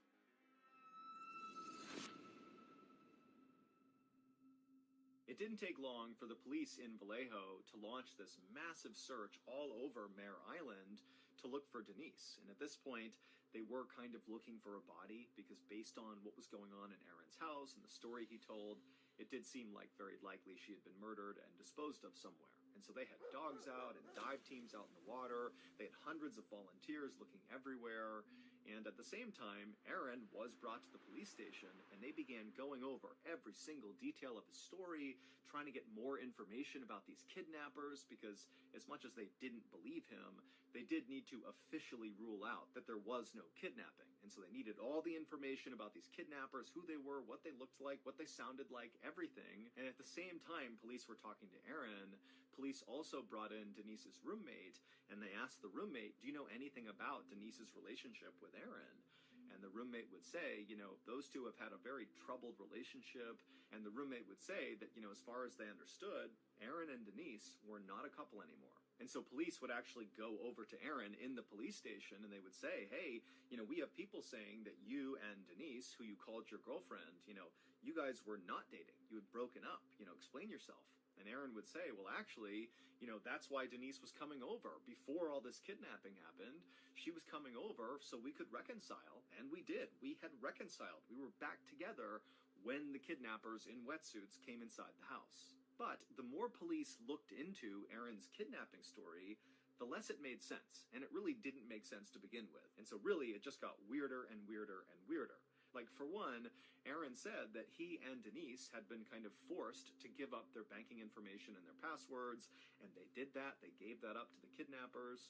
But when police looked into Aaron and Denise's banking records, there was no money withdrawn. The only activity on either of those accounts was on Aaron's account. 2 hours before Aaron called 911, he called his credit card holder and attempted to get them to give him a large cash advance so he could buy a boat. When police asked Aaron about the strong cleaning chemicals smell in his house, Aaron absolutely denied doing anything to clean his house. He didn't know how that happened. Also, Aaron would tell police that these kidnappers had actually wanted a ransom to be paid to them, but he said it was only for $8,500. And so police are like, why would these kidnappers take Denise and run away with her and risk very serious jail time for $8,500? It just seemed way too low for what they were doing. And then there was another weird detail that came out of interviewing Aaron at the police station. One of the police officers had noticed that Aaron's eyes were totally dilated, his pupils were huge, and for a little while, police had thought maybe that was because he was on some drug or something which can cause your pupils to dilate. But based on the weirdness of the story that Aaron was relaying to them, they actually began to suspect that Aaron was having a schizophrenic break. That is a symptom of a schizophrenic break. Schizophrenia is a very serious mental illness that often begins to appear in young adults, and Aaron was only 30 years old, so he's at the right age for this to happen. And while schizophrenia does not make people violent, it does make people very paranoid, and it also can cause hallucinations and mental disturbances. And so when police were looking at the details of Aaron's story about men in wetsuits breaking into his house and taking his blood pressure before stealing his girlfriend, but also cleaning his house at some point, that just seemed so weird and kind of crazy that it did seem to kind of line up with schizophrenia. By 9 p.m. on March 23rd, so 7 hours after Aaron had called 911 to report Denise missing, the Vallejo police decided they needed to call in the FBI because this was just so weird, and we have this missing person who could have been kidnapped, or maybe they're dead or hurt or something. I mean, there was just so much going on with this case, they needed backup. And when the FBI arrived in Vallejo, the first thing they did is they took Aaron and they gave him a lie detector test, and he failed it completely. And after finding out he had failed it completely, he immediately lawyered up.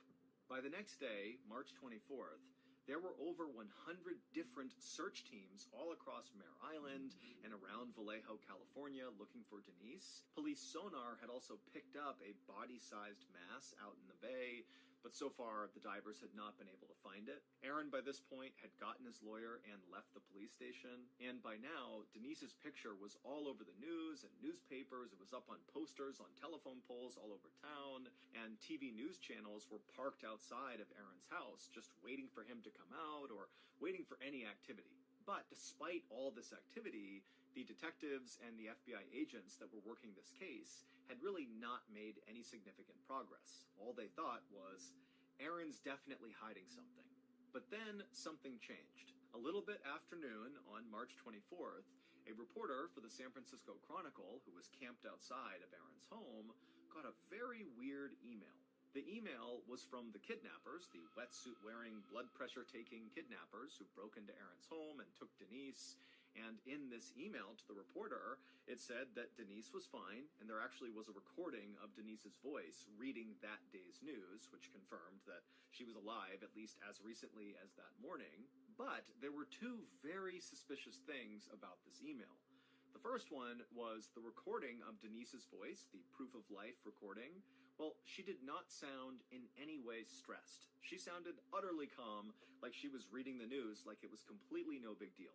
Earlier today, there was a plane crash in the house. And the second thing that was very suspicious was the email address the kidnappers had used to message this reporter was an email address that belonged to Aaron. When this reporter told police about this, investigators were like, you know what, this actually doesn't make this any more clear. This makes things exponentially more confusing. Denise did appear to be alive, which was a good thing, but it now really appeared that Aaron was involved in whatever was going on here, and based on how calm Denise sounded on this recording, she could be involved in it too. And investigators' suspicions only grew when they went to Aaron and they asked him, have the kidnappers tried calling you at any point? And Aaron would say, yes, they have, and he showed them his phone. Well, the police would trace the phone calls that Aaron claimed had come into his cell phone from the kidnappers, and when they traced the kidnapper's number, they found it was connected to a burner phone. A burner phone is something that like drug dealers will use because it's totally anonymous. It's like a one-time use cell phone that you use temporarily, you have this number temporarily, and then when you're done with the phone, there's no history that you personally had that cell phone. But police were clever, and they figured out where this burner phone was actually purchased from, and it was purchased from a nearby Target, and they looked at the security footage of around the time when this burner phone, was purchased from this Target, and they saw the person who had bought it walk out of the store. And the person who had bought this burner phone was this white man who was tall and fit with dark hair, and it basically looked exactly like Aaron.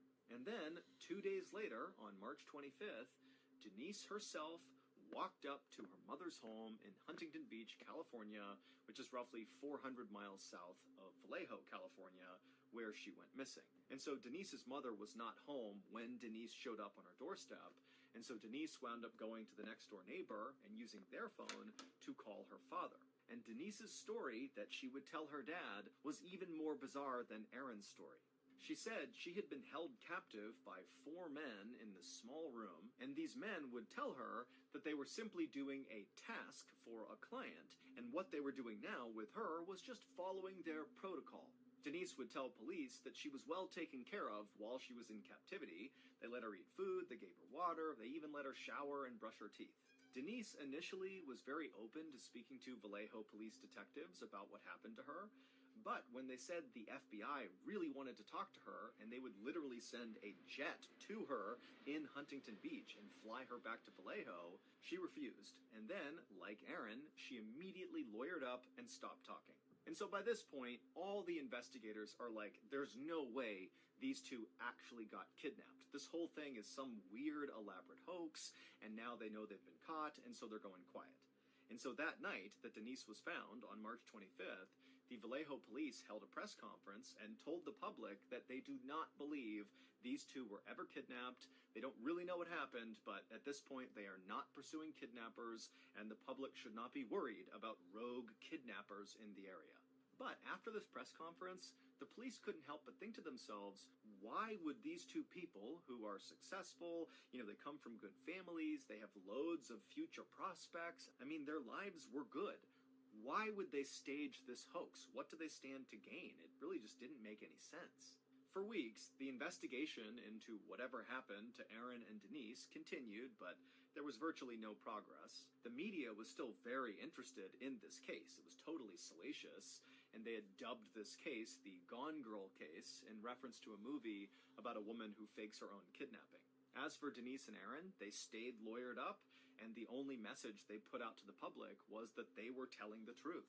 And so really, this case just didn't make sense to anybody until about 2.5 months later, on June 5th, 2015.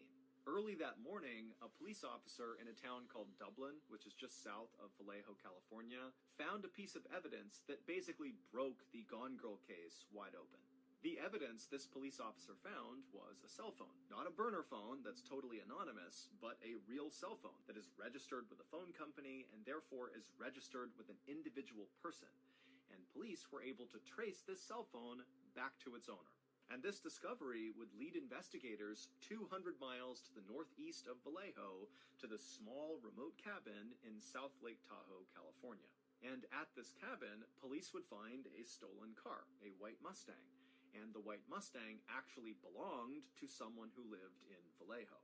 And so, with their guns drawn and their dogs at the ready to be released, the police and the FBI, they opened up the door to this cabin, and inside was a tall, fit, and slender white man with dark hair. The cabin was a total mess, with discarded food and trash and piles of clothes everywhere, but none of that really stood out to the police. Instead, what stood out to them, as they're yelling at this guy to stay where he is all around the cabin, all over the ground, kind of on top of all the trash and mess, were things like laser pointers, and high-powered flashlights, and zip ties, and goggles, like swim goggles, with tape all across the front of them blocking out your view. The police had finally found one of the kidnappers. And while this kidnapper looked exactly like Aaron, he was a tall, fit, slender white man with dark hair, it wasn't Aaron. In fact, neither Aaron nor Denise had ever met this person, and this person, this kidnapper, had never met Denise or Aaron. There was absolutely no connection between them. This kidnapper's name was Matthew Muller, and he was a 38-year-old Harvard-trained lawyer and former Marine who had totally just crashed and burned out of his law practice and then took up this life of committing all these totally bizarre crimes. It would turn out the totally weird stories that Aaron and Denise had told police about what had happened to them was all true. The only thing they got wrong was there wasn't multiple people breaking into the house in wetsuits. It was only ever one person. It was Matthew Muller, the guy behind all this. And maybe just kind of in their panic and not knowing what's going on, Aaron and Denise had kind of thought, oh, there's multiple people here. But there wasn't. It was just Matthew. Also, it would turn out Aaron and Denise were not the first people that Matthew had done this to. The reason that police officer in Dublin, California had found that cell phone, which broke the case wide open and led police to this cabin in South Lake Tahoe, was because on the night that officer found the cell phone, so June 5th, Matthew Muller had attacked another couple in the middle of the night in their home. But that couple had been able to fight Matthew Muller off, and Matthew had dropped his cell phone in their home before he fled. And so when this couple had reported this to police, that was how they got that cell phone. In terms of Muller's motivation for doing what he was doing, well, Muller was absolutely brilliant, like borderline genius, super smart guy, but he was extremely mentally unwell. He had severe psychosis, and he was also bipolar. And so basically he wasn't seeing reality for what it was. And at some point in one of his kind of psychotic fits, he had somehow came across Aaron and Denise and become absolutely obsessed with them. He began surveilling them non-stop with a drone for 3 weeks before he attacked them, learning their patterns and who they talked to and what they did. And in fact, Aaron, when he found out that was what Matthew was doing, watching him and Denise with a drone, Aaron would tell police, oh my goodness, I actually remember one night before the kidnapping looking up and seeing this glinting light in the sky, and he thought, that looks like a drone, why is it out here? But Aaron was a normal person and didn't suspect that somebody who was totally unhinged was spying on him with a drone, and so he had forgotten about it. And so after Muller had surveilled Aaron and Denise for 3 weeks using his drone, he was ready. And so in the middle of the night, he broke into Aaron's house, wearing a wetsuit. He tied up Aaron and Denise, and he put those goggles on both of them so they couldn't see anything. And then he put on those headphones on both of them that played the soothing music, and also had that narration where it was telling them, hey, you're going to be fine. This is a robbery. Just stay calm and do what you're told. But after these headphones went on both of them, Matthew would sexually assault Denise. And in fact, at least one other victim of Matthew Muller has come forward since his arrest to say that she too was sexually assaulted by Matt. And so after Matt had taken Denise and left Aaron's house with her, Aaron, he did fall asleep from the drug he was given from Matthew. And then when he woke up the next morning, he managed to get out of his restraints. And, he's still affected by the drug that was in his system. And he sees that Denise is gone. And so the first thing he does is, oh my God, I need to find a way to pay the ransom to this kidnapper. Because again, the kidnapper, Matthew, had said around Aaron that he wanted $8,500. And so Aaron thought he could get that money. And so he called his credit card company and asked for that cash advance for $8,500 to pay this ransom. But when they asked Aaron why he needed this money, he didn't want to give up that it was for a ransom because he didn't want the kidnapper to know that he had talked to authorities. He was worried about Denise. And so kind of in a panic, Aaron just told the credit card company that he was buying a boat, but really it was for the ransom. Also, Aaron was the one who called in to Kaiser Hospital for both him and Denise, saying they were missing work. He did this because Matthew at some point had instructed Aaron that he would have to do that or something would happen to Denise. And so again, he's just kind of following the instructions, hoping that he can get Denise back. As for the email that the San Francisco Chronicle reporter got that apparently was from the kidnappers, but was sent from Aaron's email account, well, that really was the kidnapper, Matthew Muller, sending this email to the reporter. He just used a special program to basically hijack Aaron's email address. And as for Denise sounding very calm in her proof of life recording that was attached to that email, well, the thought is Denise was very likely in shock at the time she was asked to record this, and so it sounded like she was relaxed, but really she wasn't. Also, just a random side note that I'm sure some of you will have questions about. We don't know why Aaron's house smelled like chemicals.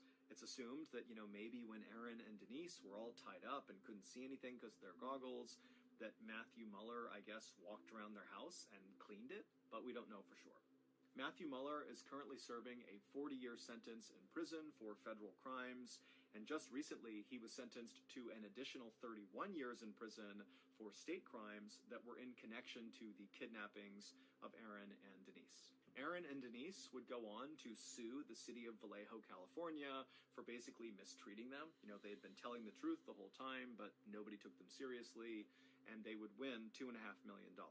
Aaron and Denise would go on to get married, they would have a baby, and they would write a book together about their experience, which is called Victim F, From Crime Victims to Suspects to Survivors. Just after 1:30 in the morning on May 12, 1994, a young girl ran out the front door of her home in rural Maine out into the rainy night. Barefoot and terrified, the girl went door to door screaming for help, but no one heard her. Finally, after running nearly 2 miles in the dead of night, she arrived in her little downtown and managed to flag down a restaurant owner. The owner would help the girl call 911, and within minutes, the police would arrive at that young girl's home. And what they would discover there was one of the most horrific crimes ever committed in that small town. Not only because of its sheer brutality, but also because of who committed it and why. We tried to make this story make sense, but sometimes the truth is stranger than fiction.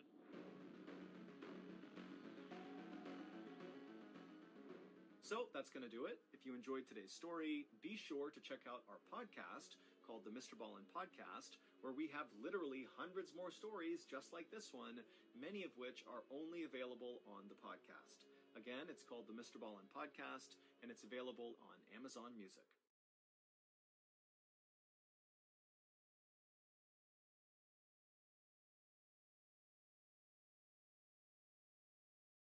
Head, and as she did, her breathing became very loud and labored, and so this friend, feeling suddenly so concerned for Sumitra, rushed over, but when she got right next to Sumitra, there was nothing she could do. Sumitra was just clawing at the sky, breathing really heavily, and then suddenly Sumitra stopped, and she put her hands down by her side, and she went back to this rigid pose, and then out of Sumitra's mouth came this horrible, low, rattling moan sound. It was just a constant sound that came out of her, and it got deeper and deeper and deeper until Sumitra's voice kind of cracked. And then suddenly Sumitra went totally still. And when this happened, Sumitra's friend, who was right next to her, realized Sumitra, even though she was standing upright, she was not breathing at all. It was like she was a statue. And so this friend began screaming for help. And so Sumitra's in-laws and her husband and other villagers who heard this cry, they came running outside and they quickly circled around Sumitra. And then a few minutes later, the medicine man arrived. He broke through the circle, went right up to Sumitra and began checking her out. He checked her pulse, he checked her heartbeat, he kind of looked inside of her mouth, he looked in her eyes, and then after a minute, he stepped back and he just said, "She's dead." Sumitra's husband fell to his knees, and Sumitra's mother-in-law, who was carrying Sumitra's son, began crying. All the while, Sumitra's body still remained totally upright and rigid in the middle of all these people, with her hands tight by her side and her eyes rolled back, and her face frozen in what looked like a silent scream. Eventually, the medicine man and Sumitra's father-in-law stepped forward and lowered Sumitra's frozen, rigid body onto the ground on her back, and they closed her eyes. There was no hospital to take Sumitra's body to or official to call about her death. And in this village at this time, it was very important for both religious and public health reasons to take care of the body very quickly. And what that looked like was the villagers would work together to perform the Hindu death rituals, and then afterwards they would cremate the body, which is a process of burning the body until all you have left is the ashes. And so as Sumitra's body lay still rigid on her back right near her home, her family and the villagers began making preparations for her funeral. Sumitra's mother-in-law and some women from the village began scrubbing down Sumitra's body, as well as putting essential oils on her face, and other villagers who were not a part of that went off to find wood for a fire. The villagers weren't talking much, and a lot of the women were crying, but it wasn't just grief they were feeling, it was also fear. They all knew about Sumitra's trances, they happened all the time for months, but what the villagers couldn't wrap their heads around was the idea that during one of these trances, Sumitra had accurately predicted her own death. And so now the villagers couldn't help but think that dark forces were at play here, that maybe Sumitra was possessed, and now whatever had possessed her and killed her is somewhere in the village. And so that night, as the sun started to go down, normally kids would be out playing in the village, but their parents said, no, come inside, it's not safe outside. And so, for the most part, the only people who were outside that night were the women who were still cleaning and prepping Sumitra's body for her funeral. And at some point, one of the women who was doing this was brushing out Sumitra's hair. And as she did that, she suddenly stopped and she backed up and screamed and pointed at Sumitra. And then the other women all around Sumitra's body, they looked over at what this person was pointing at, and they too saw it and screamed, and everyone began scrambling to try to get away from Sumitra as fast as possible. What all these terrified women were seeing was that Sumitra, her eyes were closed, but her eyes were darting left and right, so her eyelids were kind of fluttering. And then suddenly Sumitra's chest filled with air, and then she breathed out a long, loud exhale, and then she opened her eyes, and she sat bolt upright and began looking around. And the other women who were terrified, they're looking at her, and they were struck by how completely healthy and normal Sumitra now looked, even though for the past 45 minutes, she didn't have a heartbeat and was totally pale and looked completely dead. Sumitra wiped the essential oils from her face, and then she stood up, and as she did, the medicine man, he had heard all the commotion and ran over, and he ran to Sumitra and kind of assisted her and got her to stand on her feet because she was a little bit wobbly. And then the medicine man performed a checkup on Sumitra, checking her heartbeat, her pulse, he looked in her mouth, he looked at her eyes, and then he asked Sumitra, how are you feeling? And Sumitra said, I'm okay. And then the medicine man, he kind of turned to face this now huge crowd of onlooking villagers, and the medicine man had a big smile on his face, and he said, you all have just witnessed a miracle. Sumitra is back from the dead.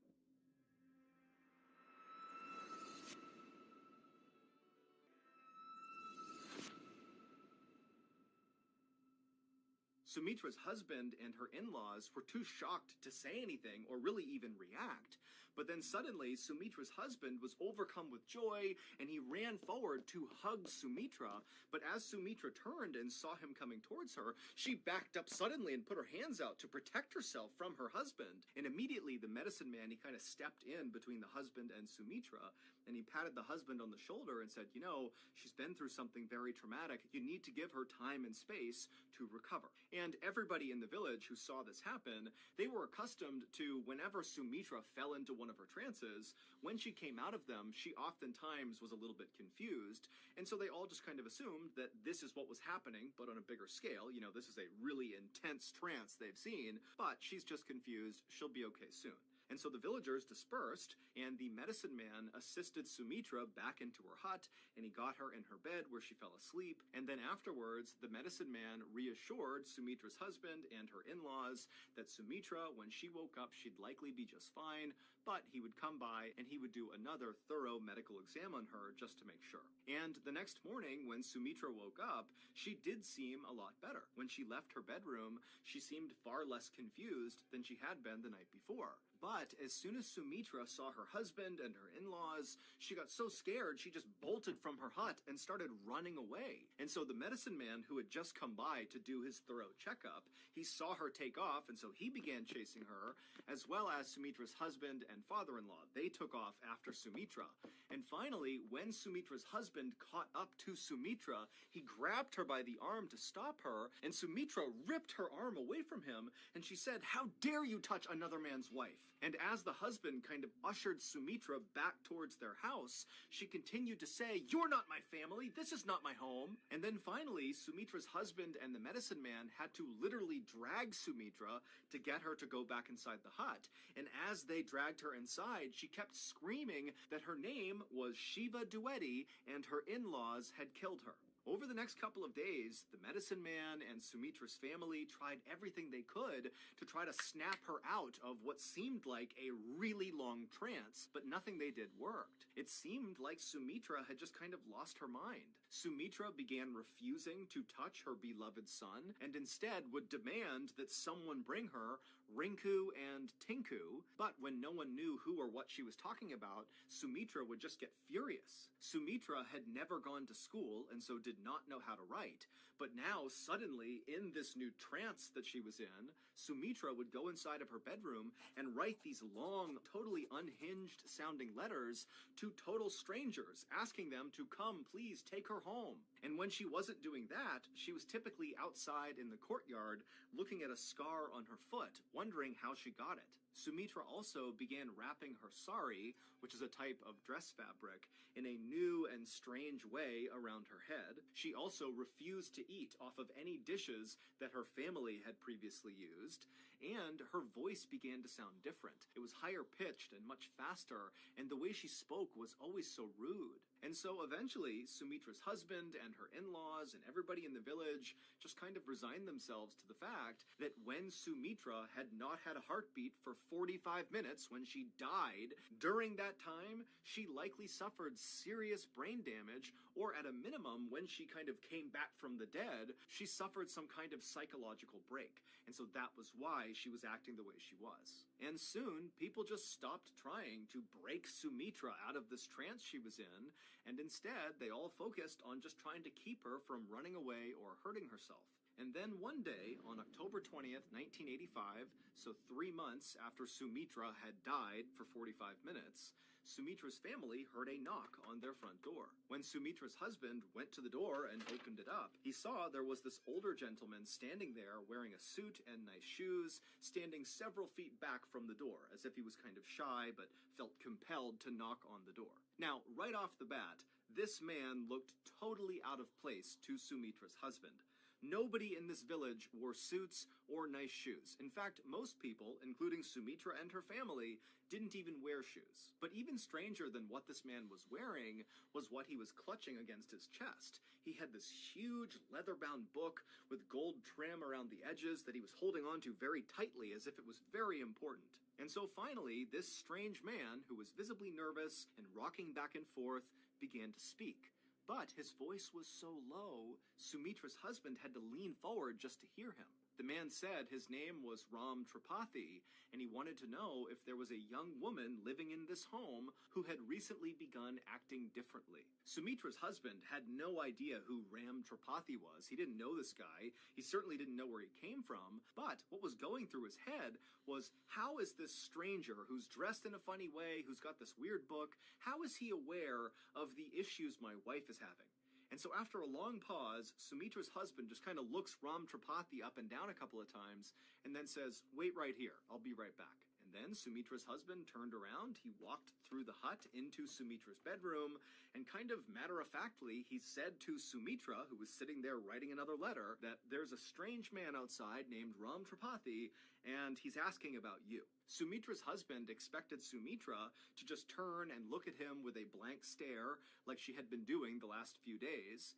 But this time she turned and looked up at him with a huge smile on her face, and then she leapt up and ran to the front door and leapt into the arms of Ram Tripathi. And Ram Tripathi, he was kind of taken aback, still holding his book, not really reacting to what Sumitra was doing. And at some point, Sumitra leans in and whispers something into Ram Tripathi's ear, and Ram Tripathi, he reacted to it very negatively. He kind of looked up at her and looked over at Sumitra's husband like something was wrong, but Sumitra's husband couldn't tell what Sumitra had said, and so the whole situation made no sense to Sumitra's husband, and apparently it also made no sense to Ram Tripathi. And so pretty quickly, Ram Tripathi kind of pushed Sumitra off of him and took a few steps back and looked at Sumitra and said, "What's your name?"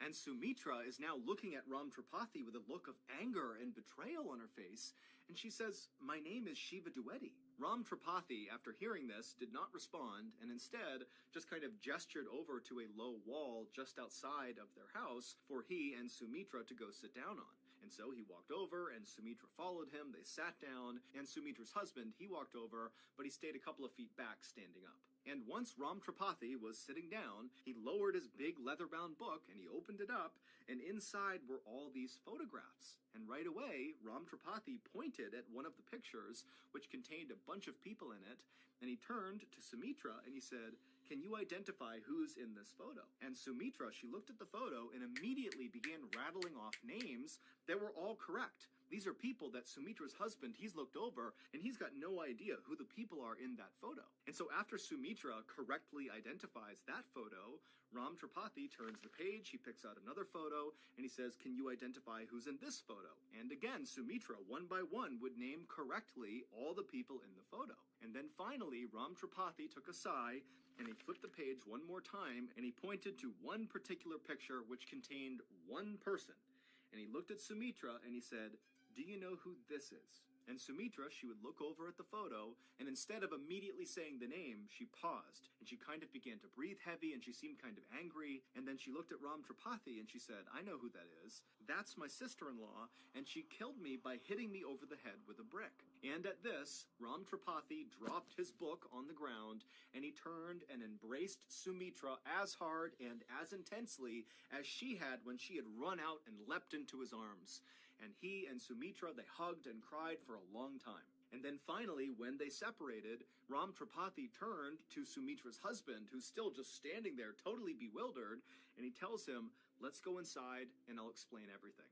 Once Ram Tripathi was inside with Sumitra and her family, he told them an unbelievable story about a woman named Shiva Dueti. Shiva Dueti was, of course, the name that Sumitra for months had been saying was her own. But over those few months, her family had just assumed that that name meant nothing and that what she was saying was nonsense because of her brain injury. But Ram Tripathi would tell them that Shiva Dueti was the name of a young woman who lived in a city none of them had ever heard before, located about 60 miles away from their village. He would tell them that Shiva was a very wealthy woman who was college educated, and she had 2 young sons. And it would turn out that Shiva's youngest child was born almost on the same day that Sumitra's child was born in December of 1984. But unlike Sumitra, who after the birth of her child felt like her life got so much better, she loved her family, she was excited about the future, for Shiva, it was the opposite. When her first child arrived, it was like her life got worse and worse and worse. Shiva's in-laws had grown to hate her.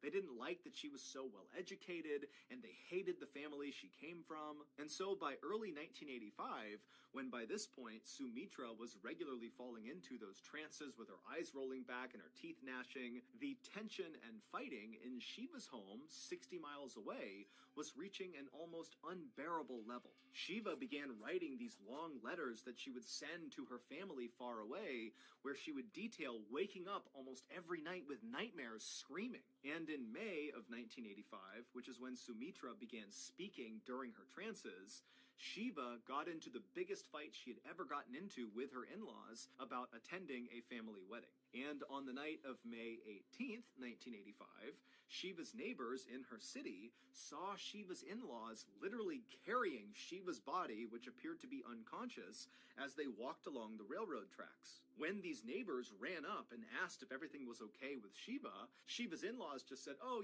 she's sick and we're taking her to the hospital." Now, it was nighttime, there were no lights around, and so it was really dark, and these neighbors couldn't get a good look at Shiva to see, what was going on with her. And so even though they thought this was very strange, they decided not to say anything. The next morning, Shiva's dead body was found lying on the train tracks right near the train station. And so someone raised the alarm, and before long, Shiva's uncle and sister ran to the train station, and when they got there and saw Shiva on the tracks, they also saw Shiva's in-laws were already there. And when they spoke to Shiva's in-laws, they told the uncle and the sister that it looks like Shiva must have jumped in front of a train to commit suicide. But the uncle and sister are looking down at Shiva's body, and there appeared to be really no markings, bruises, cuts of any kind on her body that you would expect from getting hit by a train, except Shiva did have a very big mark on her head. Later on, the uncle and sister would say it looked like something had bashed Shiva's head in. Shiva's in-laws would immediately cremate Shiva's body before Shiva's actual family could stop them, and the police in this area were not good at investigating crime. So when Shiva's in-laws went to them and said, "Yep, she jumped in front of a train, she committed suicide, but we don't have a body because we already cremated her," the police just accepted it. Shiva's father was convinced that Shiva had been murdered, but he didn't have a way to prove it.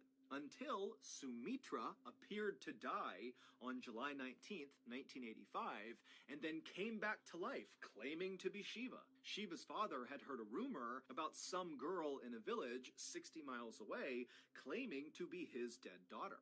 Now, at first, Shiva's father did not believe this, but eventually he decided he would go to the village and test this girl to see if maybe it was true. And so, on October 20th, 1985, Shiva's father put on his best suit and his nicest shoes, he brought his leather-bound photo book, and he headed to Sumitra's village and knocked on her hut. Ram Tripathi was Shiva's dad. When Sumitra at first ran outside and leapt onto Ram Tripathi and hugged him, and then whispered something into his ear that Sumitra's husband saw happening but couldn't hear what she said, and then Ram Tripathi, when he heard what she whispered, he kind of recoiled and acted angry for a second, what Sumitra was saying was, "Papa."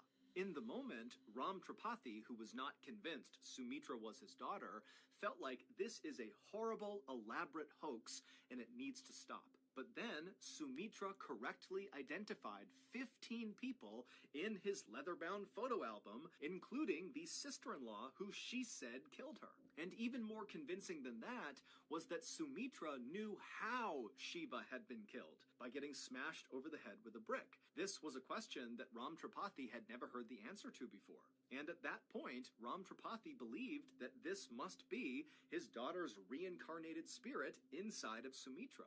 And so that was when he dropped the book and gave her a big hug. This story is considered to be one of the most credible reincarnation stories ever recorded.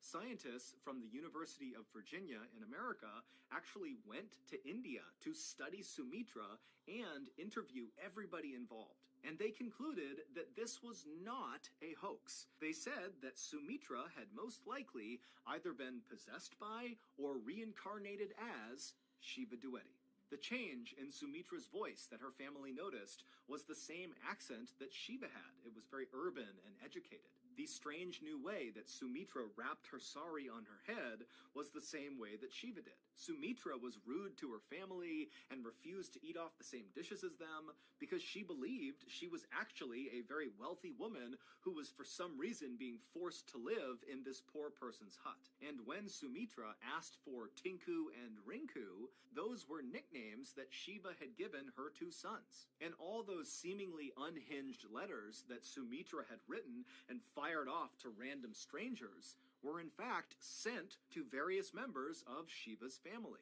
After Shiva's father, Ram Tripathi, brought Sumitra's story to the police would actually investigate this case, and they would charge some members of Shiva's family. But ultimately, Sumitra's testimony was deemed unacceptable for court, and so the case was never officially solved. As for Shiva's in-laws, they have always denied killing her. Sumitra lived the entire rest of her life as Shiva, and Shiva's real parents accepted her as their daughter. Sumitra also came to accept her son and raised her son with her husband in their little village until she died in 1998. So, that's going to do it. If you got something out of today's episode and you haven't done this already, please offer to read the like button a bedtime story, but badly mispronounce every fourth word.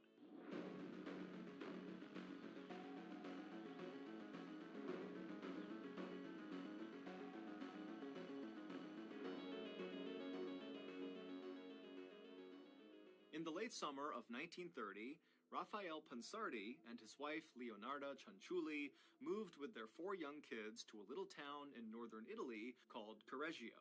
A terrible earthquake had destroyed the family's previous village and killed nearly all of their neighbors. And so this family was feeling very lucky to be alive, but when they arrived in Correggio, they really had nothing and were hoping that, the people of this town will just be very welcoming and generous and kind of help them get set up again. And the people of this town did exactly that. Correggio was this beautiful place inside of a fertile valley where people lived in these cottages surrounded by rice fields and mulberry trees. And the people who lived there were very tight-knit and looked after each other and cooked for each other and had parties together. I mean, this was a real community. And so when Raphael and Leonarda arrived, The townspeople immediately found them this cute little cottage by a stream with a whitewashed front door and a beautiful stone hearth for cooking, and there was an attached storefront on this cottage that they were giving them. And then on top of that, once the family had moved in, the family's new neighbors helped get Raphael a job, and they also helped Leonarda set up the attached storefront that was part of their cottage so she could sell her homemade soap bars out of this shop. And so very quickly, the family just completely fell in love with Correggio, especially 36-year-old Leonarda. Losing her home and her previous neighbors in that terrible earthquake had been a tragedy on epic scale, but it was far from the first tragedy that Leonarda had been forced to live through. Leonarda had been born into poverty. Her mother had actually come from a very wealthy family, but they had cut Leonarda's mom off when she became pregnant with Leonarda. And so when Leonarda's mom gave birth to her, she blamed Leonarda for their poverty and all of their problems, and so beat her relentlessly. And then on top of that, Leonarda's father died when she was very young, and so she was stuck at home being abused constantly by her mother. When Leonarda was 21, she met Raphael and fell in love with him, and he was a very kind and gentle man. He really made a very strong first impression on anyone who met him. But when Leonarda went to her mother and introduced Raphael to her and said, "I'm going to marry this man, I love him," her mother flew into a rage and then literally cursed Leonarda. She actually out loud muttered the spell and then told Leonarda that because of the spell, Leonarda would have evil following her forever. Now, of course, Leonarda was very used to her mother's terrible behavior, and so she did not actually think she was at risk of this curse affecting her life in any way. But not long after actually marrying Raphael, Leonarda began to see evidence that this curse might actually be real. It started with Leonarda having these sudden fits of seizures for no particular reason, and then Leonarda, every time she got pregnant, she would miscarry and lose the baby. And so feeling really sad and desperate because all she wanted was a family, Leonarda actually went to a fortune teller in hopes that they would tell her that in the future, her life got better, not worse, which to Leonarda meant, the curse was not real if my life improves. But after this fortune teller took Leonarda's hands and studied her palms, she looked up at Leonarda and gave her grave news. She said, "Leonarda, you're going to have living children, but they're all going to die young. And I see a prison and an insane asylum in your future." This experience totally shocked Leonarda and confirmed for her that her mother's curse must be real. And sure enough, over the following years, Leonarda and Raphael would go on to have 14 living children, and 10 of them would die when they were babies or toddlers. And so by the time Leonarda had arrived in Correggio with her family in 1930, she was absolutely petrified that her last 4 precious children would die because of this curse. And so in order to keep her kids safe, she basically never let them out of her sight, and then she also made sure they always adhered to these strange rules and beliefs that Leonarda had come up with about good and evil that were designed to somehow protect the kids from this curse. But the incredible show of generosity and support and kindness that Leonarda and her family had experienced when they arrived in Correggio had really done something to Leonarda. In fact, it really kind of changed the way she viewed the world. Suddenly, she was less concerned with this curse and how to protect her family from it, and instead, she was just kind of content. She felt safe. She felt happy. The women in the town loved Leonarda and always came by the house to say hi to her and eat some of the amazing tea cakes that she would make.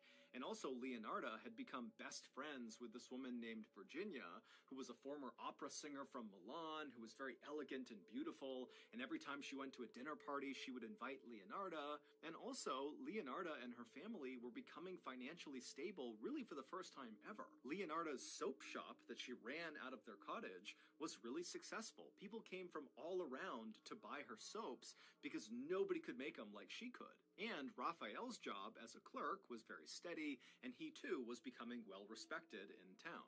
And so because of how well this transition to Correggio had been, at some point Leonarda made a promise both to herself and to the universe that instead of focusing all of her time and energy on this curse, which had plagued her whole life, instead she was going to focus on helping the people of Correggio any way she could, because they had done so much for her.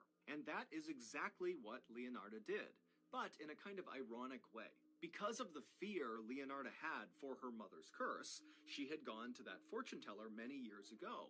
And even though the news she got when she saw the fortune teller was horrible, Leonarda had left that experience kind of fascinated with the art of fortune telling and magic and sorcery. It just really appealed to her.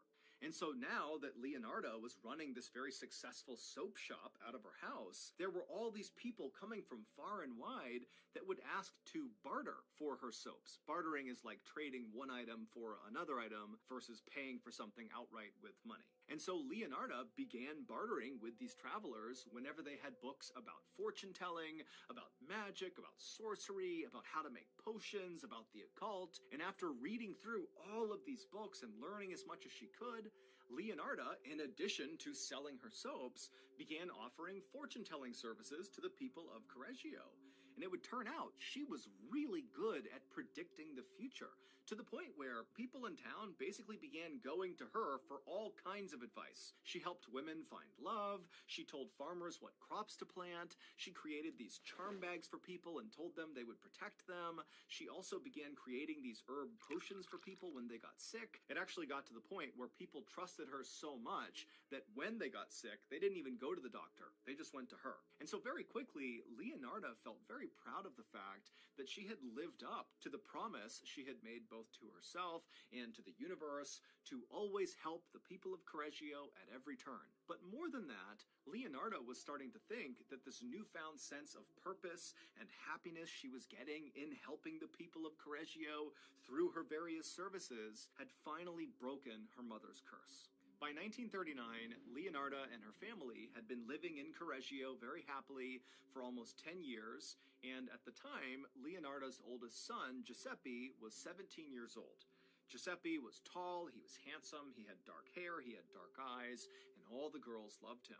And Giuseppe and Leonarda had always had a very close relationship. Every day, Giuseppe would come home, and he and his mom would sit in the kitchen, and they would chat for a while and eat some of her tea cakes. But now, in 1939, when Giuseppe was 17, he started to act a little bit different.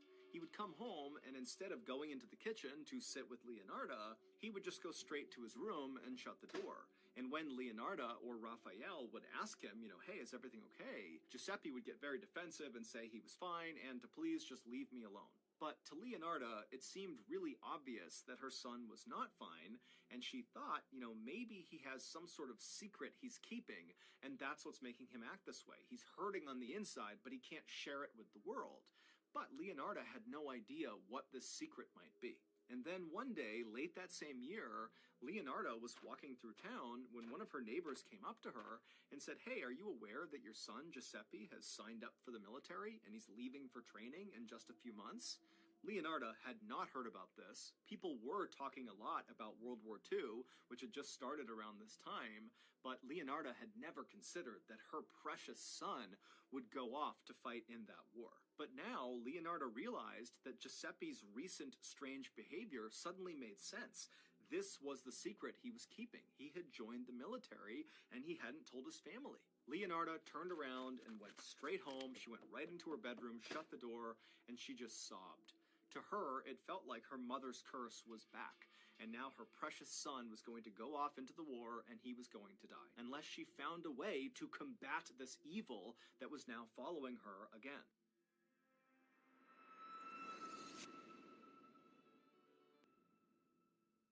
For the next several days, Leonarda did not open up her soap shop, she didn't come downstairs, she just stayed locked in her bedroom and read through all of her books about magic and sorcery and the occult, looking for some sort of solution for how to fight this curse. And finally, she figured out what she had to do. She read that if she gave something beautiful to the universe would reward her. And in Leonarda's mind, that reward would be sparing her son. And so Leonarda decided that the most beautiful thing she could offer the universe would be to help the people of Correggio, which she was already doing, but in her mind, she thought she could really ramp up her efforts and really try to change people's lives. And she thought if she could do that, the universe was sure to notice, and it would save her son's life. Leonarda decided that the first person she would really go above and beyond to help inside of Correggio was a woman named Faustina. Faustina, who was in her 70s, was desperate to get married, but to many people in town, including Leonarda, she seemed kind of beyond help. She was totally antisocial, she was awkward, and just kind of given her age, it seemed like marriage was just not in the cards for her. But this is where Leonarda thought she could step in and change everything for Faustina. She would find her a husband. So Leonarda reached out to Faustina and told her about a friend of hers, a man who lived in a city to the north, who was also alone in his old age and who was likely looking for marriage, and she could set them up if Faustina was interested. And so Faustina was immediately interested and wanted to meet this guy, but Leonarda did tell her that, this guy, the reason he's not married is he's kind of difficult to be around, he's kind of a jerk, but he's got a wonderful heart, he means well, I think he'd be a great fit for you. And so again, Faustina's like, great, I want to meet him, I want to marry him, I'm ready. And then finally, the day came when Faustina actually went to this other town and met this guy in person, and they fell in love. And Faustina just moved right in with him, and before long, she was sending happy postcards back to Correggio, telling everyone about how happy she was, and how thankful she was for Leonarda's help in setting them up. And so Leonarda was obviously thrilled, not only for her friend's happiness, but also it really felt like she had checked the box in terms of really going above and beyond to help someone in Correggio in an effort to get the universe to spare her son. But her son was still a couple months away from leaving for training, and Leonarda, she's very superstitious, and she's thinking, okay, I don't know if that was enough to get the universe to save my son, and so I need to find somebody else I can help. So, in September of 1940, Leonarda began her next good deed project with another woman in town. She was a widow in her 50s named Francesca. She had worked as a teacher, but when her husband got sick, she quit her job, and then when her husband ultimately died, she was left with nothing. So, Leonarda reached out to Francesca and told her that she, Leonarda, would be willing to reach out to her own mother's rich family to see if maybe they had a job they could finesse for Francesca. Now, of course, Leonarda was not excited about talking to her mother's family, who had disowned her mother and had shown no interest in Leonarda, but Leonarda wanted to do this for Francesca and for the sake of her son and getting the universe to notice what she was doing. And so sure enough, Leonarda would reach out to her mother's family, and they were remarkably open to the idea, and they got a job for Francesca in Switzerland. And so eventually, Francesca jetted off to Switzerland, and then a couple of days later, she was sending postcards back to Correggio, saying how happy she was and how thankful she was for Leonarda's help. And so again, Leonarda was so happy about this outcome, both because she cared about Francesca, and also because this was yet another kind of check in the box of her good deeds that the universe was going to notice that in turn would save her son. But again, after Francesca didn't need any more help, Leonarda found herself looking at her son, who was getting closer and closer to leaving for training, and she would think to herself, have I done enough to protect him? Have I really stopped this curse from killing him after he leaves? And Leonarda eventually decided that no, she had not done enough. She needed to do at least one more really big good deed for someone in this town. And who better to help than her best friend, Virginia, the former opera singer? Leonarda knew from all her talks with Virginia that Virginia really missed living in the big city and going to the opera house. And so Leonarda reached out to Virginia and said, you know what, I can reach out to my mother's rich family and maybe they can find a job for you in a big city if you're interested. And so Virginia was like, wow, yes, I would love that. That's an amazing opportunity. And so Leonarda again would contact her mother's rich family, and again they came through, finding this job as a social planner for this very rich guy in Florence, Italy, who often funded plays and operas. And so this job was perfect for Virginia. When Leonarda told Virginia about this opportunity, Virginia cried tears of joy. After packing up all of her things, Virginia made a stop at Leonardo's house to say goodbye and thank you, and the two women would hug and laugh and cry, they would drink wine together, and then finally, when it was time for Virginia to go, even though Leonardo was very sad, she was also quite happy, because finally she felt like this good deed was enough to get the universe to spare her son. However, Leonardo, being a very superstitious person, did have one more little thing she wanted to do with Giuseppe before he left for the military. And this little thing was her, Leonardo, bathing her son, her 18-year-old son, with a particular bar of soap, and then she also wanted to feed him a special kind of tea cake that she was going to make. The soap and the tea cake had these special herbs and ingredients and different things she had pulled from her books of magic and the occult, and they would kind of form like a protective barrier both outside and inside of Giuseppe. So, on the same night that Virginia headed off to Florence, when Giuseppe came home, Leonardo approached him and said, I want to give you this bath and I want to feed you these tea cakes. And Giuseppe was not remotely enthused at the idea of having his mom bathe him. He's 18. But he knew she was highly superstitious, she seemed pretty emotional about this, and it just seemed like it was extremely important to her, and so he said, okay. And so Leonardo washed her son with this special kind of magic soap, and then she also gave him the tea cakes, and then afterward, even though Giuseppe was really annoyed by what he had just been asked to do, Leonardo was so happy she was practically floating. She felt like she had done everything she could possibly do, and now she could just relax because her son was safe. But soon, Leonardo would learn that that was not actually true. A few days after giving her son the magical last bath and magical tea cakes, the police showed up at the front door of Leonardo's house. And when she opened the door and saw the police, she asked what was going on, and the police would say to her, hey, the 3 women that you supposedly helped that left town recently, they've all been reported missing by their families. They don't know where they are. And so Leonardo, she was totally shocked by this, and she said, no, that's not possible. I write to them all the time. I get postcards that come in very regularly from all of them.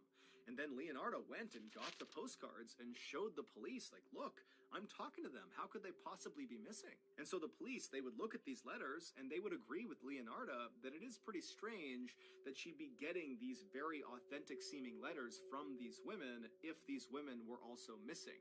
And so eventually the police would leave and they would tell Leonardo that they would be in touch if they needed anything.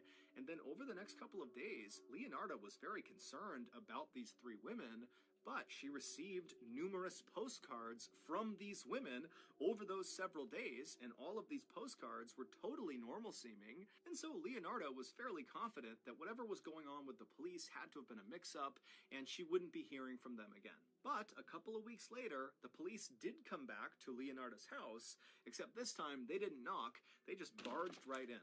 After the police had spoken with Leonardo that first time, they did some digging on these letters that she was receiving, and they managed to trace them all back to their start point. And it turned out all of these letters from all 3 of these women were originating from one place. It was this little town to the north of Correggio. And when police went to this little town, they discovered that these letters that were starting in this little town were all being mailed by the same person. And they got a physical description of this person who apparently was pretending to be these 3 women. And the description was of a tall, handsome young man with dark hair and dark eyes. It was Giuseppe. After the police barged into Leonardo's house, they went straight to Giuseppe's room where they accused him of murdering those 3 women, and then they hauled him out of the house and brought him to the station to question him about where he dumped the bodies. When the last police officer left Leonardo's house, Leonardo walked outside and just stood there wondering what she was going to do. It was like she had done everything in her power to protect her son from this curse, but somehow this curse she knew had done this to her son. And so now she knew there was only one thing she could do. Without saying anything to her husband, she went inside, she got her things, and she began making her way to the police station. At this point in her life, Leonardo looked much older than her actual age of 46. She had very gray hair, her face was very wrinkled, and she was stooped over, and she was always carrying these charm bags and magical potions and little stick figures that she claimed protected her family. And so her overall appearance when she wandered into the police station was that of a very frail old woman who was also very strange. And so Leonardo hobbled her way up to the front desk, and in a trembling voice, she asked the attendant if she could speak to the detective who was working on her son's case. And then a moment later, she was led into an interview room where she was told to wait. And then, a little while later, the lead detective walked into the room.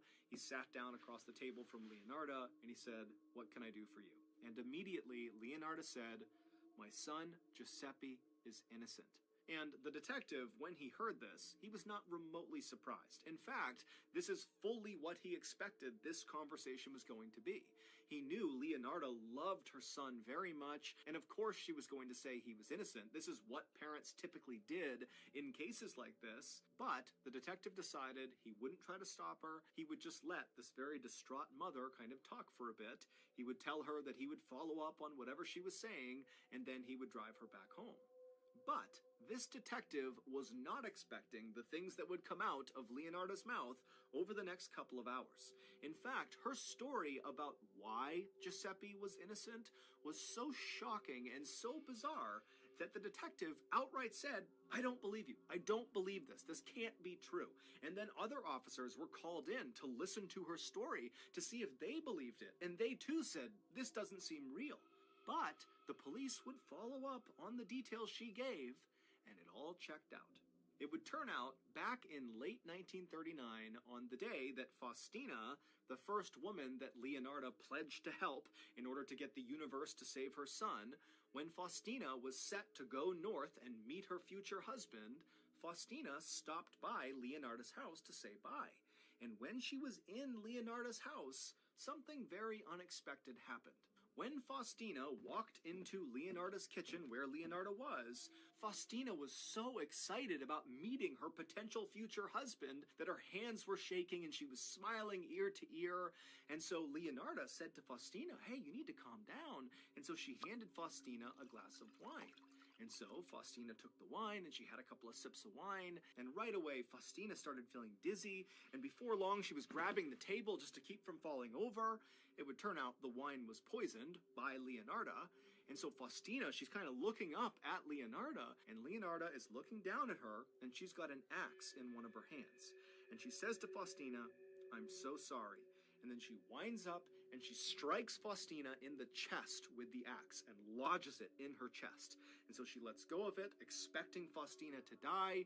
She doesn't. Faustina's just standing there with an axe in her chest. And so Leonardo grabbed the handle of the axe, she pulled it out of her chest, and then began wailing on her head over and over and over again until Faustina did fall to the ground dead. Then Leonardo lit a fire under her big metal pot on the stove, and then she cut Faustina's body into 9 pieces. She drained the blood out of the body into a bucket, and then she chucked those 9 pieces into the pot on the stove and began to mix them with caustic soda, which is a powerful dissolving agent that's used to make soap. And then she boiled the ingredients, her body parts and this caustic soda, for hours. Faustina's body slowly turned into this horrible black mush inside of this pot, and Leonardo was watching this the whole time, and she just had a look of total disappointment as this was happening. And then at some point, she just took the pot off the stove and dumped the ingredients, Faustina's body, down the septic tank. And then Leonardo waited for Faustina's blood that she had dumped out to coagulate, which means it became semi-solid. And then she heated it up in the oven and then ground it into flour. And she would use that flour to make tea cakes, which she fed to her friends the next day, as well as her son, Giuseppe. Leonardo also asked her son to mail some letters for her from the little town to the north where Faustina had supposedly gone.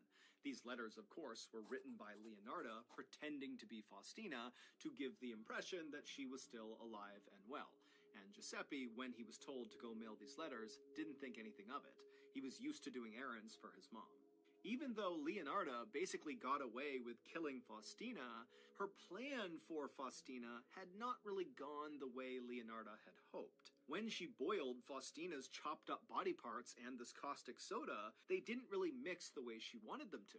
Leonardo was convinced that the reason for this is because Faustina was too skinny, and so there wasn't enough fat on her body for the mix to be perfect. So Leonarda had come up with another elaborate story, this time for another woman, Francesca, about that job in Switzerland she got through her mother's rich family. Of course, none of that was true, and when Francesca came by Leonarda's house to say goodbye to her, she was offered a glass of poisoned wine, and after she sipped from it, she became dizzy, and then Leonarda showed up with an axe and hacked Francesca to death. But again, when the body parts and the caustic soda were in the pot on the stove boiling together, they were still not coming together the way Leonarda wanted.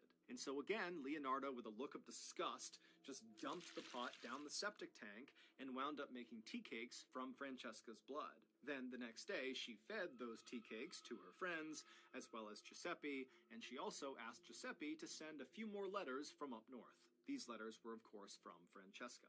Still feeling totally unsatisfied with how the last two killings had gone, Leonarda moved on to her third target, her best friend, Virginia. And this time, when Virginia came by Leonarda's house to say goodbye, everything went to plan. Leonarda was able to poison Virginia, she killed her with the axe, she chopped her up, she put her in the pot, and this time, the 9 chunks of her body mixed beautifully with the caustic soda. And so after adding a few fine perfumes into the pot, Leonarda was finally able to create the thing that she had not been able to create with the other 2 women's bodies. And that was a beautiful, rich, creamy bar of soap. She also, again, made tea cakes from Virginia's blood. That night, when Giuseppe came home, Leonarda demanded that she be allowed to bathe him with her magic soap, i.e. the soap made from Virginia's body. And so she did that. She scrubbed him with Virginia's body soap. And then while she was doing that, she fed him the tea cakes that were made from Virginia's blood. It would turn out Leonarda did in fact believe that in order to save her son from this curse, she would need to give something beautiful to the universe. And at first, she really had believed that the way to do that was by helping the people of Correggio above and beyond anything she had ever done before. But at some point during her interactions with Faustina, the first woman, Leonarda had decided that, you know what, that wasn't enough. She really needed to make sure that her son was going to be safe. And so the only way really that Leonarda could guarantee her son would be safe would be if she actually took a life and gave that back to the universe. That would save her son. The reason Leonarda wound up taking 3 lives and not just 1 life is because she also decided that as an extra protective measure, she wanted to make sure that she actually bathed her son, literally, in the body parts and kind of essence of the life she had taken. And so that's where the idea of the soap came in. However, the first 2 women, their body parts didn't mix right, and so she couldn't turn them into soap. But then Virginia came along, and her body did mix with the caustic soda, and so Leonarda was able to make her soap. She was able to bathe her son with Virginia's body and feed him Virginia's blood. And so in Leonarda's mind, she had done everything she could to protect her son at that point. Leonarda would ultimately be sentenced to 30 years in prison, as well as 3 years in an insane asylum, just as the fortune teller had predicted.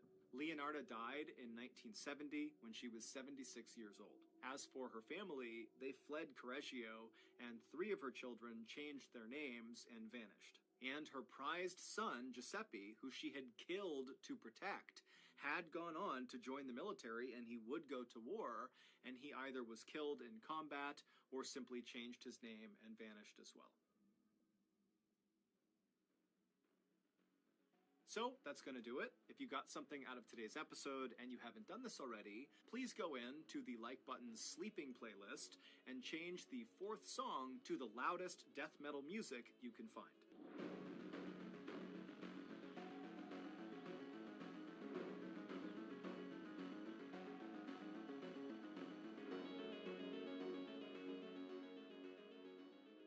On the morning of August 1st, 2009, 44-year-old skydiving instructor David Hartsock pulled into the parking lot of Skydive Houston in Texas and then made his way inside. A few minutes later, and Dave, like the rest of his colleagues, was hard at work getting ready for the day before the facility opened up and the inevitable weekend rush began. Skydive Houston is actually just a private airport, and it's not really in Houston. It's located about 30 miles to the northwest of Houston in a city called Waller. The main facility of Skydive Houston is situated right up against this huge open airfield that basically looks like a big green grass field. And the main facility itself is comprised of several large buildings, one of which is a huge hangar that contains the Super Twin Otter airplanes, which are the little aircraft that bring the skydivers up so they can jump out.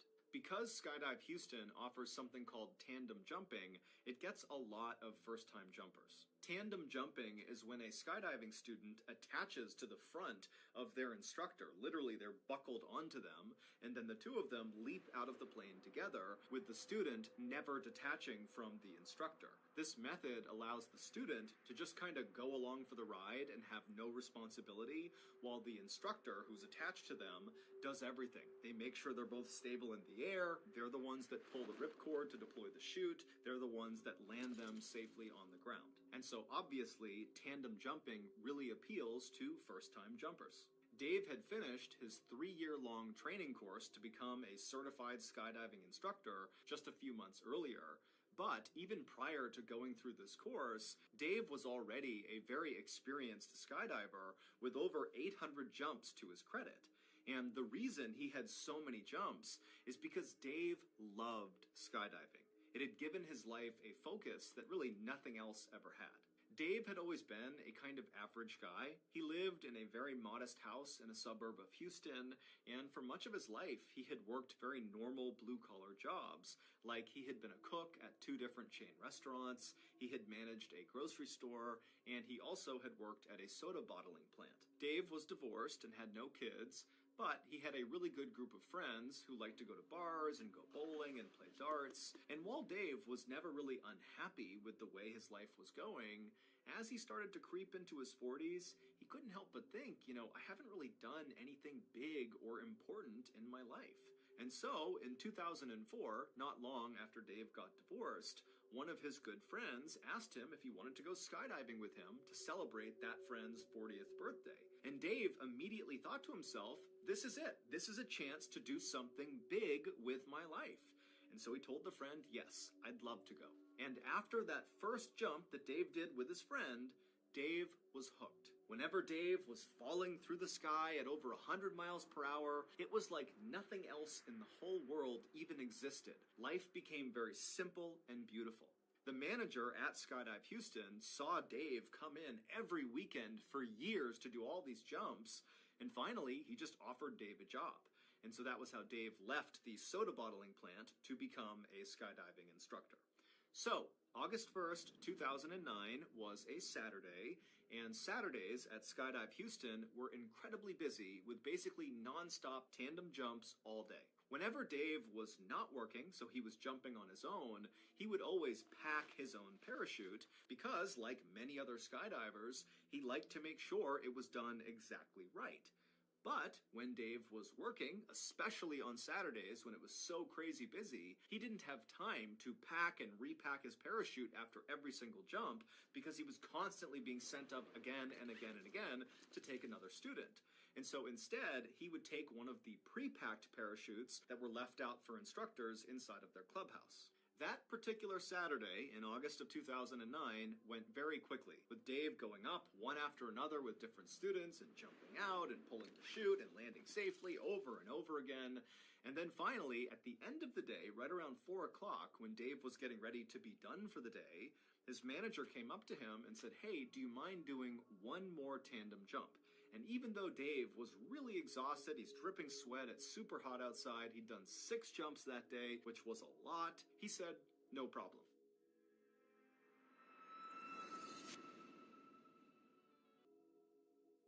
And so the manager introduced Dave to a short blonde woman who was visibly nervous named Shirley Diggert, who was there to celebrate her 54th birthday by skydiving for the first time. Her husband, her son, and her 3 grandkids were also there to watch her from the ground and take pictures, and her other son, who was celebrating his 30th birthday, he too was going skydiving. As soon as Dave walked up to Shirley, he grinned and stuck out his hand, and he made the same kind of corny joke he always made with nervous first-time jumpers, and that was, "Don't worry, you're going to be just fine. You're going to be strapped to me, and I'm not about to let anything happen to myself." And so Shirley laughed, and she did seem like she was a little bit at ease, and so Dave patted her on the shoulder, and then he walked over and he grabbed one of the pre-packed parachutes off the wall. These chutes actually contained 2 parachutes inside of the backpack. There was the main chute, which typically is the only chute that gets deployed on a jump, and then there was the reserve chute, which is a little bit smaller and is not normally used unless there's some sort of emergency where the main chute fails. After every jump, because the main chute has been deployed, it gets repacked and stuffed back into the backpack. But the reserve chute, because it almost never gets deployed, just stays packed. And so, Skydive Houston, like basically every other skydiving facility, has certified technicians come in periodically to test the reserve chutes inside of the bag to make sure they're still packed exactly right. After grabbing the pre-packed parachute off the wall, Dave walked back over to Shirley, who was now in the staging area putting on her flight suit. A flight suit is a single garment. It kind of looks like a big onesie for an adult. And so Dave walked over, he put the parachute down, he tugged and pulled on her flight suit to make sure it was good, and then after he was satisfied, he picked the parachute back up and he signaled to Shirley, as well as Shirley's son, who was also skydiving, to follow him. And so the trio, they left the staging area, they went outside right to the airfield where there was a Super Twin Otter idling and other jumpers were climbing on board to go for a jump. And so Dave, Shirley, and Shirley's son got in line, they boarded the plane, and a few minutes later, they were airborne. As the plane slowly climbed up to 13,500 feet, which is the jumping altitude, Shirley was sitting directly in front of Dave. They were on a bench seat on the back right of this little airplane, and Dave made a point of talking to Shirley and asking her where she was from and what she did to kind of ease her nerves. Shirley would tell Dave that this was not the kind of thing that she typically did. In fact, she told Dave that her other son, who was jumping with them, when he first decided he wanted to try skydiving a year earlier, she had desperately tried to talk him out of it, saying it was too dangerous. But recently, Shirley and her husband had decided that they needed to be more adventurous. They lived in a quiet town in rural Texas where Shirley was a mail carrier and her husband worked in a mine, and their lives were just kind of simple and very routine-oriented and kind of boring. So when Shirley's son, who was skydiving with them that day, had asked Shirley to go skydiving on her 54th birthday, she saw it as an opportunity to break the mold and do something adventurous, and so she said yes. And so Dave told Shirley about how he had discovered skydiving much the same way she had, and they really bonded over that. About 20 minutes after takeoff, all the tandem jumpers on the plane were now attached to their instructors, so Shirley was now buckled onto Dave. And then when they reached 13,500 feet, the jumping altitude, one of the instructors slid open the side door. It was time to jump. And the first one who was jumping was Shirley's son. And so from all the way back in the plane, Shirley called out to her son, "Have a good jump, I'll see you on the ground," as her son kind of waddled to the edge of the door with his instructor, and the two of them jumped out and disappeared into the air below. Next up was Shirley. So Dave told Shirley very calmly to stand up, and so they did. They stood up right next to their bench, and then before they waddled towards the exit, Dave, for what felt like the millionth time, checked to make sure he really was securely fastened onto Shirley, and then Dave tapped his ripcord right behind him, kind of like muscle memory, reminding himself where to go. He tapped his knife on his shoulder. He kind of just felt his equipment, and then feeling ready, he said, "Okay, Shirley, let's go." And then the two of them kind of waddled their way towards the front of the plane where that door was slid wide open, and then they turned, so Shirley's feet were right on the edge, basically looking out into the sky right outside. And so it's really loud, it's very windy, and Dave is right in Shirley's ear saying, "Okay, I'm going to count to 3 and we're going to jump." And then Dave reached forward, he pulled Shirley's head back so she was looking up because he didn't want her to look down when they leapt out, because for some people that will cause them to panic when they see the ground. And so with Shirley's head back, Dave very calmly said 1, 2, 3, and then very gracefully, the two of them jumped out. From the moment you jump out of a plane at 13,500 feet until you touch the ground, It takes maybe 2 to 3 minutes with about 30 seconds to a minute of actual free fall, but that 2 to 3 minutes is so intense, it feels like it's 20 minutes long. And this was what Dave loved so much about skydiving, that intense presence you feel, that you're really in the moment. There's nothing else you can think about. It's just you careening through the sky towards the earth. It's incredible. Dave had actually had a number of close calls in his life. Like a few years earlier, he had been riding his motorcycle when somebody hit him in their car and he fractured his skull. And then not long after that accident, he was in another accident where he fractured his spine. And after each of those 2 accidents and a few others, the only thought in Dave's mind was, oh my goodness, I hope I can skydive again. And miraculously, he had been. He had made full recoveries, and he was back to skydiving each time. And so now, whenever he jumped out of a plane, he just felt so lucky. The plan for that evening's jump was for Dave to rotate them 360 degrees 3 separate times so Shirley could get a full look down across Houston and all over Texas and just kind of see the world around her from so high up in the air. And then, whenever Dave noticed that they were at 5,000 feet using his wrist altimeter, which is basically like a watch that tells you how far you are from the ground, Dave would pull the ripcord, the main chute would deploy, and they would float gently down to the ground. And at first, that is how this jump went. After they exited the plane, they stabilized in the proper horizontal position with Shirley in front, her stomach pointing toward the ground, and Dave obviously right behind her, controlling the skydive. And then after a few seconds, Dave slightly changed his body position and began rotating them 360 degrees so Shirley could look down and see all the highways and cars and barns and houses and the city off in the distance.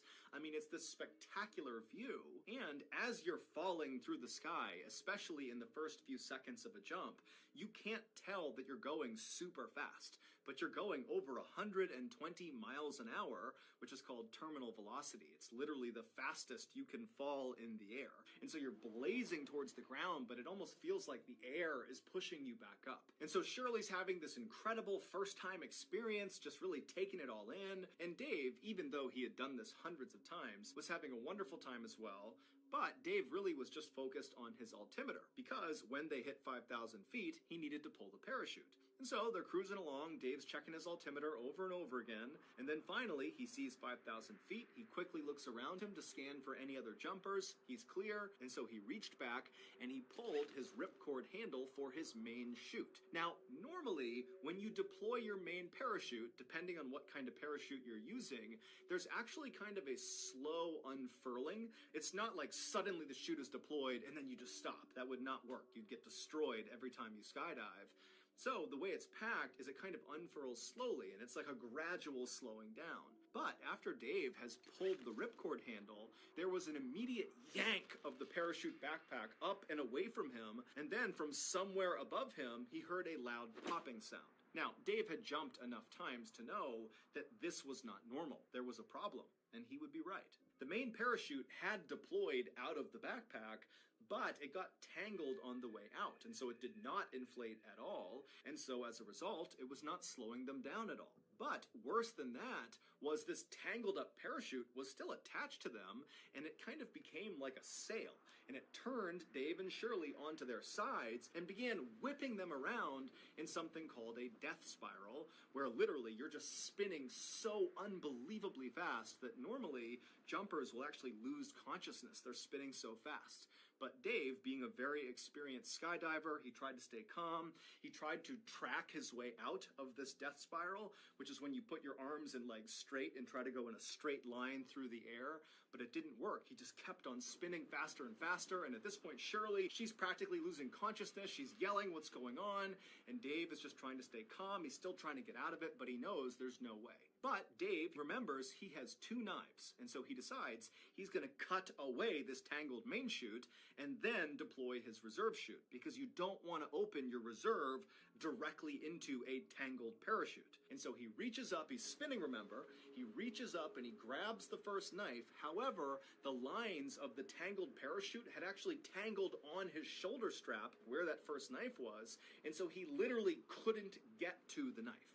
And so now they're below 5,000 feet. They're at like 4,000, closing in on 3,000 feet. I mean, they're coming close to the ground here, and they don't have a canopy. But Dave, he stays calm. They're spinning around. He can't get that first knife, and so he reaches for the second knife, which was placed in front of Shirley. But because of how quickly they were spinning, he couldn't quite get his arm out to grab the second knife. It was just impossible to grab it. And so, without any other options, Dave had to pull his reserve chute, knowing it was going to go straight into this tangled mess right above them. And so the reserve chute, it deploys, and it does work, at least at first. There's that gradual slowing down sensation that Dave immediately feels. Their spin begins to stop, and for a second, it seems like they're going to be saved by this reserve chute, because by now, they're only about 2,000 feet from the ground.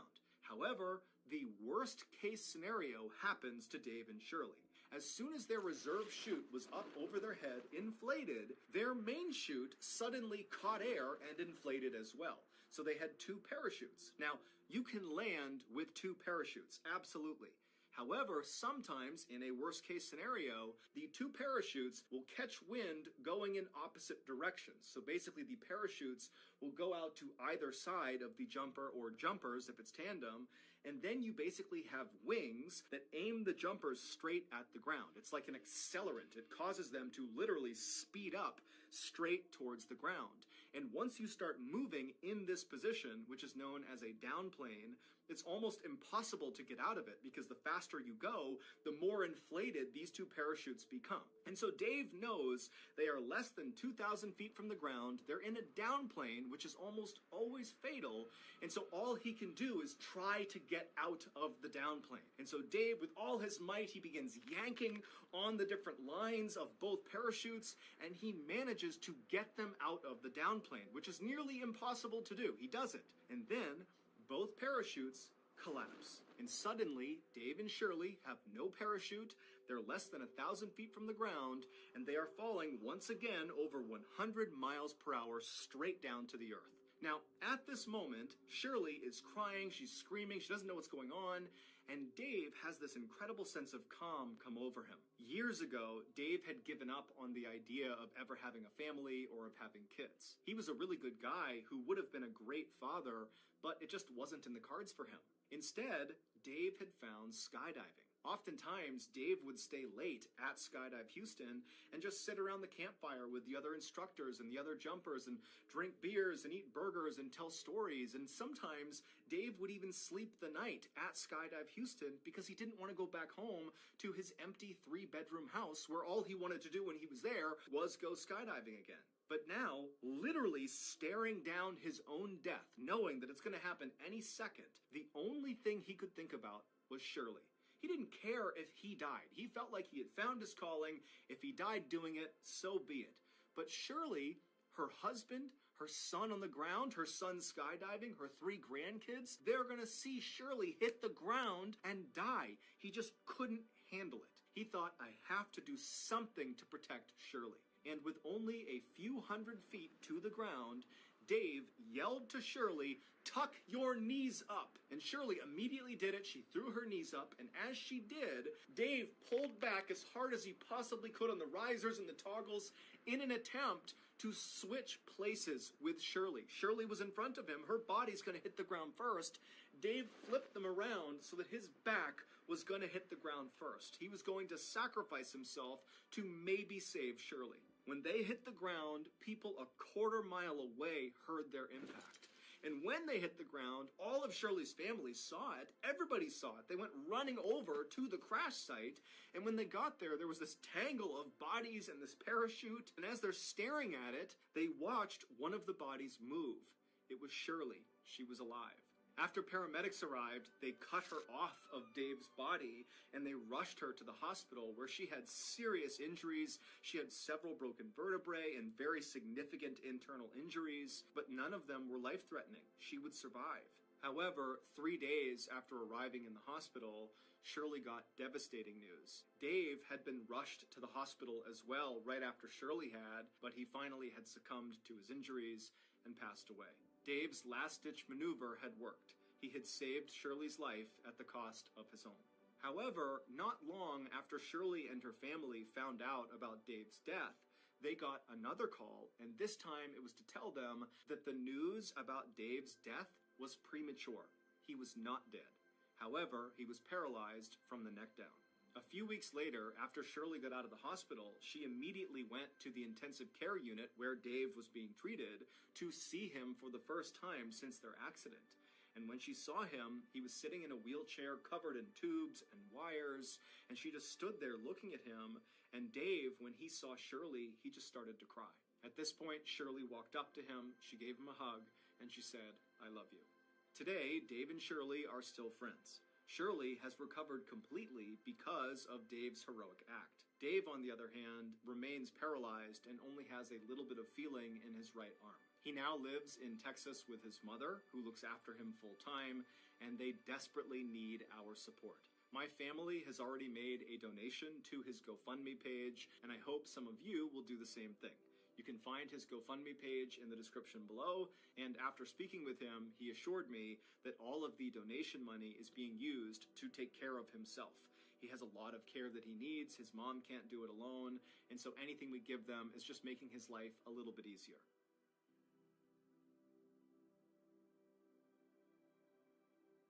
So that's going to do it. If you got something out of today's episode and you haven't done this already, please sneak into the like button's house and replace their cat with an identical looking cat.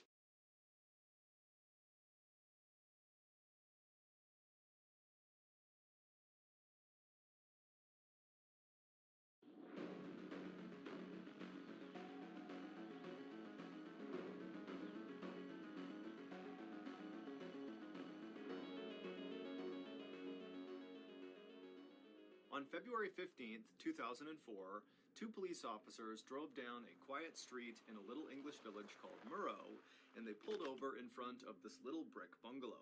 Earlier that day, a neighbor who lived on this street had called the police to report hearing a strange digging sound coming from inside of this bungalow.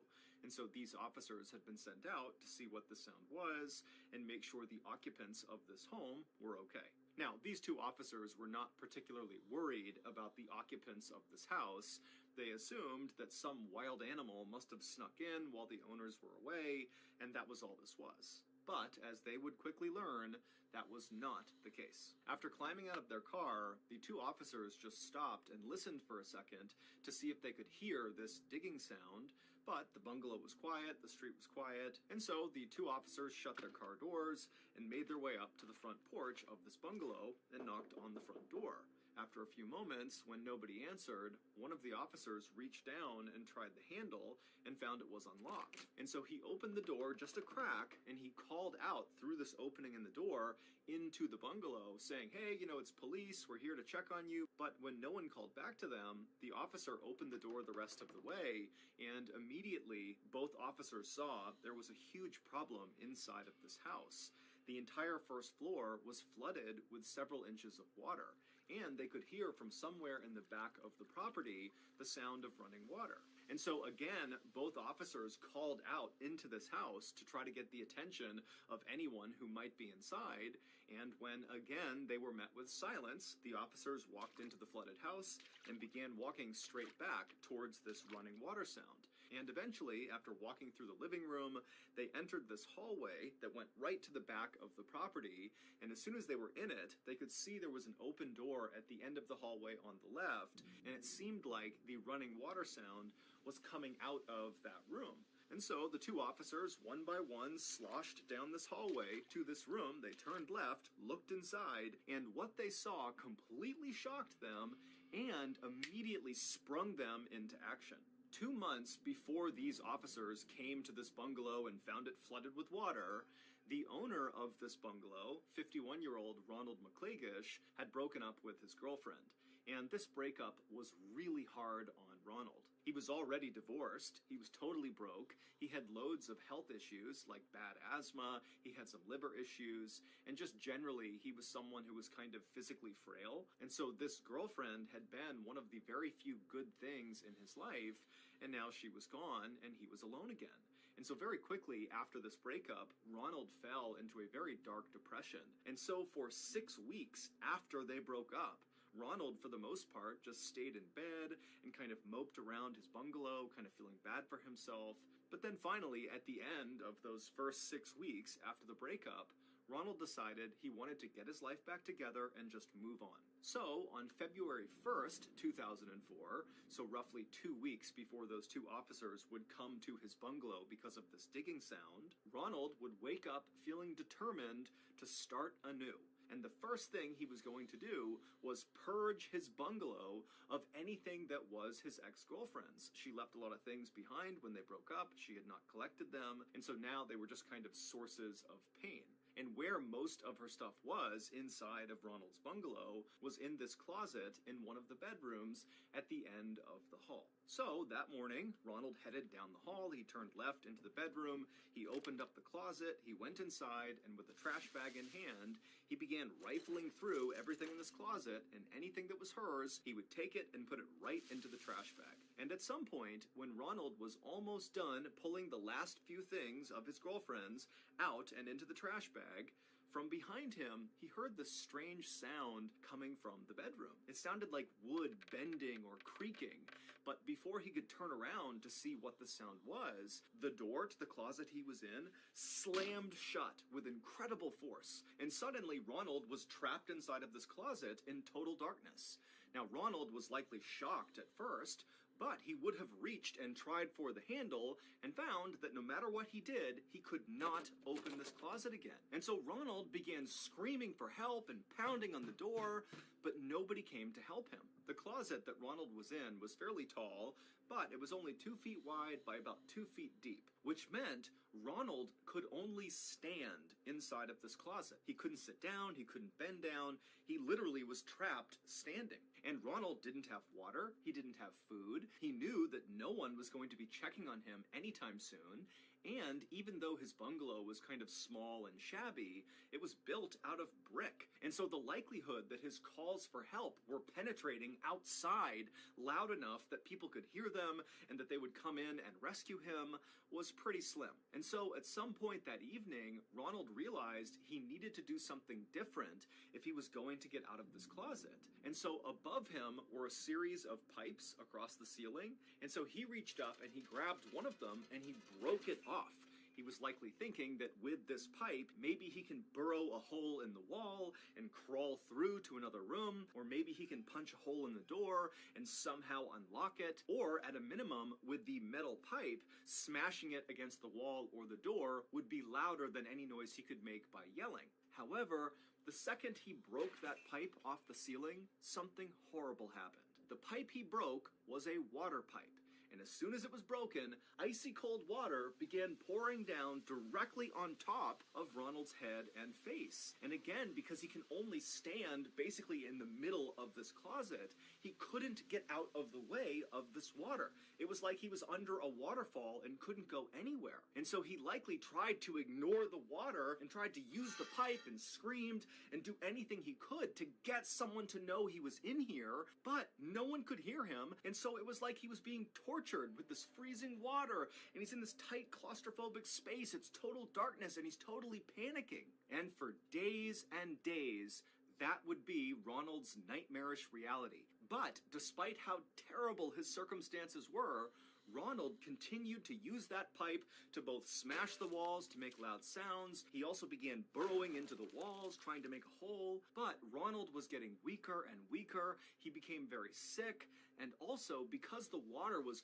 constantly hitting his head and face, his skin got so saturated that literally his skin started falling off. It basically opened up into these sores and began to sag, and the water just began brushing his skin off. And so finally, after about a week of being trapped in this closet in these terrible conditions, Ronald realized help was not going to come in time, and so he put his pipe down, he kind of slumped up against the wall, and then closed his eyes. Ronald's neighbor, who called the police, actually did hear Ronald using that pipe to try to dig a hole in his wall, and she heard Ronald smashing the pipe on his door, and she must have heard muffled shrieks and yells.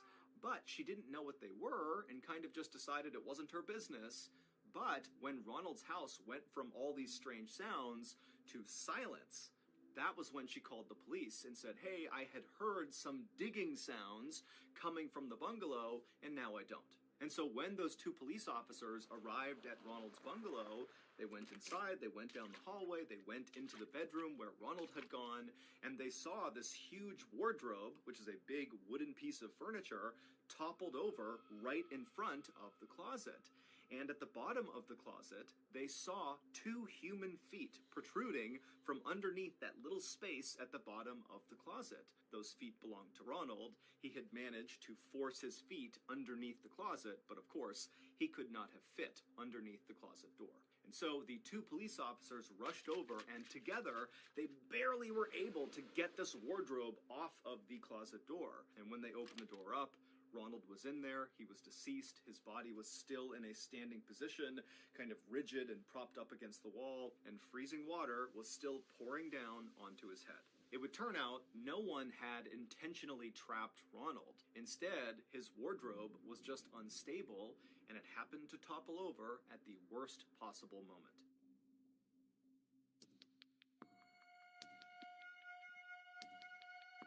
On Thanksgiving morning in 1900, an 18-year-old named Thomas Pedler told his mother that he was going out for a bit, but he'd be back in time for turkey that afternoon, and then he grabbed his jacket and his coat, and he headed out the door. Thomas lived in a very working-class neighborhood in San Francisco, California, where, generally speaking, nothing big really ever happened. It was kind of a place where people just worked, and that was it.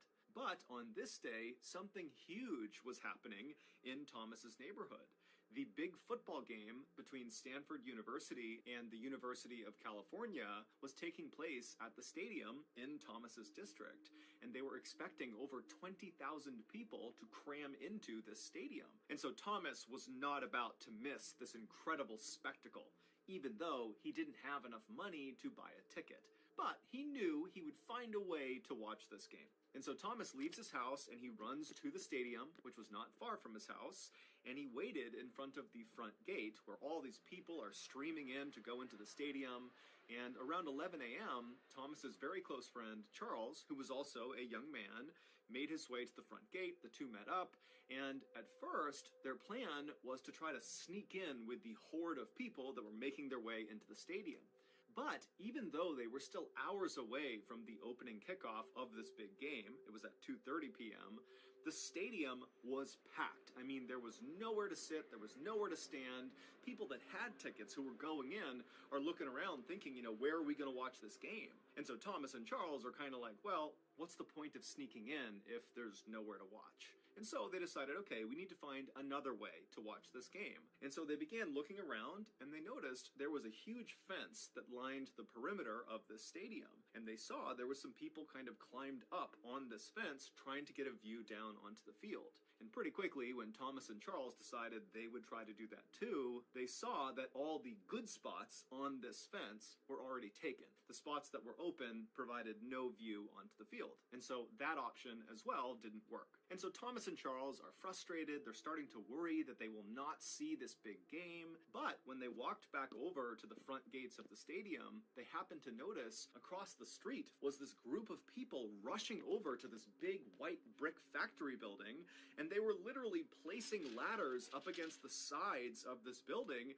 and beginning to climb up it. I mean, this is a 5-story building, and they are just basically free climbing the windows and the fire escapes. And Thomas and Charles realized that the top of this factory was flat and provided a perfect view down onto the field. And so all these people, they're trying to get a good seat to watch this game. And so without any hesitation, Thomas and Charles decide they're going to do that too. So they left the stadium, they ran across the street, and they began climbing up the ladders and climbing the windows and the fire escapes until finally they made it onto the roof, 55 feet off the ground. And when they got up there, there wasn't that many people. And so Thomas and Charles were able to run right over to the front edge of this building and claim a spot with an absolutely perfect view of the game.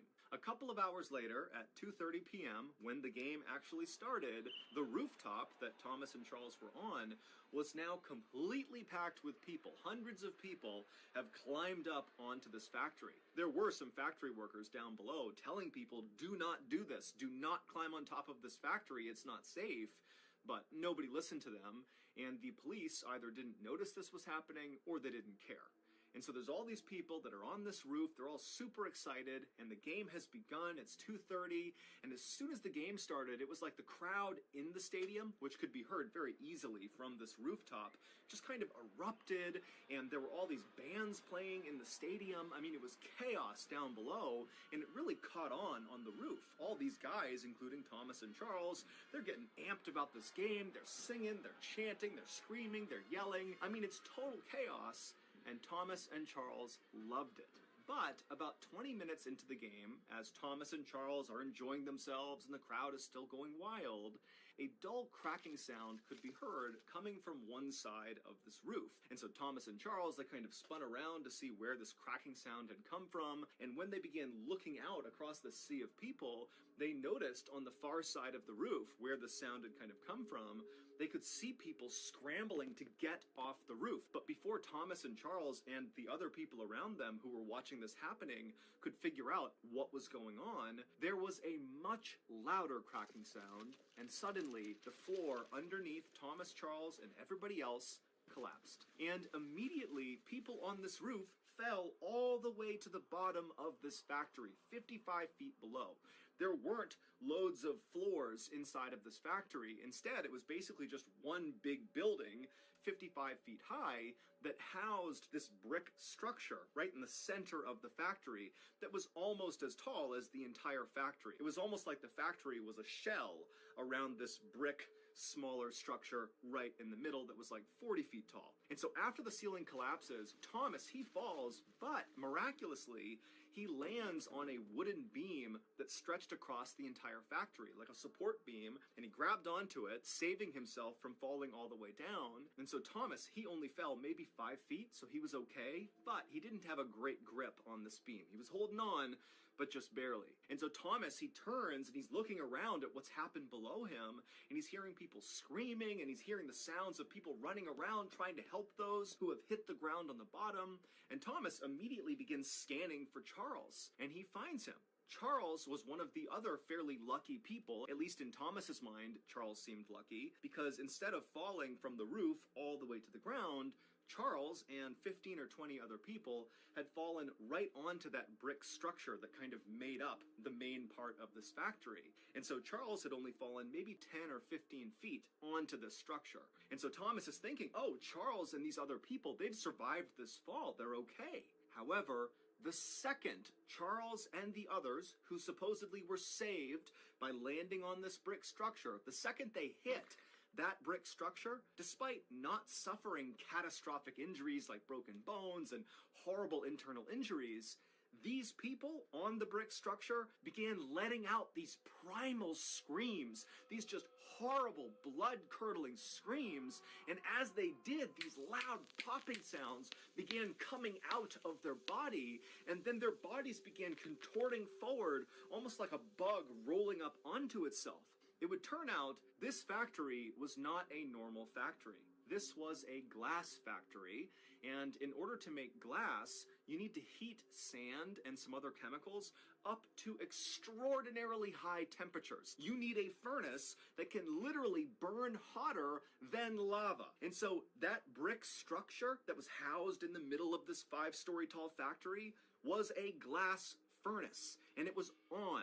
And so even though the inside of this furnace was the hottest place, it was over 4,000 degrees Fahrenheit, the outside of this furnace, where Charles and the others had landed, believing they were saved from this 55-foot fall to their death, was still extremely hot. So hot that the factory workers couldn't even go near the furnace, even with special equipment on. The way they worked with this furnace was with these long metal pokers. They would work the flames and the glass at a distance. And so the instant that Charles and the others landed on the top of this furnace, they began to light on fire. Those snapping sounds that were coming out of their bodies was the sound of them instantly igniting on fire. And so Thomas and the others who had initially survived this horrible collapse watched as Charles and the others shrieked and shrieked, and their bodies continued to contort, and they continued to burn and smolder. And Charles, actually, he would roll up so tightly quickly that his body began to roll down the curved side of this furnace, and at some point his body slipped into a crack in the furnace, and he actually fell into the flames inside, at which point he went silent. Around the time that Charles and the others stopped shrieking, a number of people just out on the road heard the commotion, and they came inside, and one of them was Thomas's father. And in a terrible twist of fate, he actually looked up and saw his son clinging to the beam, Thomas, except it was so hot inside of this factory that Thomas was sweating, he was losing his grip, it was really hard to hold on to this beam, and his father watched as Thomas lost his grip and fell the 10 more feet down onto the furnace exterior. He landed feet first, then he fell onto his stomach and his face. He immediately ignited on fire, began shrieking, and then went silent. All told, 23 people would be killed during this roof collapse, and dozens more would be horribly injured and disfigured. This collapse goes down as one of the very worst disasters in sports history. However, on this day, the crowd inside the stadium was so caught up in the game that they actually didn't notice this horrible tragedy taking place just 100 feet away from where they were. It wasn't until the end of the game, when the winning team's fans carried their players in this kind of spontaneous parade out of the stadium to celebrate, that they walked out onto the street and saw all these burnt up, rolled up corpses of the people who had landed on the furnace.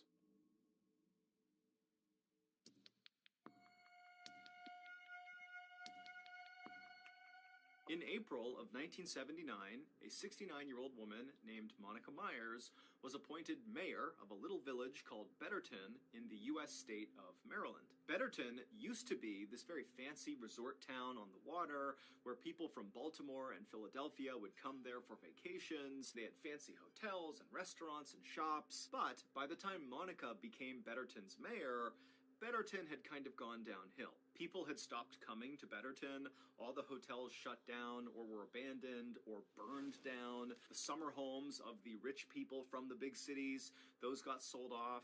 And down at the beach, all these glamorous boardwalks literally just kind of crumbled into the sea, and in their place were all these shanty towns where homeless people set up their camps. But Monica had grown up in Betterton, and so she really loved the town and wanted to improve it. And so when she became mayor in 1979, she really leaned into her new role way more than other mayors would. Instead of managing the village from an office, like most mayors would do, Monica literally went out in town and just began doing lots of jobs around the town for free. She would ride around with the police and literally stop crimes in action. One time, she stumbled across someone looting a vacant hotel, and she personally got out, chased this person down, and made them put everything back that they had taken. She would pick up trash on the beach, she would do random repairs on people's homes and businesses all over town, and sometimes she would just go door to door asking people how they were doing. And so very quickly, the people of Betterton really grew to love Monica, and they loved seeing her every single day just out and about making Betterton a better place. And so, on March 20th, 1980, roughly 1 year into Monica's tenure as mayor, it was immediately noticeable to the people of Betterton when Monica was nowhere to be seen. That day, she did not go to the police station in the morning like she normally did. She was not seen at the beach doing her trash pickup, and she didn't knock on anybody's door. And so by mid-morning that day, the people of Betterton, all 120 of them, were basically out in force looking for Monica. And at 11:30 a.m., the police in Betterton got a call about Monica. It was this guy who was totally panicked, he could barely make a sentence, and he basically just told the police, "You gotta get here now." And so the police hopped in their cars, and they sped to the address this guy gave them. And when they got there, they saw it was this very plain, boxy building that was kind of tucked back in the woods. It was far away from the town center, and really nobody ever went over here. And the police, when they parked their cars, they saw the guy who had called the police, the distraught caller, was standing outside of the front door. He was obviously crying, and he was waving for them to come over and follow him into this building. And so the police got out of their cars, they ran over to this guy, and they're asking him, what happened? Where's Monica? What's going on? on, but this guy was so hysterical, he really could not describe what happened to Monica. He just kept telling them to come on, follow me. And so he led them into this building, and pretty quickly they entered this huge warehouse where all across the ceiling were these big metal catwalk areas that kind of zigged and zagged all over this warehouse.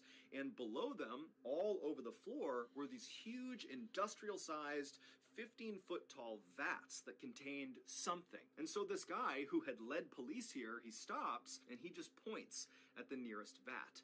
And so the police, picking up his cue, begin walking towards this vat. And as they got closer and closer, they were hit with this horrible smell that made them gag and cough, and before long they had to stop and kind of compose themselves. The smell was so bad. It would turn out this building that was kind of removed from the town center of Betterton was Betterton's sewage treatment plant. And that morning, Monica had gone to the treatment plant to help clean some of these 15-foot tall industrial-sized vats that contained human waste. She had done this enough times that when she was here, she did not need any supervision. And so that morning, she was alone. She climbed up onto one of the catwalks over one of these big vats, and she had reached down with her testing kit to test the sewage to see how much cleaning it would need. And as she did that, she somehow slipped and fell into the big vat of human waste. Now, she would not have immediately gone under. It was not like a liquid. It was more like clay or really thick mud, where at first she would have kind of been laying on top of the sewage. But as soon as she tried to move to get out of the sewage would have functioned more like quicksand, where as soon as a part of her body went under the surface, it would not come up again. And so, after the police composed themselves, they climbed up onto the catwalk and they looked down and they saw Monica, who was face down, partially submerged inside of this vat, and she was deceased. Her autopsy would reveal that she died of drowning, which means she literally inhaled human waste.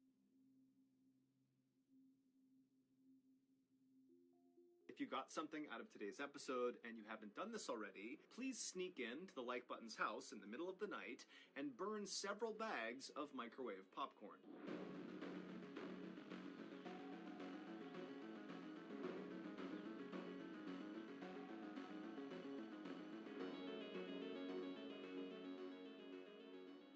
One day in early January of 1987, a very strange 52-year-old woman named Ruthie Mae McCoy walked out of her 11th floor apartment in Chicago, Illinois. Today was the day that Ruthie was going to be doing one of her self-appointed public duties. Ruthie was quite tall, and this particular day, she had on 2 pairs of pants with a dress over them. She also had her favorite long stick she was carrying. And as Ruthie marched down the hallway, she began jiggling each of her neighbor's doorknobs to see if they were unlocked. And then in between each doorknob check, she would suddenly stop and wave her stick around like it was a sword, and she was fighting off some unseen attacker. And so after Ruthie had checked 4 doors in a row that were all locked, she reached the 5th door, and when she tried the doorknob, it was unlocked. And so without any hesitation, Ruthie pushed the door open, she stepped inside and began yelling, "Hey, look at me, I'm inside of your apartment!" And the woman who lived in this 5th apartment was in her kitchen making dinner at the time, and when she looked up and saw Ruthie barging into her apartment, she wasn't scared, she was just totally annoyed. She rolled her eyes and then began yelling at Ruthie to get out now. But, as always, Ruthie didn't listen. And before long, Ruthie had moved from the doorframe into the apartment, into the kitchen, where she was waving her...